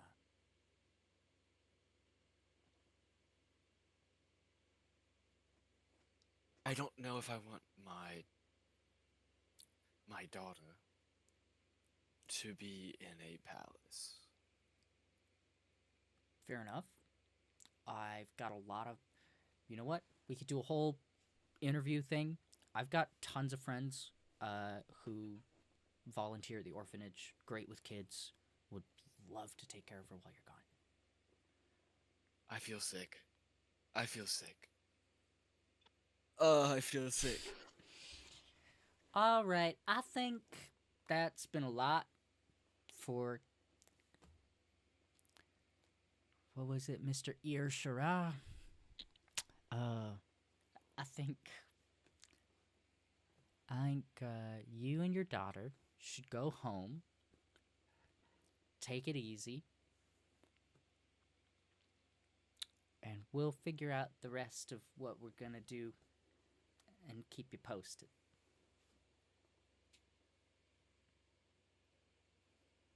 It's a brilliant plan. It's a brilliant plan. I agree. It's a great plan. I have another question. Simon, Yeah. Mhm. since it's as if she was my daughter, does that mean that she's like me? In what sense? Magically? Oh, I mean, given your lineage, almost definitely, and also the fact that she's a clone, almost definitely as powerful as you. I see. Okay. And also apparently a star, and I'm guessing there's a whole shit ton of. Do you want me cursing in front of your daughter? Please do not be cursing. There's a whole lot of presumably cosmic magic that comes with being a star. So you might be raising the greatest mage to ever exist. I'm going to throw up. I'm going to throw up. I'm going to be sick. I'm going to be sick. Remy, do you want to escort him and Adalia home?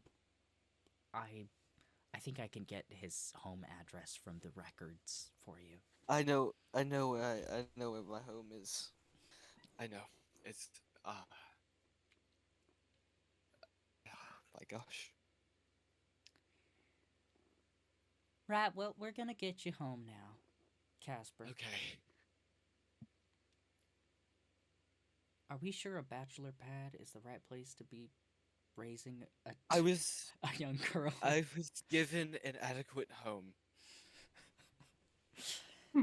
And An adequate home. we'll see if it's Is it adequate acceptable? for child rearing. I don't know.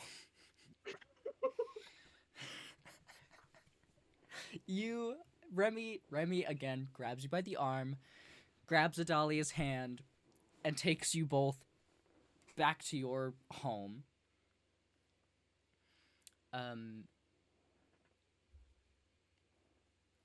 And you get there, you enter. Remy stays at the bottom of the steps leading up to the door.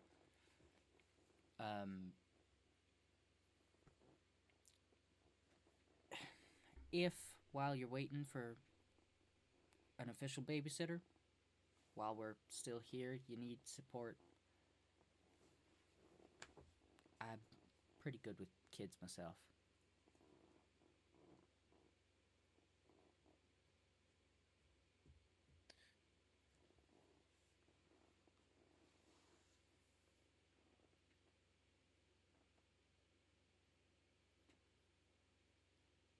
Would you like to come in?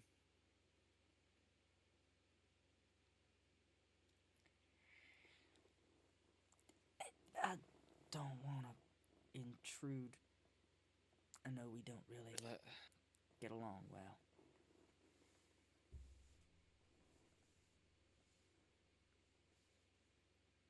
There are worse people I've let in my home.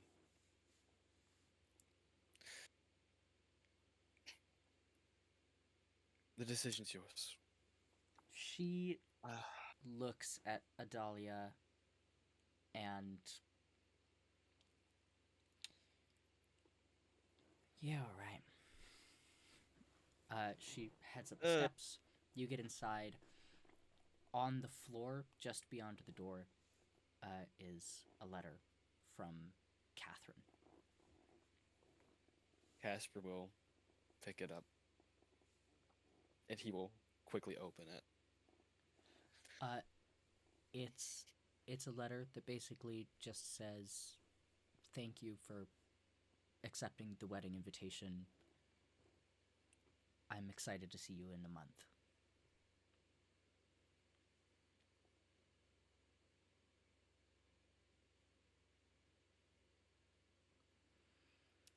Caspar will pocket the letter.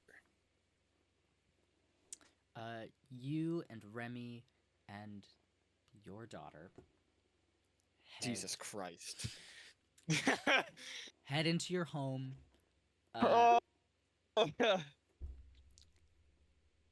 You kind of ease, and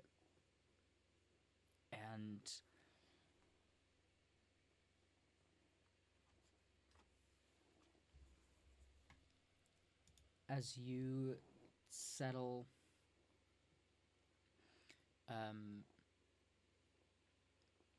your thoughts, as all over the place as they are, slow enough for you to remember that Catherine's wedding is in a month. The travel time to get to where Catherine is a month.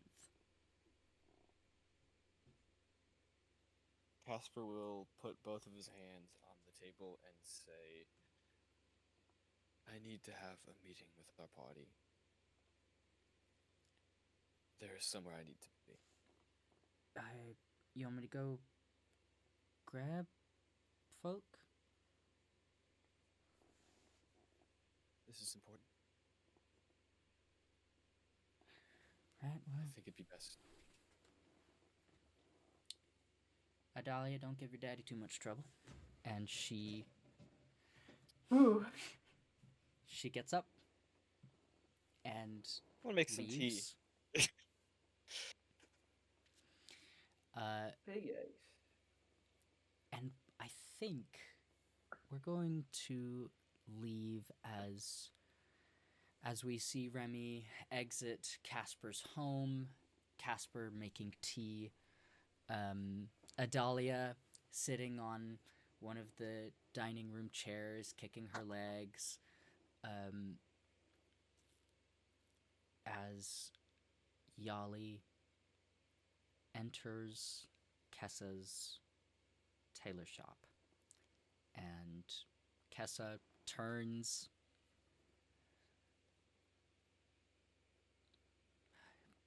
You're back again.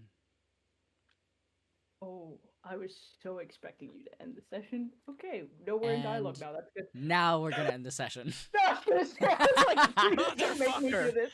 I was like, please don't make me do this back to back. Oh my No. god. I have to call it because we're at like Oh. 4.5 hours of recording Dude. time. My lord. Like this. Let me end I'm it. stopping the recording. I Yeah, stopped let me it. end Let me stop it. Yeah.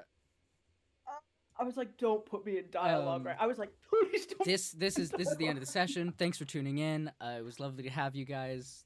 Thanks for watching, and we'll catch you on the flip The side. joy of fatherhood. So I know that I just said, hey, this is the end of the episode, gang, but my players want more. So Okay, you get I've started extra. my recording again. You guys get bonus content. You, the audience, get extra stuff because my players are insane. so stressed about this that I took my sweater off, took a walk, circled the bathroom, went and got water, apologized to my father for what reason I don't know, and came back.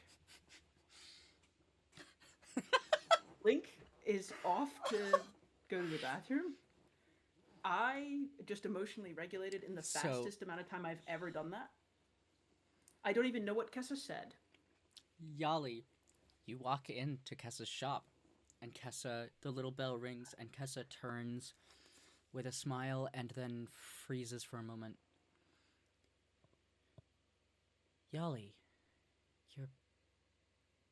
you're back. I am. Let me just look around. Is there anyone else here? No. Okay.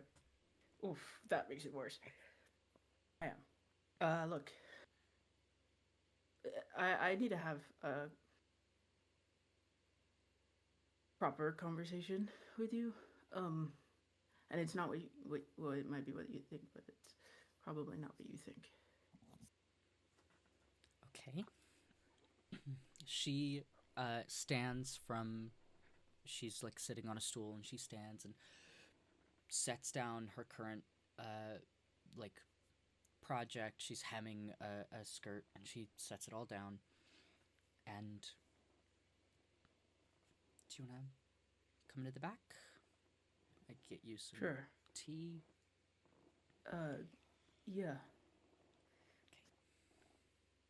Okay. She I'm so nervous right now. leads you into the back room and starts making some tea, sets it on a table, and gestures for you to take a seat as she sits down. So, what did you want to talk about? Yahli takes a seat, kind of really uncomfortably rubs her nose, notes that her palms are sweating, takes a really deep breath. I've done a lot of very shaky voice reflecting and thinking, contrary to popular belief. And I want to apologize to you for a few reasons. But I think I need to explain something to you first. Because I know you and Simon are your own thing, and I respect that. As much as I Don't like it? don't like it, I don't have a right to you or the things you do. But I have to explain because my bigger fear is that you think I don't care. And everything I'm doing now is because I do. And, just let me explain. It's not that I don't care about the thing I lost, the memory.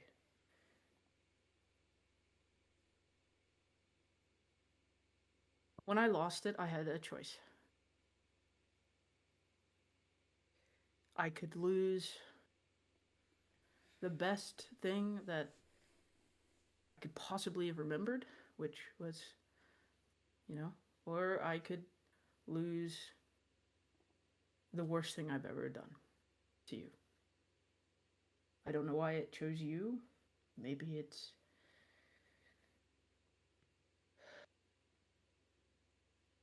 because I care, love, even. But I had a choice. And I know it still sounds like I don't care, but I chose to keep the bad because I wanted to make sure that I still had the knowledge to know how to not hurt you, and I've somehow still managed to do it anyway. It felt selfish to hold on to the good without having any knowledge of what I did that could have hurt you in any way. So it's not that I don't care. I couldn't take both back. I tried. And I thought I was strong enough, and I wasn't. And so I chose to let go of the good so I could make sure I could take care of you properly, and I seem to have failed to do that too.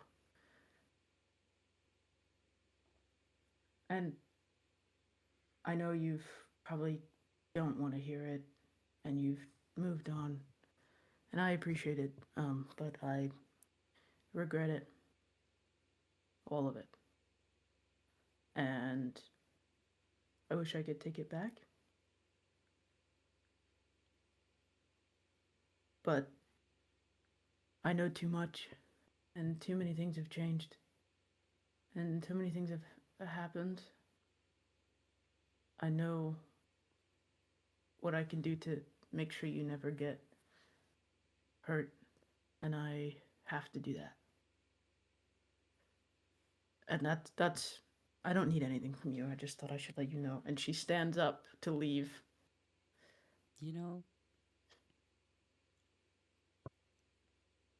Despite everything else that's changed, you're still the same.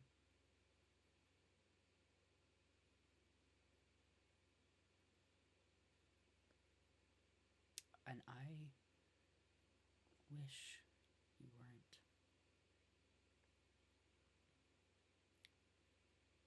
Because I don't like seeing anyone be cruel to you. Especially not yourself.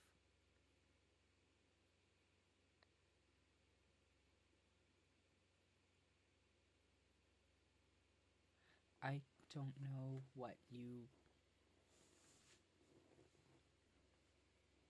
have ever expected from me.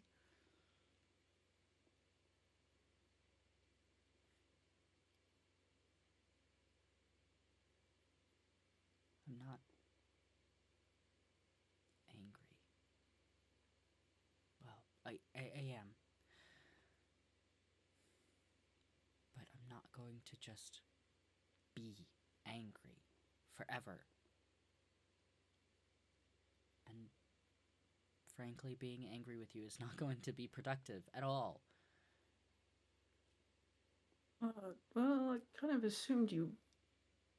I mean, the way it went in my head is we'd have this conversation and then you'd tell me to leave and we'd never speak again, and it would kind of suck forever, but at least you would have the information you needed. I don't hate you. Well, it kind of... We didn't break up because I hated you. Yeah. We broke up because you wouldn't stop destroying yourself. And I can't watch you destroy yourself.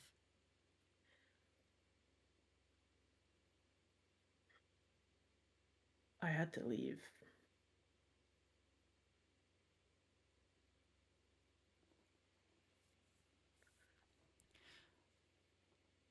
We hadn't spoken in over a year. I hadn't seen you in ages already before you left on your mission.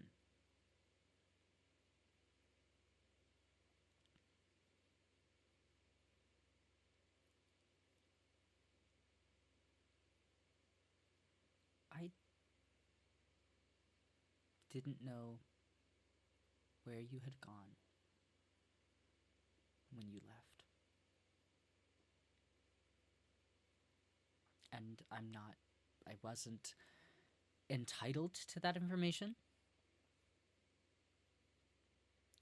But that's...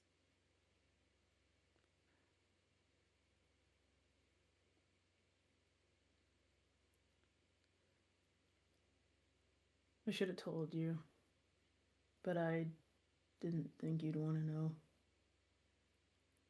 You were, ready to settle, and I wasn't. And I think I'm better, but I don't really know. And I realize that maybe I didn't tell you enough, and you probably don't want to know it now, but I... Stop doing that. Stop hating yourself so much that you make me hate you in your own head. That's not fair to me. You're right, it isn't. I'm trying. I really am.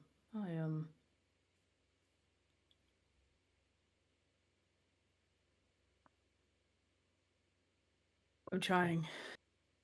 I'm trying to change. Or change, maybe not change, but heal. But I don't know if I'm capable.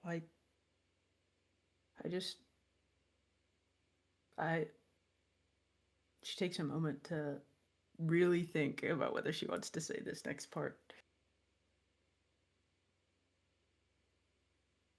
I just put a guy's head on a pike. And he deserved it. He was the same guy that hunted me down when I was 9, after he released me from cages and promised safety. And I don't know if that's healing or if it's me turning into something else. She, in just a second, has her arms around you and is hugging you. Ah, how wonderful. Yahli's gonna tense up for just a second and then hug her back and start slowly crying. And probably not really be able to get much out other than apologies and I'm so sorry and I'm gonna do better, and it's tough now, but I hope that She just... you're happy.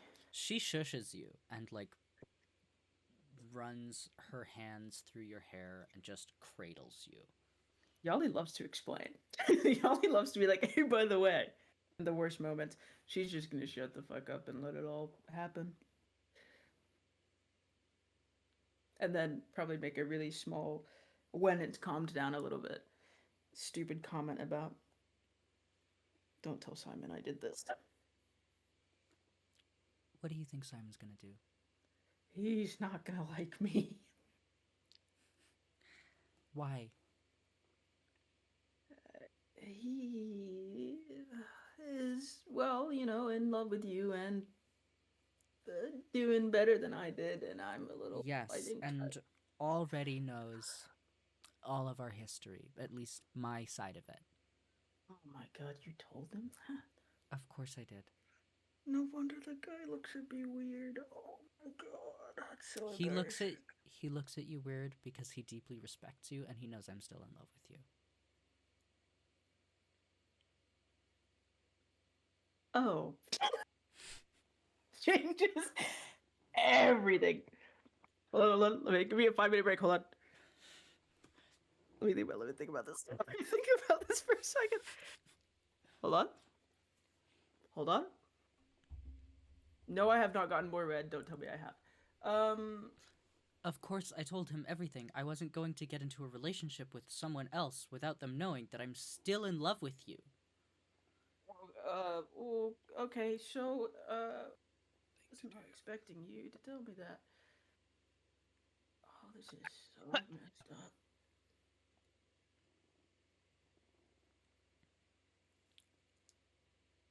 Listen, I get if you don't want to settle down. I get that you have things to do, and it's complicated and hard for you, and that you're hurt and you need to heal in your own way. You aren't expected to be anything different. I can't ask that of you. I know how hard it is to change.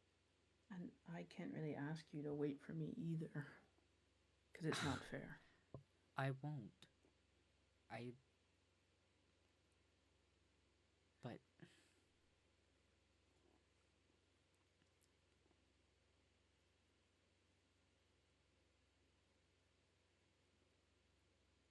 if you ever do find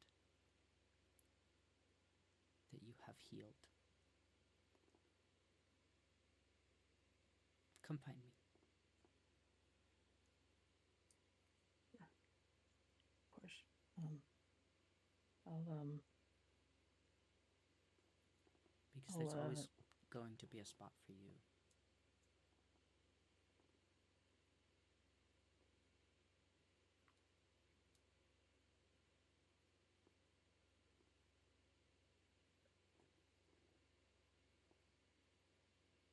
I know, when we were, that I didn't let you ask a lot of questions. But if we, end up talking more, which I hope we do, I'll try to be an open book.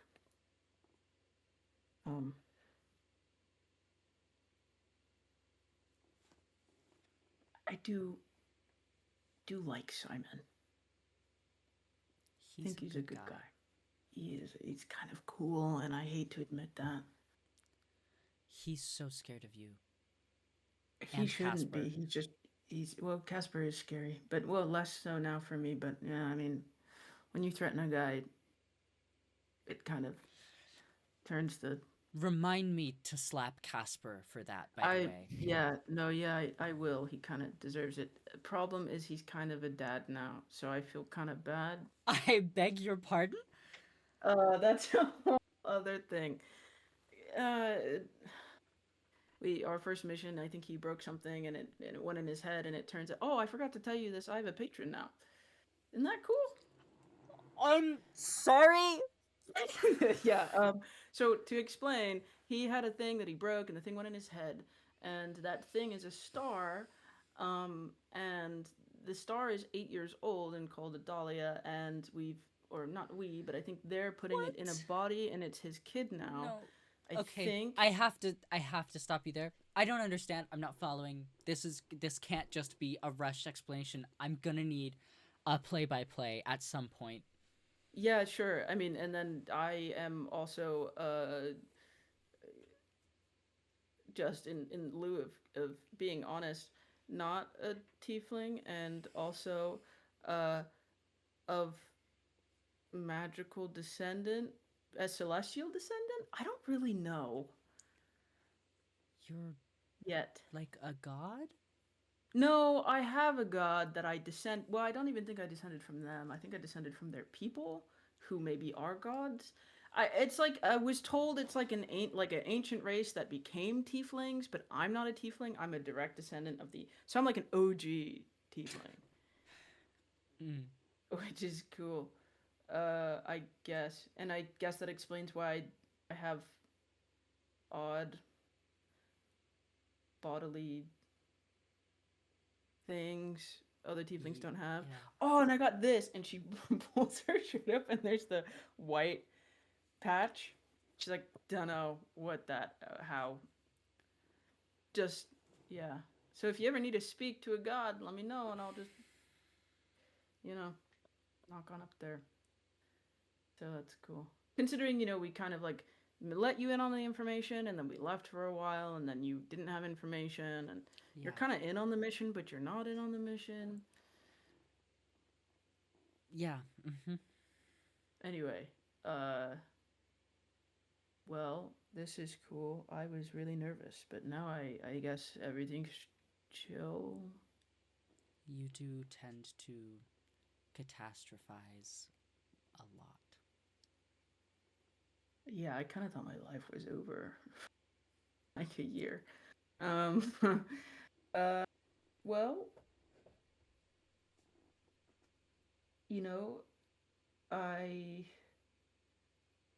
outside of Yahli, I'm contemplating whether to bring up Isabel, but I feel like this is a terrible time. What would Yahli do? Oh, man. I think in this moment, Yahli's like, well, I'm telling truths.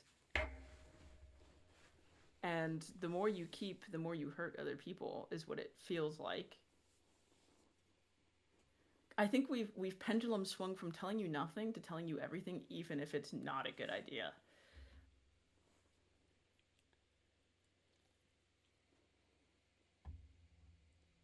Sucks. So, yeah, that's pretty much it. And,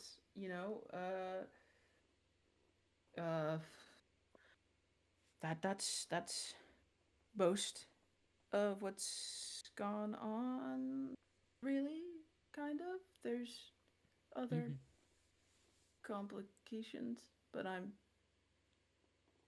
thinking that's not ominous about at all.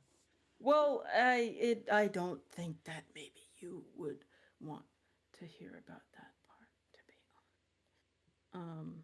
I feel like it's not You're terrible at making me not infinitely curious and panicked about these secrets. You know Lenny. Yeah. Lenny has a sister called Isabel. Yes, she's lovely. Oh.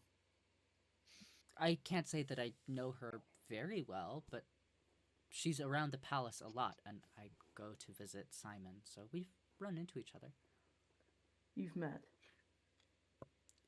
A few times, very briefly. Oh no. That's not how I thought this would go. Isabel, what do you know about Isabel? I'm starting to think I suddenly know a lot more. What have you guys talked about? Mostly how happy she is to be here and around her brother whom she missed. I've talked about Simon quite a bit with her because she's always curious why I'm at the palace. Right. Right. Just general girl talk, And I don't really want to sound full of myself here, but you haven't spoken about me. So you have a thing with Isabel then? It's not like a thing. It's more of like we met and I was really drunk and that's not going where you think it is. And don't remember much of the night, but she asked for me to bring her to Lenny, and I did, and that was all well and fine. And then I was really angry about some stuff, and I walked out of the palace. And when I get angry, I tend to steam, and it's kind of obvious. And she was there, and she said that we should spar, and we did, and that was fine. And then she grappled me, and then kissed me. And then I brought her back to mine, and that's also not going where you think it's going. And then I suggested that I heal her wounds because I inflicted them, and then I told her she could have a room upstairs, as you would, and she suggested to take care of my wounds, which I reluctantly allowed her to do, and then she told me I need to be less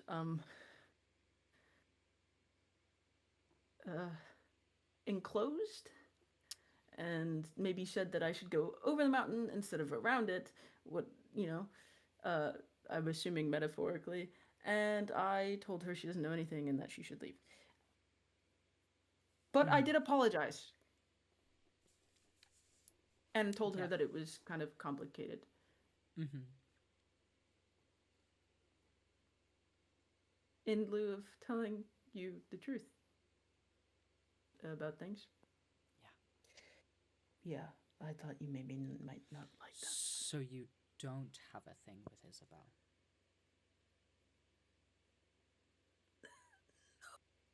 No? Yeah, you don't sound very sure about that. Nothing's occurred. And I'm confused. About? Because, well, she's Isabel, and you're Tessa, and I am still in love with you. And Isabel's something. Something. Okay. Well, just, it's... This is so bad. I should not have talked to you about this. I feel like you should talk to someone about it. It can be me. I just don't really, I'm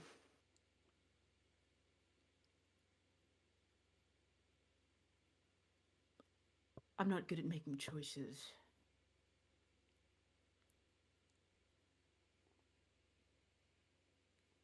Choices? Go with what you know or go with something new.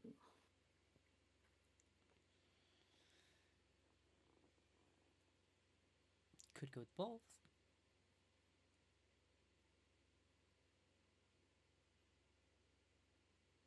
That shut Yahli's brain down for like 3, 4, we're talking maybe even 10 seconds. You are talking about having to choose between me and Isabel.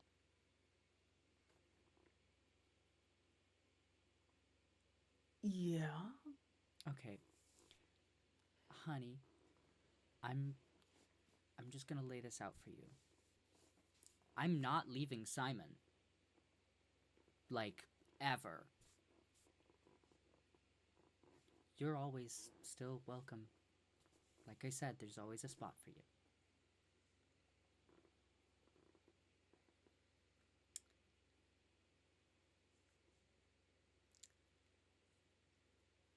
You know your uncles? I got it. The three men who raised you that are all very in love with each other. It just happened. Yeah, it just clicked. Just give me a second to think about this for a minute.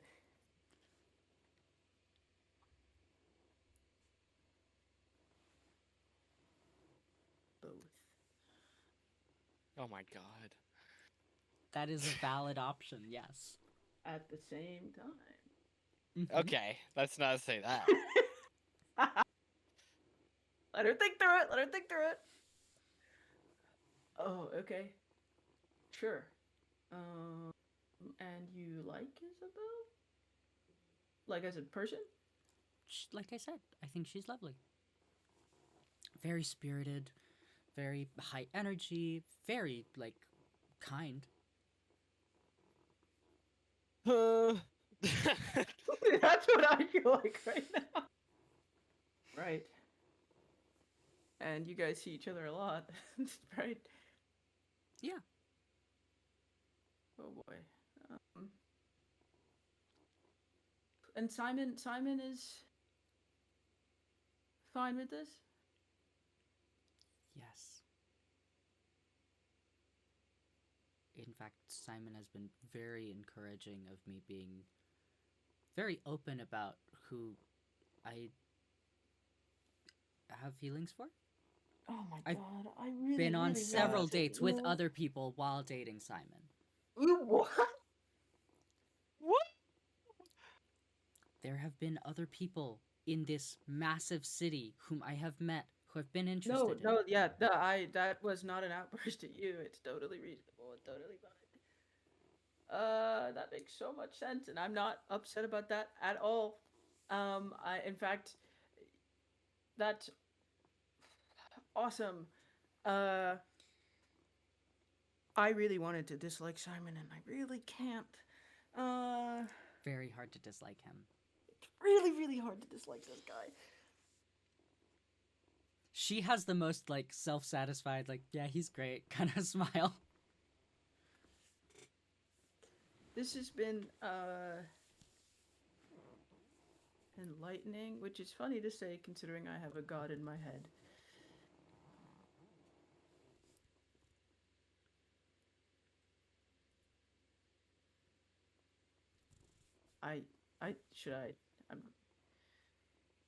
Maybe I should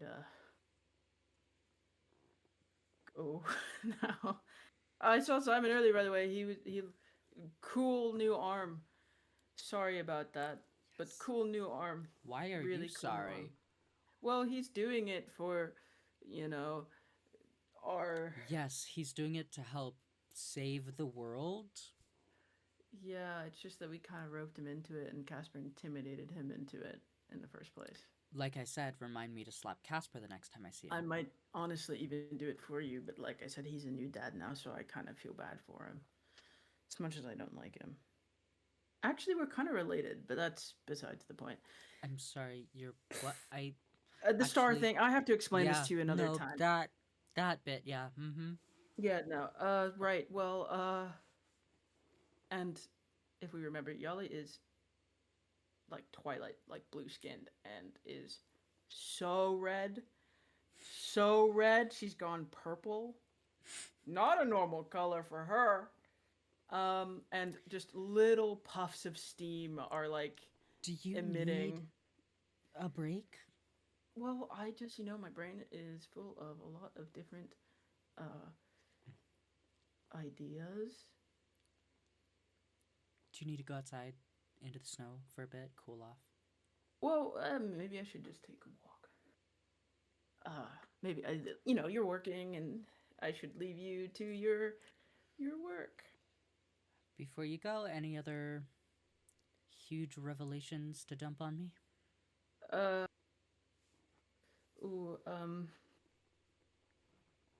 don't think so. I don't think so. Okay. Oh, you remember Remi? Yeah, disappeared.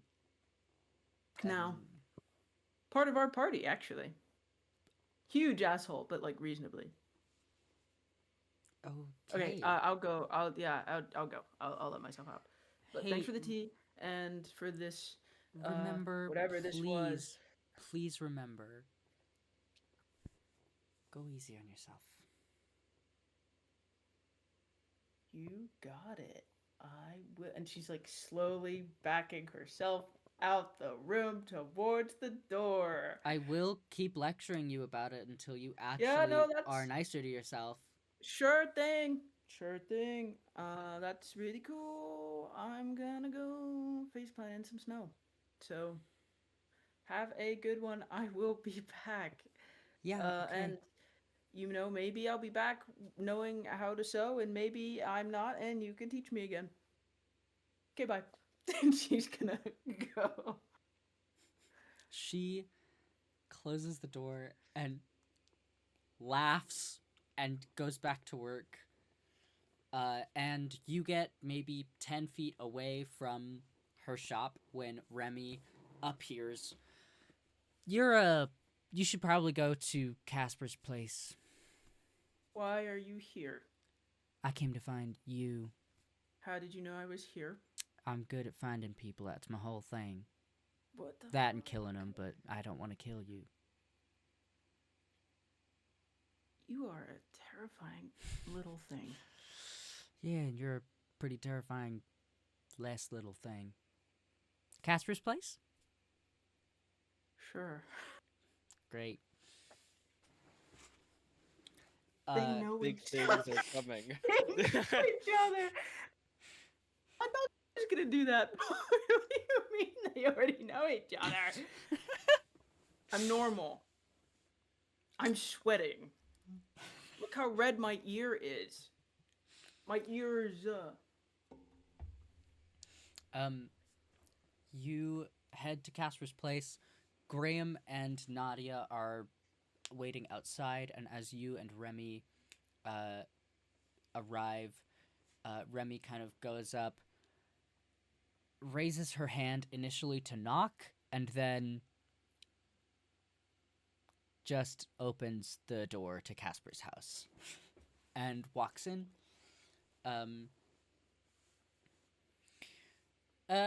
Caspar, I got people. They're here. Good. So this is what Good. your place looks like.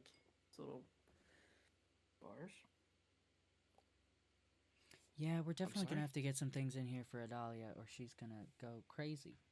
Adalia. Right, the projected thing. Did you manage to put her in a body, or? Oh yeah, take a. She's Casper looks adorable, to and his- Adalia look kind of at- steps out from behind Caspar. It's like, "Hi, that's my dad." Dude. She looks exactly like you. Oh my god. I know, it's so Yeah. cool, cause this way, people don't need to ask who my dad is, cause they'll know.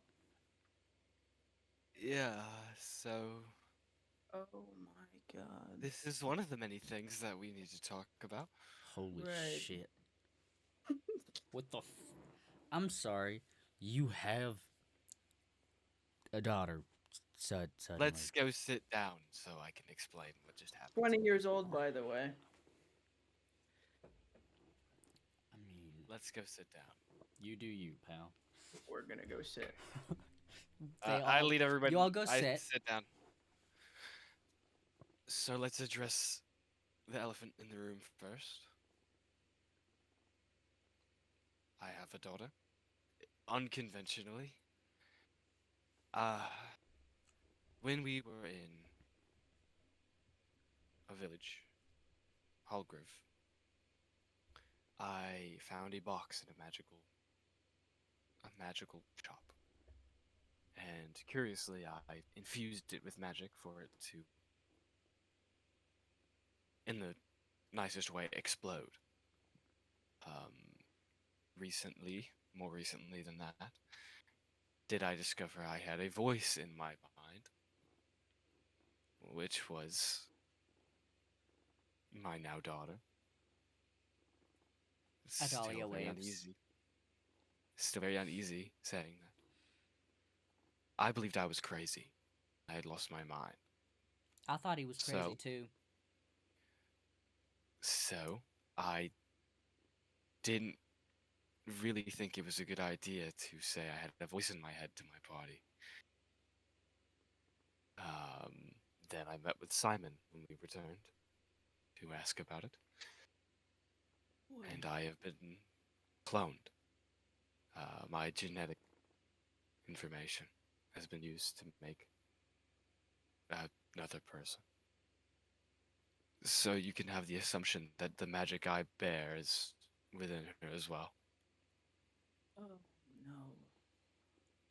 Oh, that's. Congrats on being a dad, I guess. Yeah. It's a lot. I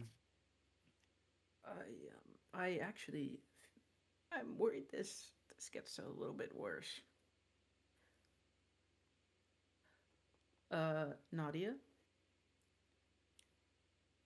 She has been like locked on to Adalia the whole time, and like vaguely turns her head towards you.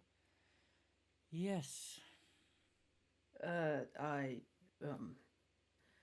When you were unconscious, accidentally stole your patron from you.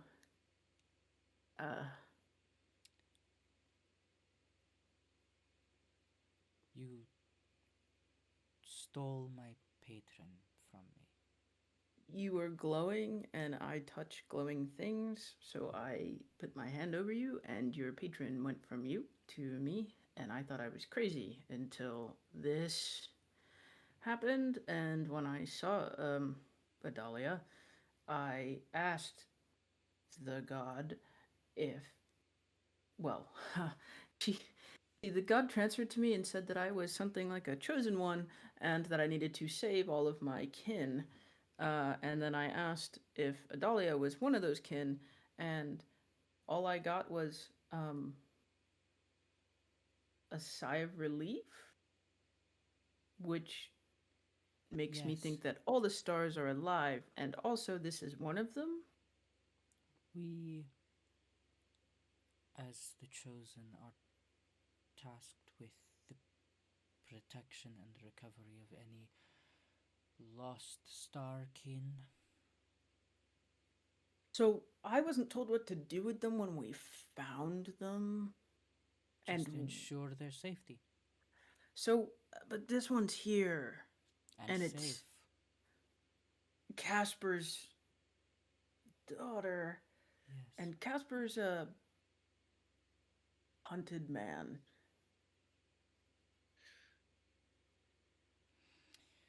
Yes, but Elmira is a safe place.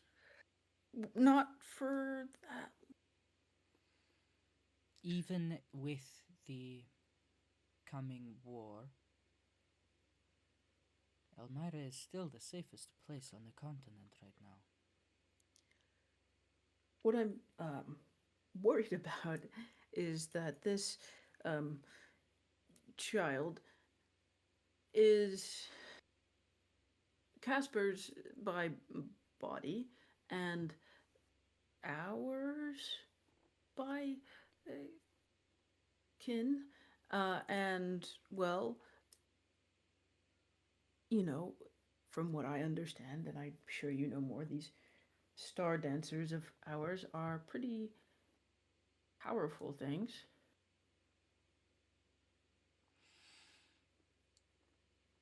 Give me a moment. Nadia turns back to Adalia.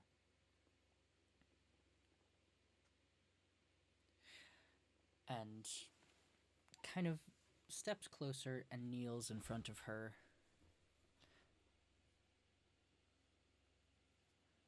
Al-Irem Shara. And Adalia kind of perks up and smiles. Terim Al-Irem Shara. And Nadia's like,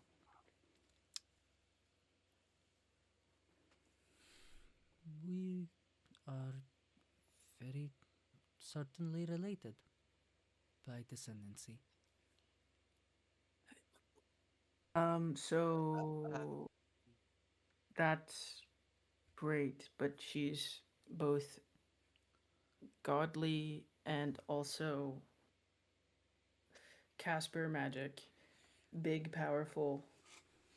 Yes, I imagine she will be a great sorceress in the future. Caspar, Especially being raised by a prodigy such as Caspar. how you feeling, bud? There is another reason I called you all here. Oh, God. Okay. In a month from now, my sister Catherine is to be married off. The wedding's location is a month's travel away. So, in the meantime, I will be leaving to attend said wedding. I do not aim to bring those unwilling or my kin to an event such as that.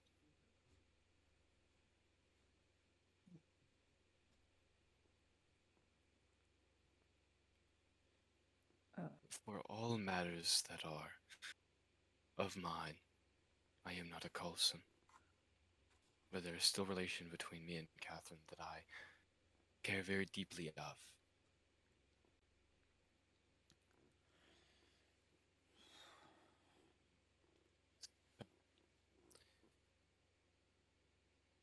whether or not I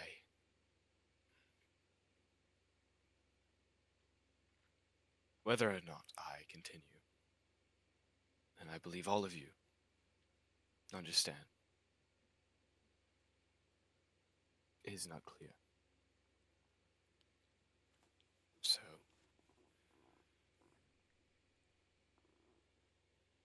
So you're leaving. for a month.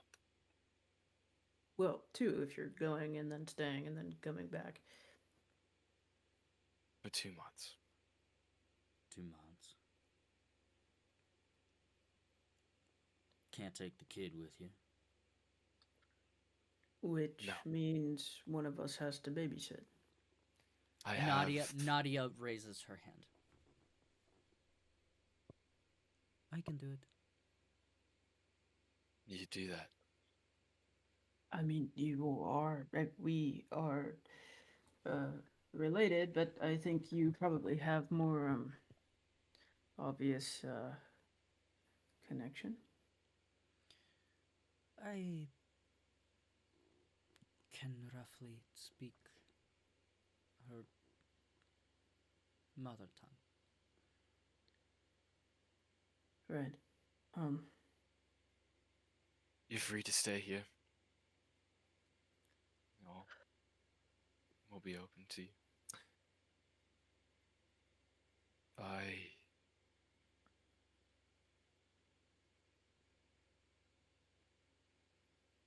Thank you. And to all of you, very appreciative.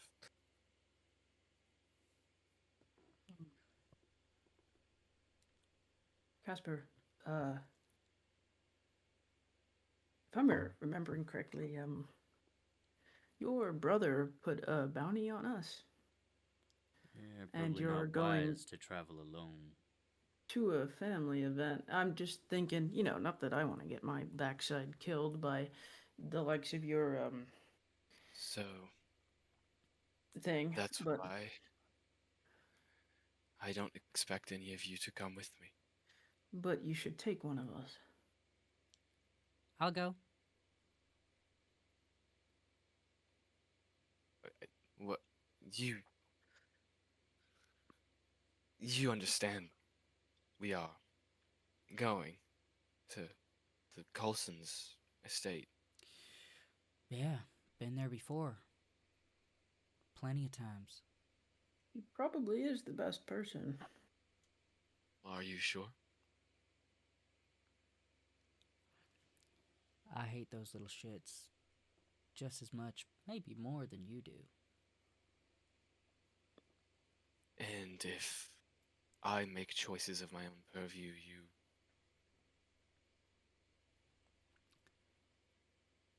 will you interfere? If you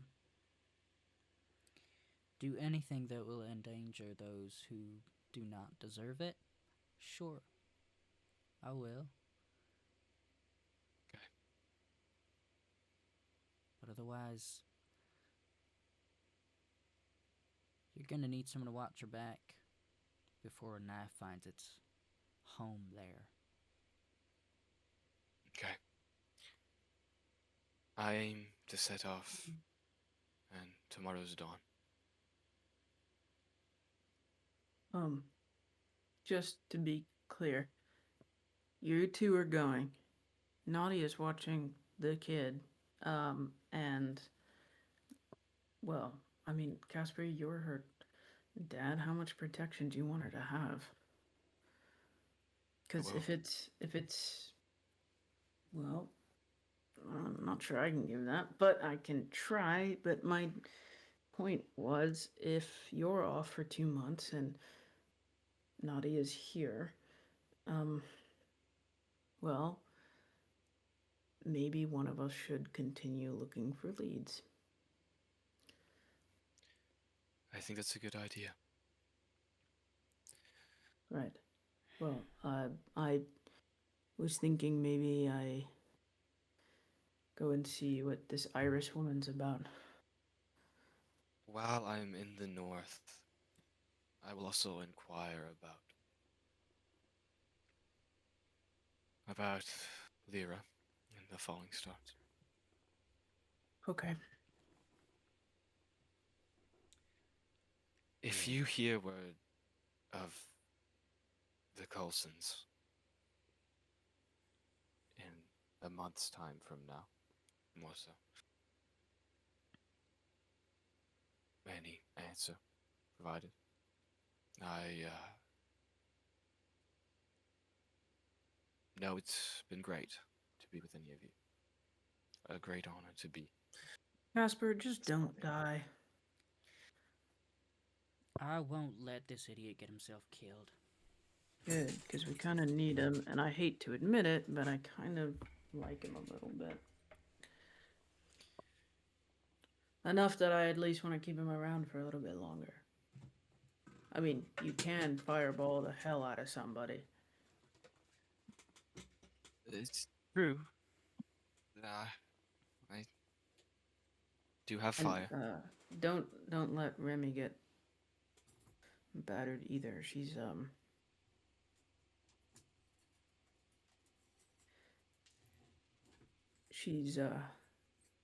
well, wanted. Yeah, don't push and yourself. welcome. All right.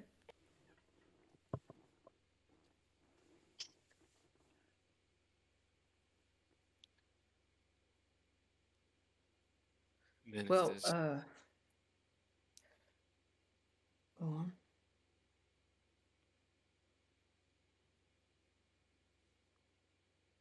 anything else you wish to know,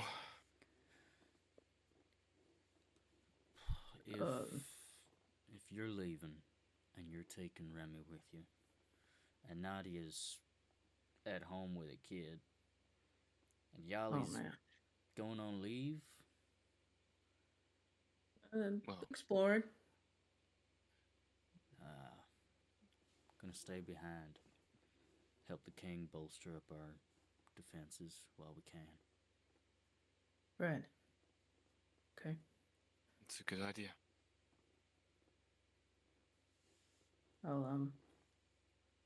I'll see what I can figure out in and around Hallgrave. Sure, it won't be too bad. Right. I mean, if you want, Graham, you're welcome to come with, but I understand if you want to help out here. I think given my history, it's best I stay to help defend against Starling. Yeah, that sounds good. I'll head out not too long after Caspar then. Right. Okay. Maybe Well, don't go alone though. well, if I'm counting correctly, there's you who's here, and Nadia There's who's more here, people than and just our party that are capable of expeditions. like. Wasn't there another We got candidate for Royal a party? Guard, and that's true. Olin's still an option. Not that fucking guy. Well, we don't have much choice, do we? I mean, Or I can go alone. I mean, look, I love Lenny. He's a great guy, but I'm not sure he'd. what about his sister?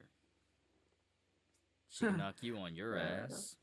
You seem to get sounded. I don't know if that's a great idea, guys. She's gonna be able to hold her own. Certainly help out on that. And you seem to get along just fine, so. Yeah, no, we do get along Well, okay. if you don't want to exercise those options, I mean, the- I could ask. my offer could was ask. to be I know a few in the magical department. Oh my They're God, not I can't of take my someone who's like quality. you, Casper. Good Lord, They're not I like just got me. rid of you, man. They're not like me. They're different. They're smartasses with a lot of magical knowledge. They have the magical knowledge, but not the power. That sounds Ma- like a liability more than an asset. Some of them are like Caspar, but some of them are Ish, like okay. Simon. Pass. Some are like Simon. Well, if I had a choice, I would take Simon, but I think he's a bit busy, and I think I'd get murdered if I suggested it. But maybe I'll ask the short I could blonde always one. point you to a mage or two. I'll ask Isabel. Right then.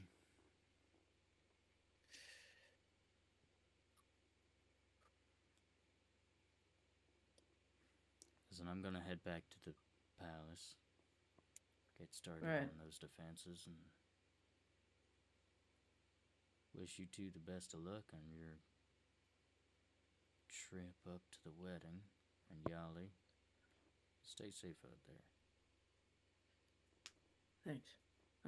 Good luck with your defenses. And Nadia with the kid. Remi, Caspar, don't get killed. I'm gonna see if I can find Isabel again and head home for the night. Good night then. Yahli's gonna get up and start going out and say bye to Caspar and his little kid. Idalia smiles and waves. And and make does an off comment about how he really needs more furniture and then leave. Yeah, as you're like walking out the door, Idalia is like, "Bye, Aunt Yahli." Oh, I don't think I'm gonna get used to that. Bye, Adalia.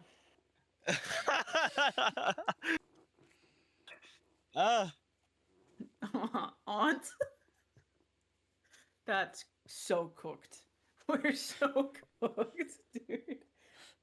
I'm fucked. You just threw a child into the middle of a party. That's insane work from you. It's insane. Anywho.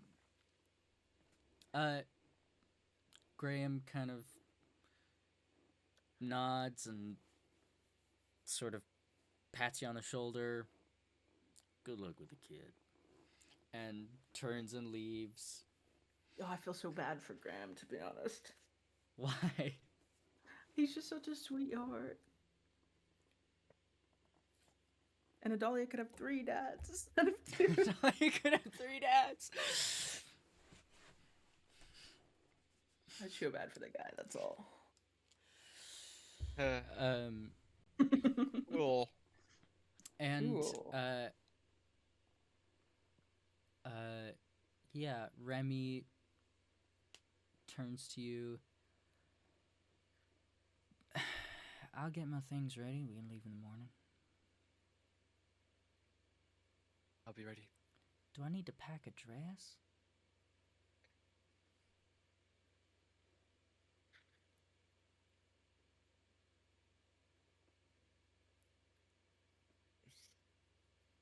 Do what you see fit. It's your sister's wedding.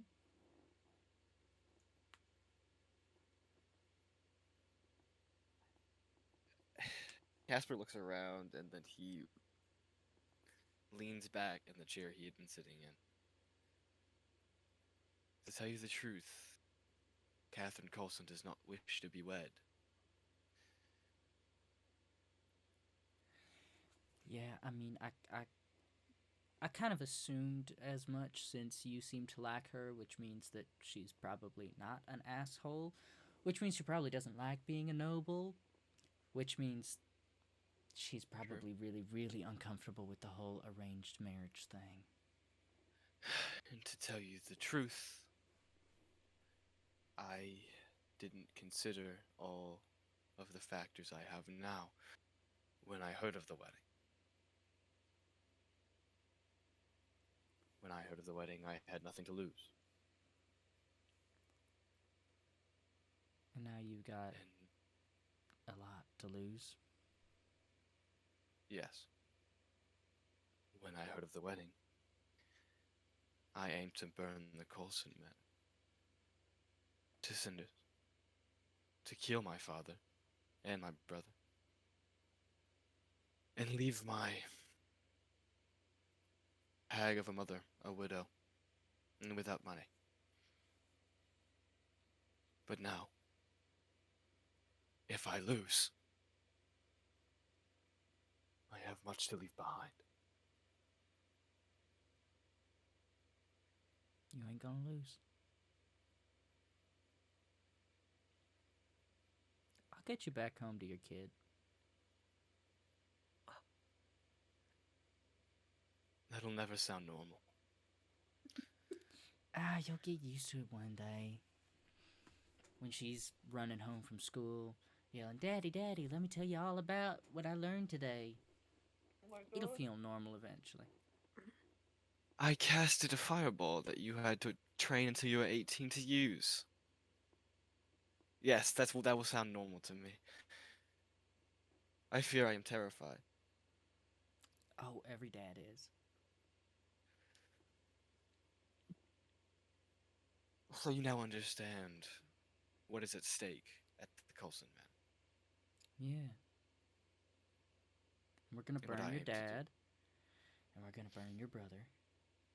We're gonna ruin your mother's life, and maybe turn this whole mission into like a little rescue mission.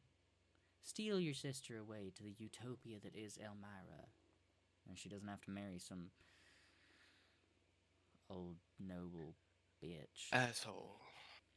A rich man from the south. He is a stepping stone in the Kulson family. That's really all he is to them. That's all anyone is to them.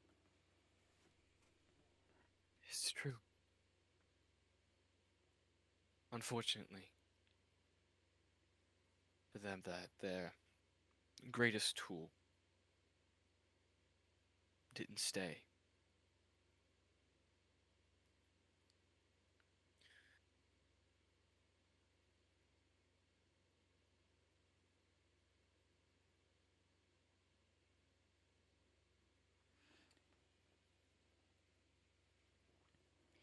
There's so much of my home life that I forgot.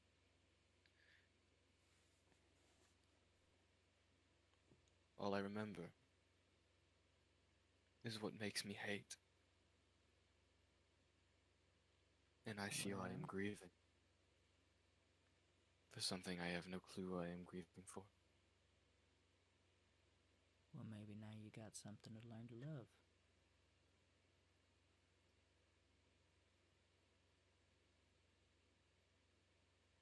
That seems unlike me, but it's worth trying.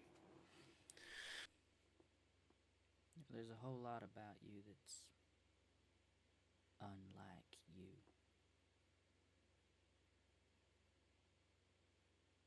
It's true. What is that, Ruby? What is this? Nothing. What is this? Bro, Don't worry about it. I'll tell you later when we're done. I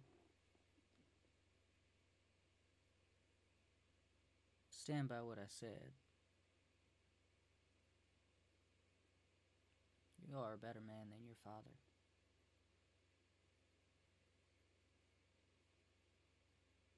Thank you. And I think you'll be a better father than he ever was. I hope I do. I hope I am.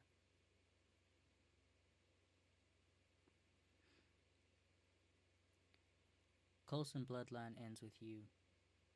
And, I think a better bloodline's starting. It's going to be hard to convince my sister to change her last name. But I'm sure she'll be alright.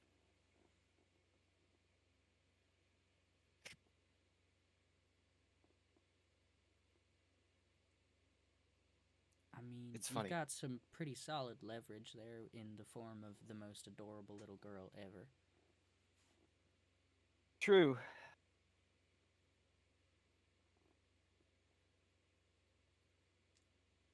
It's unsettling, really. Similar. She looks to me.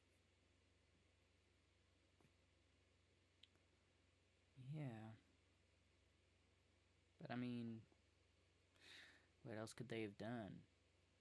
I mean, maybe they could have taken someone else's genetic code and mixed it, but you can't imagine there's anyone out there you'd want to do that with. No. Quite frankly, that doesn't interest me. It never has.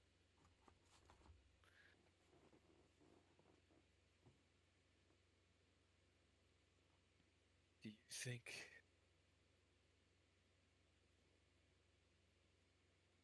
She'll be treated What is going on down here? Like, fucking I'm just Ruby. thinking. I'm just thinking. Ruby over I'm here. thinking. Bullshit. I'm just thinking. I'm just thinking. Just I'll tell you I'm just later. thinking. I'm just thinking. Continue, Caspar. I'll tell you later. Whatever. Hide my face. It's fine. Do you think she'll be like me? Treated like me?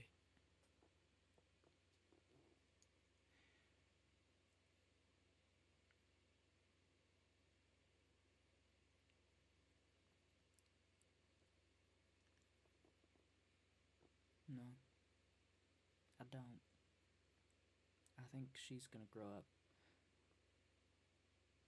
knowing love and kindness, knowing what it's like to have friends and support. And I don't think she'll ever really truly know hatred the way you do. I think she's gonna grow up to be gentle and kind. But I do think she's gonna learn a lot of that from you.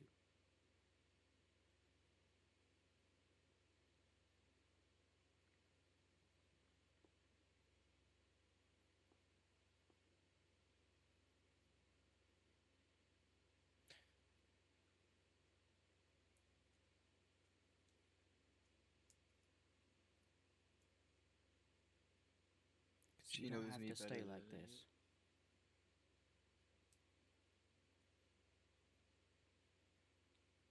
She knows me better than anyone else.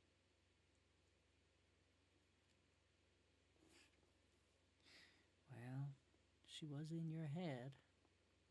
Certainly reveals a lot of secrets you try to keep buried.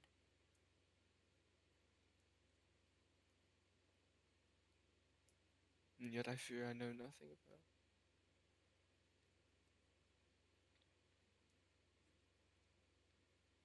I think a lot of parents don't know their kids for a while. I think that's part of what they enjoy so much about being parents. Is learning about this new person.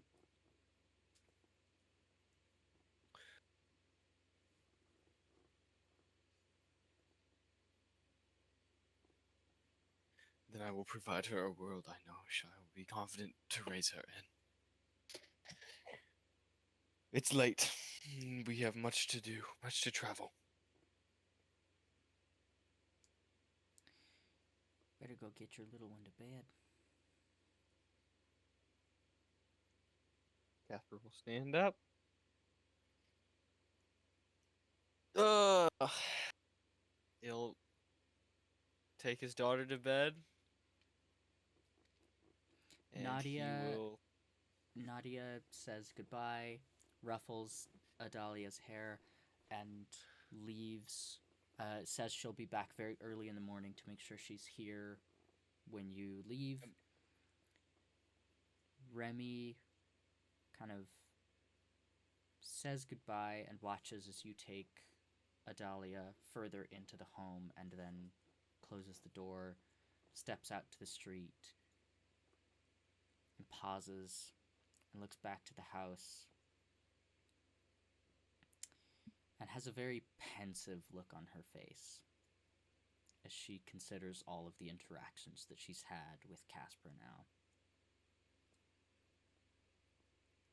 And then she turns and steps into the shadows and vanishes. And you take Adalia to bed, You have always had a guest room in this house, but it has always been empty. And now, suddenly, that room that has always been so cold and hollow is filled with a warmth as you tuck Adalia into the bed. And there is a brightness and a gentleness to that space. And she gives you one last hug and says goodnight and curls up under the covers and falls asleep. And you yourself leave the room, off to continue your tasks and your preparations for your 2 months of travel.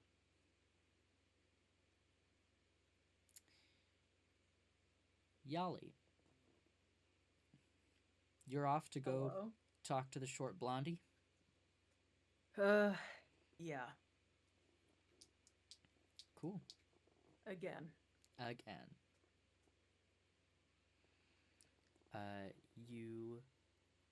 You head off. You're likely to find her at the Viper. Right, yeah. And But it's nighttime now, right? Yeah. It's Yeah, like, it's now like dinner time. Okay.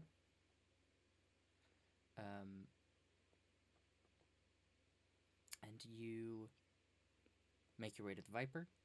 It is bustling, the lights are on, lots of noises of people, and as you enter, you very quickly clock Isabel at the bar with a plate and a drink, and a little book in her hand. Can I see what's on the book? Go ahead and give me a perception check.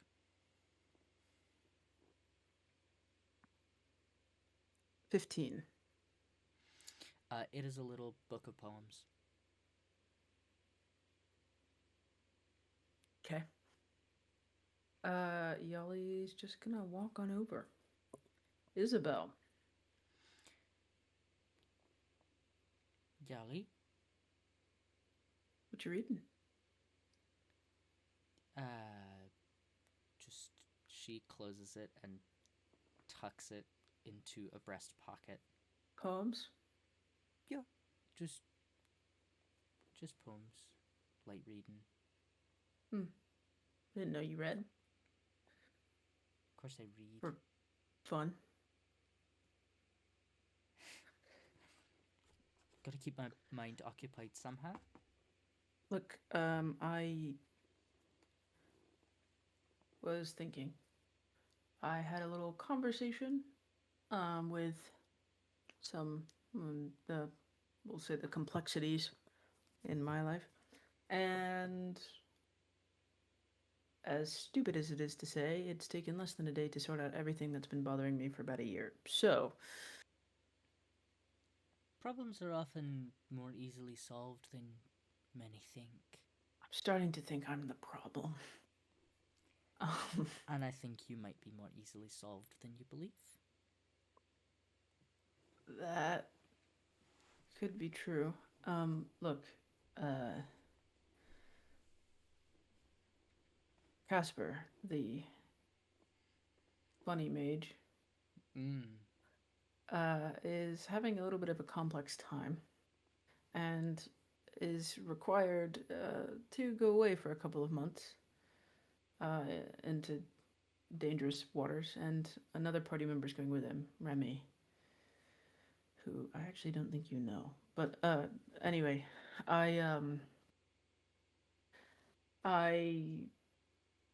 well, Caspar has I don't want to call her a liability, but there's something that needs protecting here at home, and so Nadia is here, and Graham is working with the king, and I'm going to ask something very difficult of you.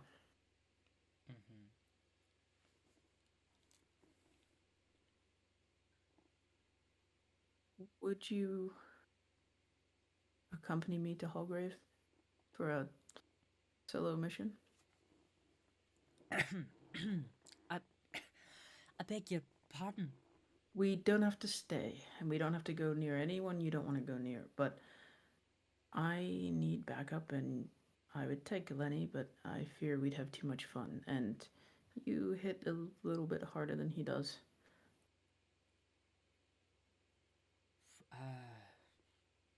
Right, well... I know you just left, and you're exploring a new city, and you're trying to settle in, but... I'm happy to go. Oh. That was a lot less convincing than I thought I needed to do. I mean, obviously, Hallgrave's not my favourite place, but... I can fill you in on everything we're looking for. And all the things you might have missed, and some things you should probably know if we end up getting into some trouble, but... Yeah, you just seem like the best person for it. Okay. And, you know, it's not a bad way to get to know someone. That's very true. Can I buy you a drink? Sure. Just because, you know, we talked about grabbing a drink, and we never did. We did talk about that, yeah. And Yahli goes and grabs a drink and sits down next to her. There is one thing, though, now that that's out of the way, that I kind of wanted to ask you about.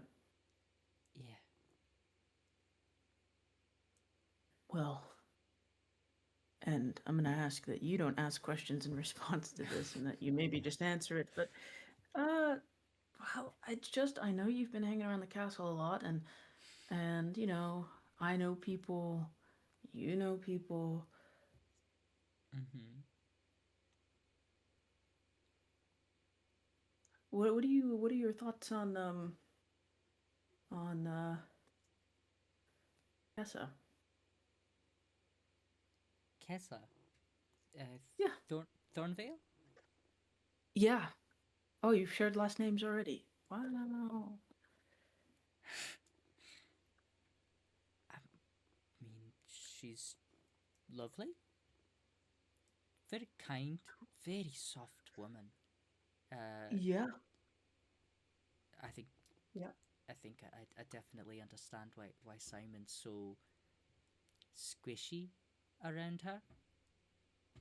Yeah. He's interesting. She's very intelligent, very skilled. Skilled. Sure. With. I mean, she's got her own like sewing shop, hasn't she? Yeah. No, that's yeah, skilled. I think, yeah. I can't say that I know her like super personally, but I presumed not, because you haven't been here for that long. Just wanted to know. Just curious. do I get to ask questions now that I've answered? Oh, I forgot you could do that. Why Kessa specifically? Do you guys have history? Oh. Maybe a little bit. Is Kessa the complications? Maybe a little bit. Yeah. That makes Yes. a lot of sense. It does. I mean, if I had history with Kessa, I'd also very, very much be Yeah, right. in a Okay. place of things being complicated. Right. Oh, yeah. That's. Yeah.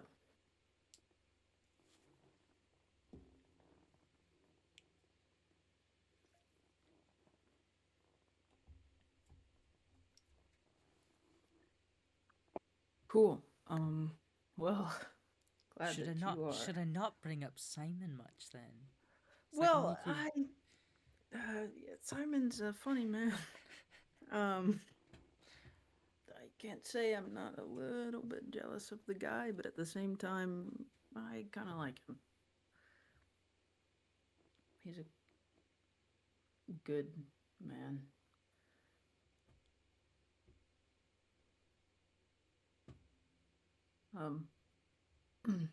It really is a more of a complication on my part than it is anybody else's. I mean, I just have to figure out how it works. But How what works? right. Well,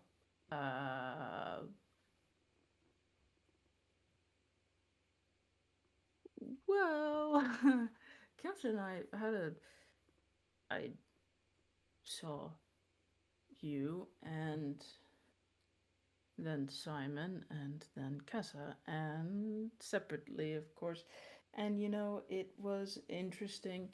I was exposed to a new way of thinking about this.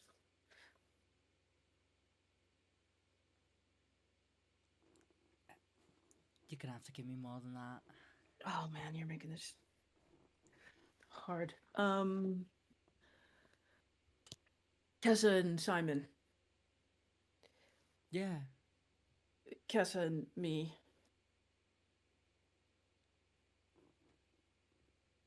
Me and you. Straight line. So I'm my not thought following. was, well, it was really I was, you know, thinking that not that you've said or anything, but based on the actions that you've taken as of late, I would have had the thought that the interest was maybe there in a particular tiefling-like creature, and I was confused as to whether to, you know, go with new and challenging or You know, old and challenging. this is kind of what I was saying about the don't walk around the mountain. Because now I'm lost.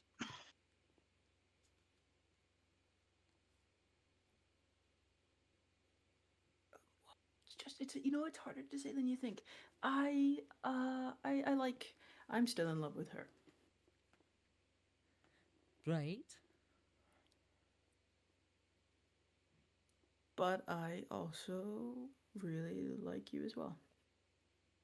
And so the struggle was figuring out what to do. And when, you know, that all happened, I was confused and kind of scared in a good way. And then we had a conversation earlier, and I was reminded that I have 3 dads and not 2.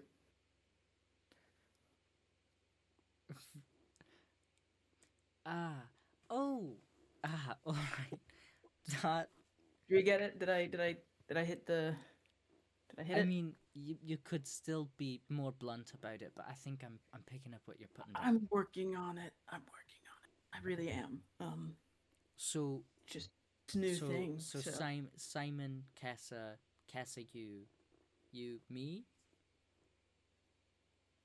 I mean, yeah. I mean, the configuration in theory could change at some point, but it's where it's at now. If I mean, unless and this is more of like a conversation rather than a direct, you know, this is what's happening, because obviously you have choices to make, and you can also not be willing or I guess into it, but that sounds kind of weird and suggestive. I'm more like a that you might not. I'm not opposed. Great. I don't know exactly how I feel about that. Never experienced it. Never been Me around neither. it. Me neither.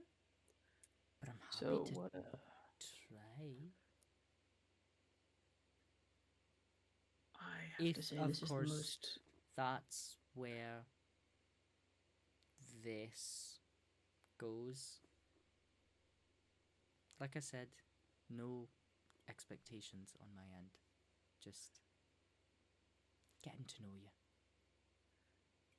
Yes, that's what the, yeah. I mean, the getting to know part would obviously come before, but I thought maybe I'm really on a streak of saying too much today. But the clarity might be a welcome change. I had a It habit is and nice.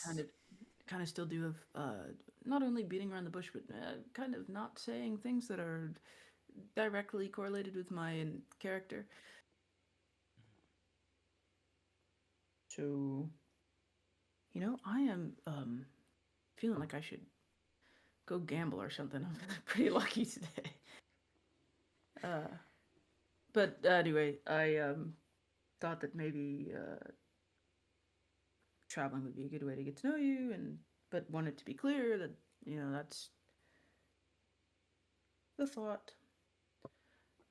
That well, I guess that there's no pressure from anywhere at all, and that I've been in a day cleared of my self-imposed guilty conscience.